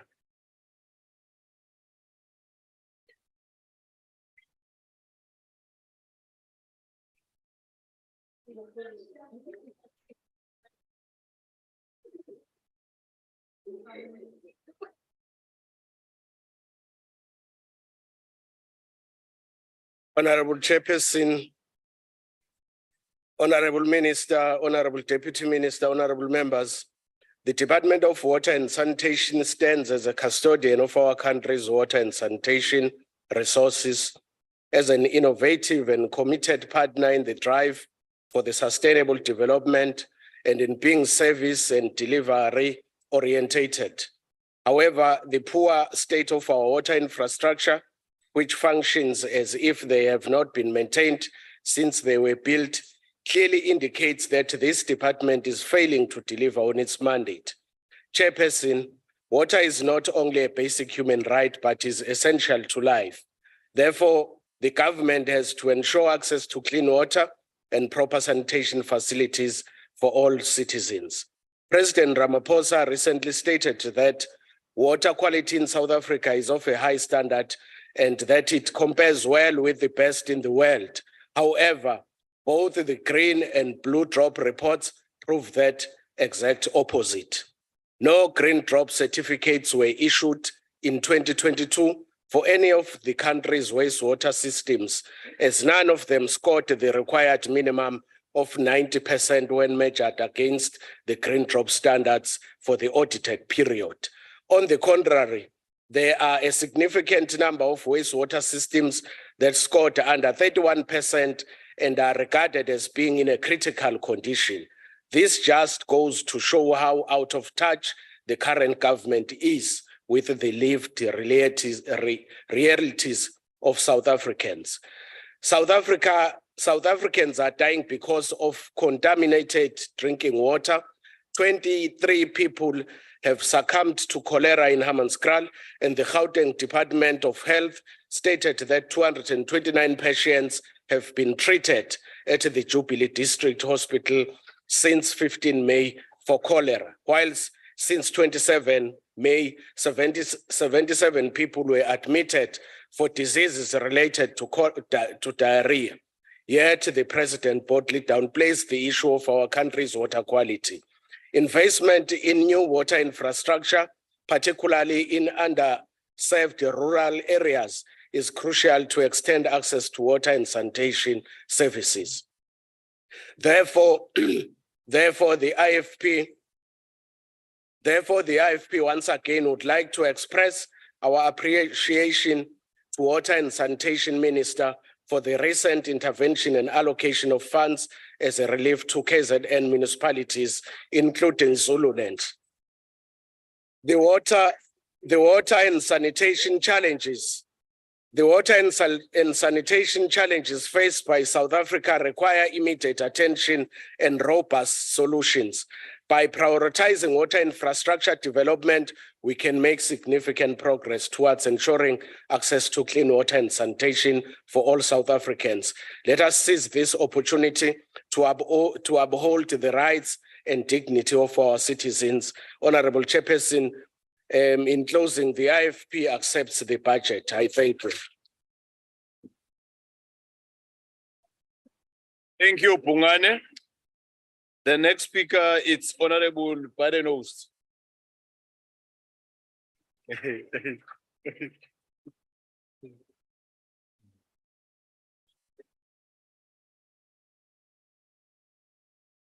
Honorable Chair, honorable members, honorable ministers, deputy ministers, fellow South Africans, good day.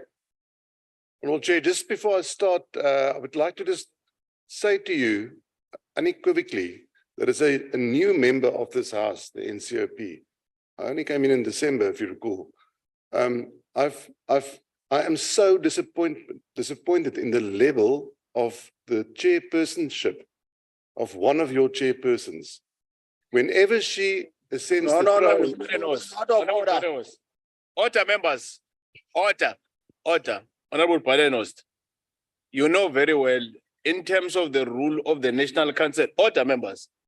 In terms of the rule of the NCOP, it's against our rules to cast aspersion to a presiding officer.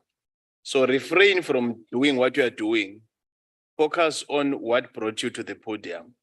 Please. Thank you, Chair. Let's not go into a battle of words with unarmed people. So, Chair, thank you. Honourable Minister, it's quite a coincidence that you're in the House today because the Minister that was here before you, Mr. Zikalala, and you actually share the same fate, I believe. You both stood for Chair in the KZN ANC, and you both lost. And yeah, you both got out of that. Anyway, Minister, the problem is your department is broken and it's systemic. What's happening in the country at the moment is systemic of what your broken department has become. I mean, your department presides over, in a year, a financial year, 2018-19, over 1.4 billion rand irregular expenditure. So how can we not expect stuff to not go right? I mean, I don't want to stand here and point fingers. Everybody's been talking about Hammanskraal, but let me give you an example. There's the Solplaatjie and Diklong municipalities that's brought to your attention by this honourable member sitting in the House, brought to your attention 3 years ago that the infrastructure of those wastewater treatment plants at those two municipalities have gone. They're broken. those municipalities, Kimberley is floating in sewage. That water, that sewage is flowing into the Vaal River, and that's going downstream. So what do you expect will happen eventually? We will have cholera outbreaks, and it'll continue happening because your department continues to break the system. Let's look at what your department should be doing. So one of the things that your department should be doing is attend to creating bulk water supply. Yes, municipalities are supposed to get water to the residents and treat the water. Yes, that's correct. But your department, Minister, let me just give you one example. Your department, with its gross ineptitude in the way you're handling bulk key water infrastructure projects, you've sat on, let's take, for example, the Clanwilliam Dam wall. That started on 2014 already, that project. We're now in 2023, and you're promising it'll be done by 2028. What has happened? Thousands of jobs are lost every single day because of your department being totally incompetent and cannot run projects and cannot do procurement properly. I'm sorry, but that's a fact. 15,000 new jobs are lost because of that delay in that project. Honorable Dodovu, thank you so much for the history lesson. It's very important that you do oral history lessons because thanks to your government, the youth of this country cannot read, 8 out of 10 cannot read for comprehension. You broke the education system as the water and sanitation system has been broken by the ANC government.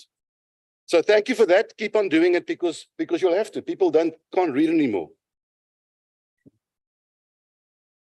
Honorable Lusiti, sorry, I couldn't hear you online, so I can't comment on whatever you said. Honorable Maleka, yeah, the Trans-Caledon Water Authority that you so lauded to us today. You didn't mention anything about the 243 million rand asset mine drainage contract irregular expenditure that they got involved in.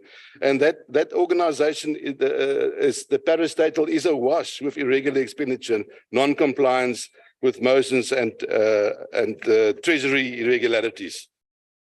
Honorable Chabalala, the one who speaks so fast, thank you very much for being in the house today. You said something very valuable. You said local government is crucial in service delivery. Yes, go and have a look. Out of the 8 ANC-run provinces, there are 14 municipalities that got clean audits. There's one province run by the Democratic Alliance who has 19 municipalities with clean audits. Why are we not surprised that the water and sanitation that's supplied to residents are broken?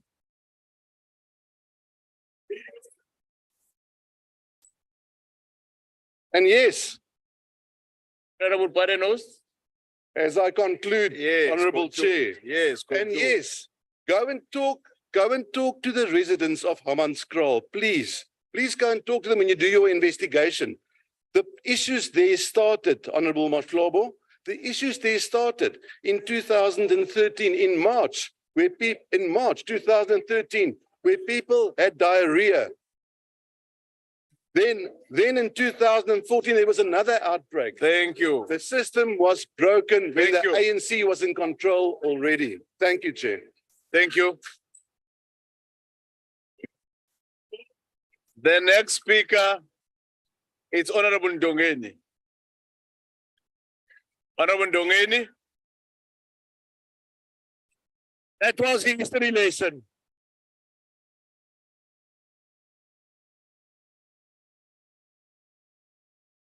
Sihlalo ngaphambili. Awuthi nje ndingekaqali khona into endichisayo unono uyatsha. Ndicela nje uqala kapha ku-Honorable Badenhorst. Yazi ngokweminyaka yakhe noko bendithi ulibonile, kanti akalibonanga. Kuthiwa xa kuthethwa phaya emakhaya. Inyathi ibuzwa kwabaphambili, kodwa yena adololo ubamba abambe phaya.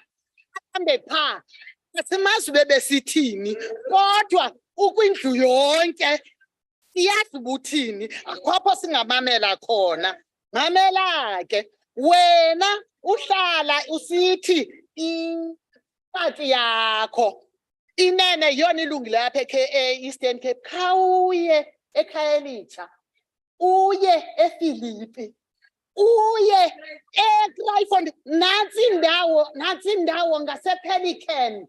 Phaya Pelican Shoprite, you just turn off uye phaya, abantu bahlale ebunyukunyukwini, namhlanje ubuzoclaima awulibonanga bhuti. Honorable Smith, yazi yintoni? Usiphathela inganekwane. Imani inganekwane lusiphathela yona, wasixelela ngoba abantu abanabansi ikhorela iseLimpopo akutabakho mntu ngokuhambisekayo kuba kaloku uzasixelela ngekhorola. Noba ikhorola noba ikhorela, whatever. Loo nto yiyo. Hayi bhuti ugrandstande nje awukwenzanga kakuhle, cha into nifunayo nifuna abantu bakuthi banivotele, bevotela into engekhoyo, liphelile ixesha. Masiphume apha. Jonga wena ngoku kwakuphethe National Party wabenefitha noba ngutatakho noba ngibani. Mna zange ndibhenefithe, sasisela amanzi nehagu, sasisusa ihagu sisela amanzi. Namhlanje uzograndstanda ngabantu abamnyama. Uqala nini? Hayibo, akwenziwa kanjalo. Wena Dlamini ukhula kamanzi because ukhula wena sele le ANC ikwazile ukukubeka endaweni. Ngoku namhlanje sondicelela balisela ngamasela. Kulungile. Unyanisile sisi because iye yalisela yakwazi ba wena namhlanje uthi ANC because ngoku waphethe National Party wangona wathetha lo mazwi lawo. Nanso into wena Honorable Fisher, Honorable Fisher usaphumile senimcalele nithi ngithe mna nokuzola le asiphathela yona into la masipala noba ngakhalaza noba ngathini uphethwe yintoni, uphethwe yiDA umasipala waseTshwane. So makangazokhala apha yondawo yokhala lena. Okwesibini yena wayeyi-deputy president ye-National Ratepayers. Wenza ntoni? Nothing. Namhlanje uyakwazi uzograndstanda up. Enkosi mhlali ngaphambili. Yithi ndibuyele.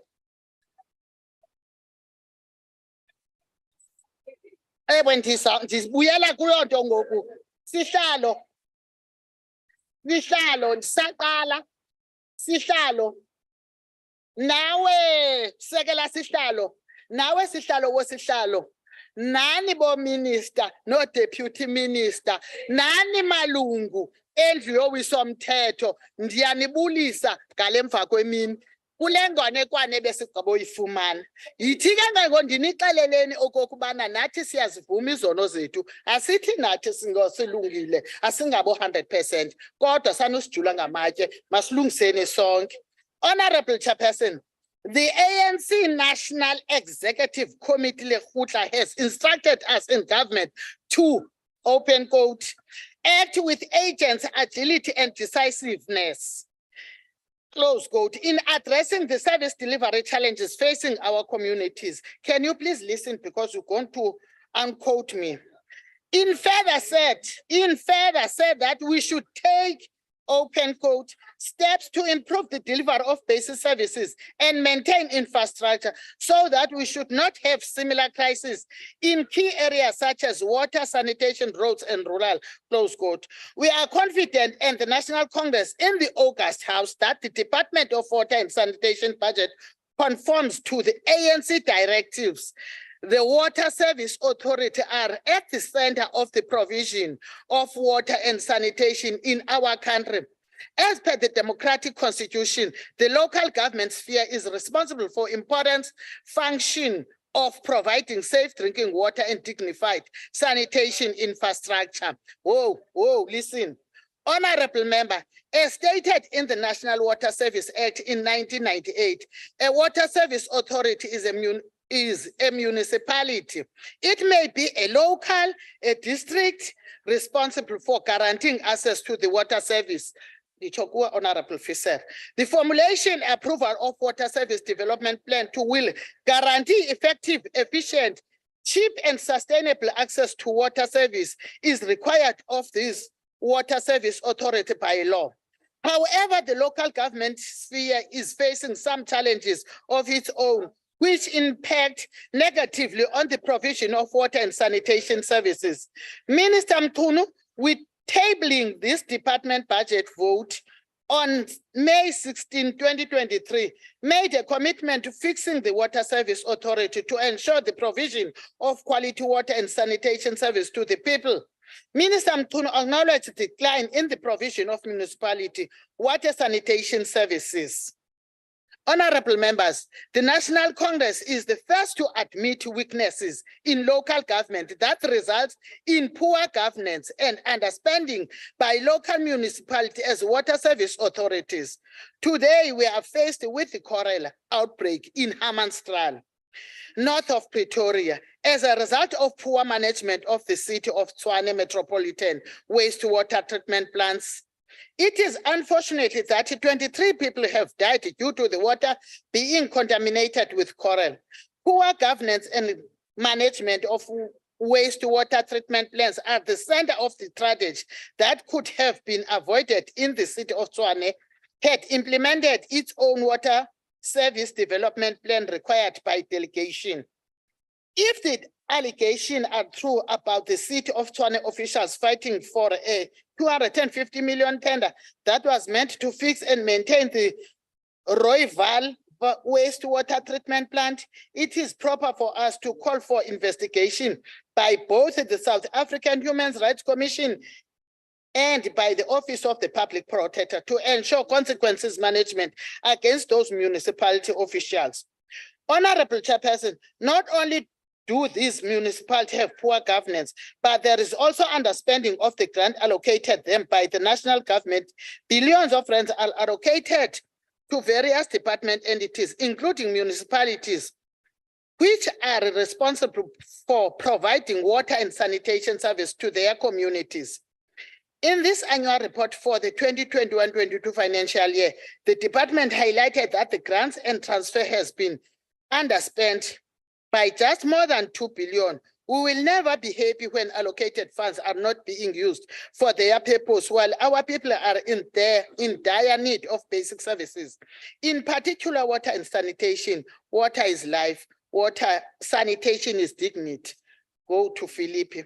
We call upon the Department of Water and Sanitation, the Department of Cooperative Governance and Traditional Affairs, and the South African Local Government Association urgently act to resolve the challenges of poor governance and underspending by local municipalities. We welcome the announcement by Minister Mkhunu to amending water-related acts to enable this government to intervene where municipalities are failing to provide the department's mandate, provided safe drinking water and dignified sanitation to South Africa. Kucho kun Ketswan, Ubam Mkhunu, siyamba nawe. Minister. Honorable members, President Ramaphosa has observed that, open quote, too many municipalities has collapsed and our people have to deal with almost daily sewage spill, water restriction, uncollected rubbish, potholes, and inaccurate billing. Which are up again Western Cape. Exacerbating these problems are the state of municipality and social infrastructure improper of unskilled people in municipality possession, which badly affected people quality of life and local economic activities, close quote.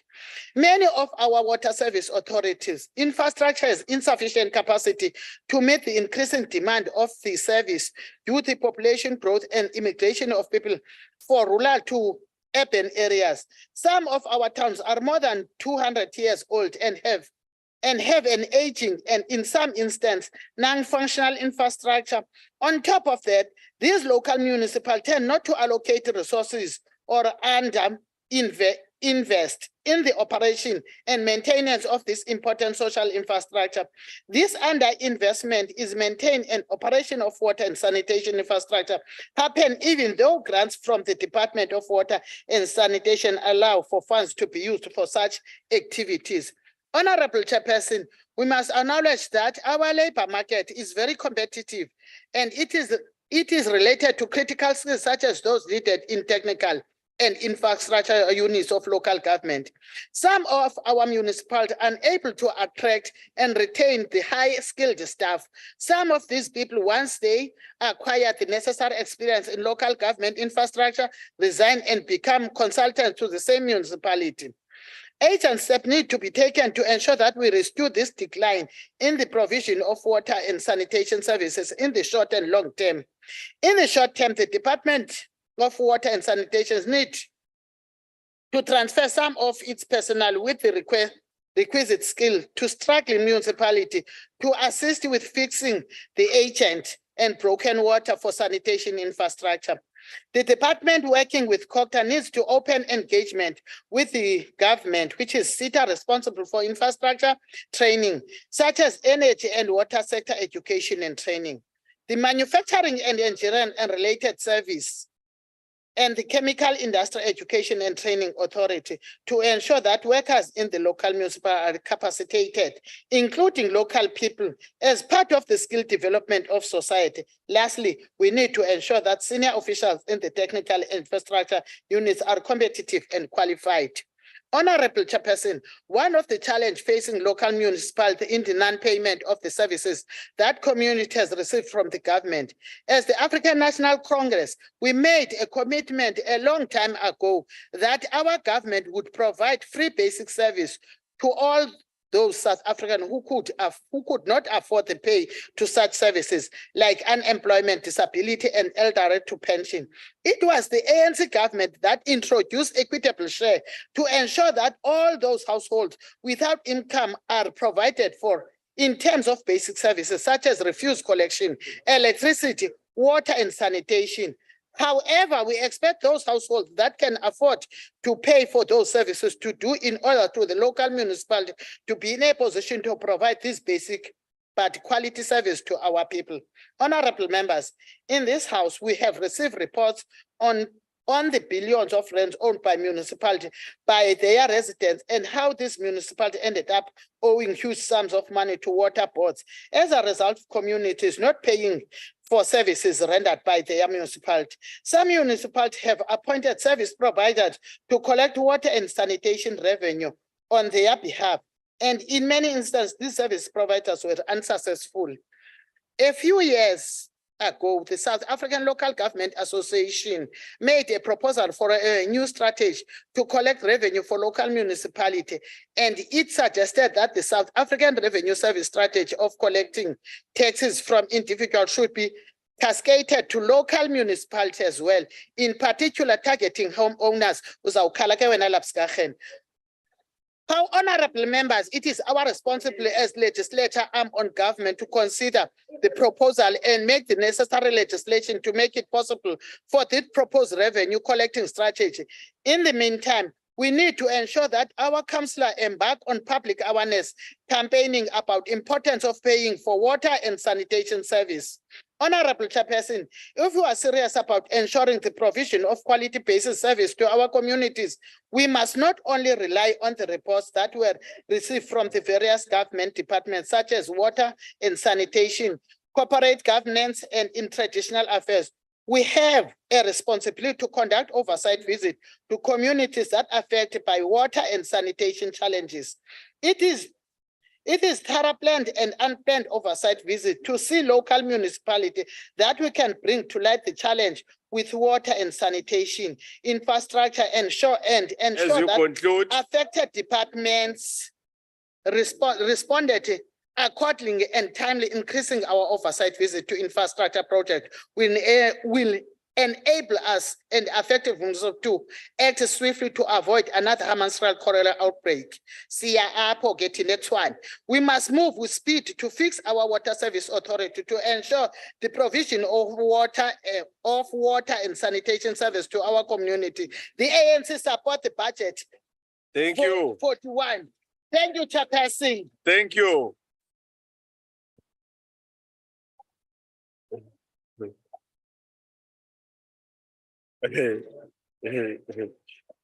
Thank you. Honorable Chair. I raise a point of order. Order, members. What's your point of order? Order, members.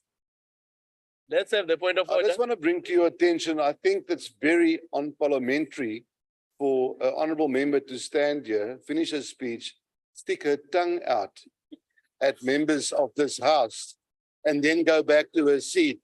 I think it shows a lot of her character and her upbringing. Order, members. And I take offense to it. Order, members. Honorable members. Whatever we do, let's make sure all of us, I'm appealing to all of us. Let us not compromise the decorum of the house. All of us. I'm appealing to all of us. Let's allow the Honorable Minister The chair can consult the Hansard.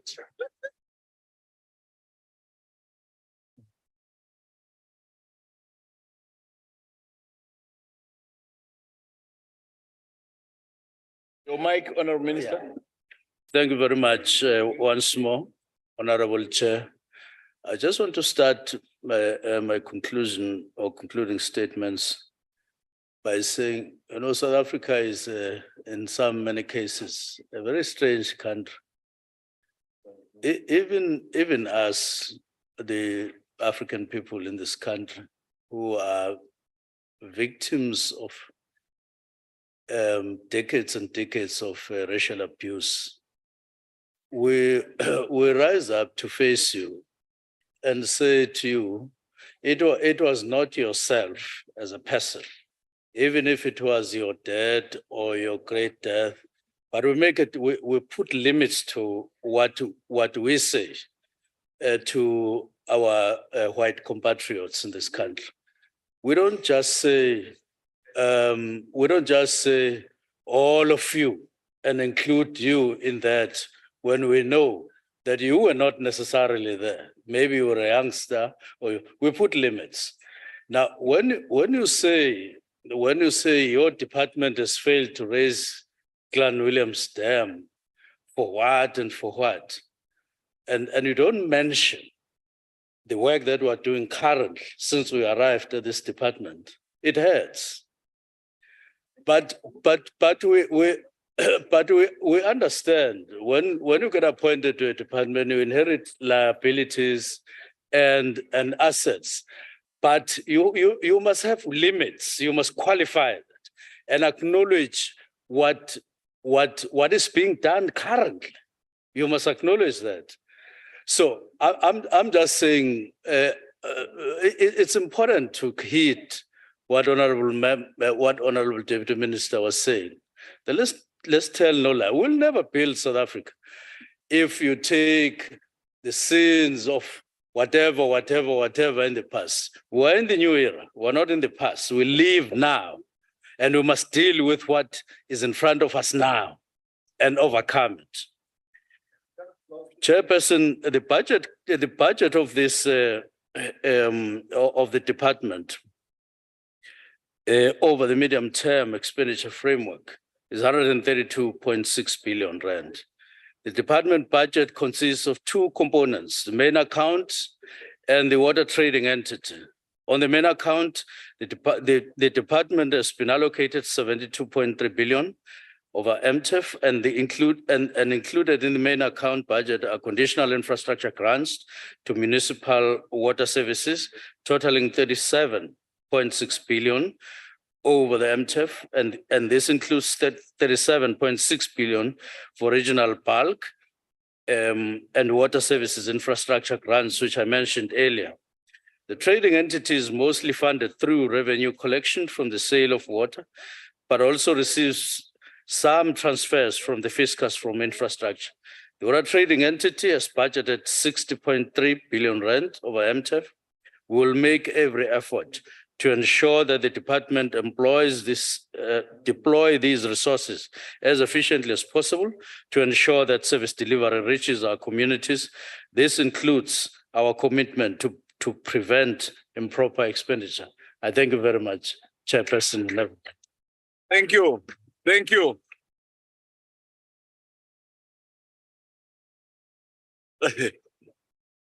Thank you, Honorable Minister of Water and Sanitation, Honorable Minister Macingwane. Honorable delegates, that concludes the debate and the business of the day. I'd like to thank Honorable Minister of Water and Sanitation, Minister Mchunu, Deputy Minister, Honorable Mahlobo, Deputy Minister, Honorable Shabalala, special delegates, and MECs, and everybody present for availing themselves for this very important debate. The House is adjourned. Thank you very much.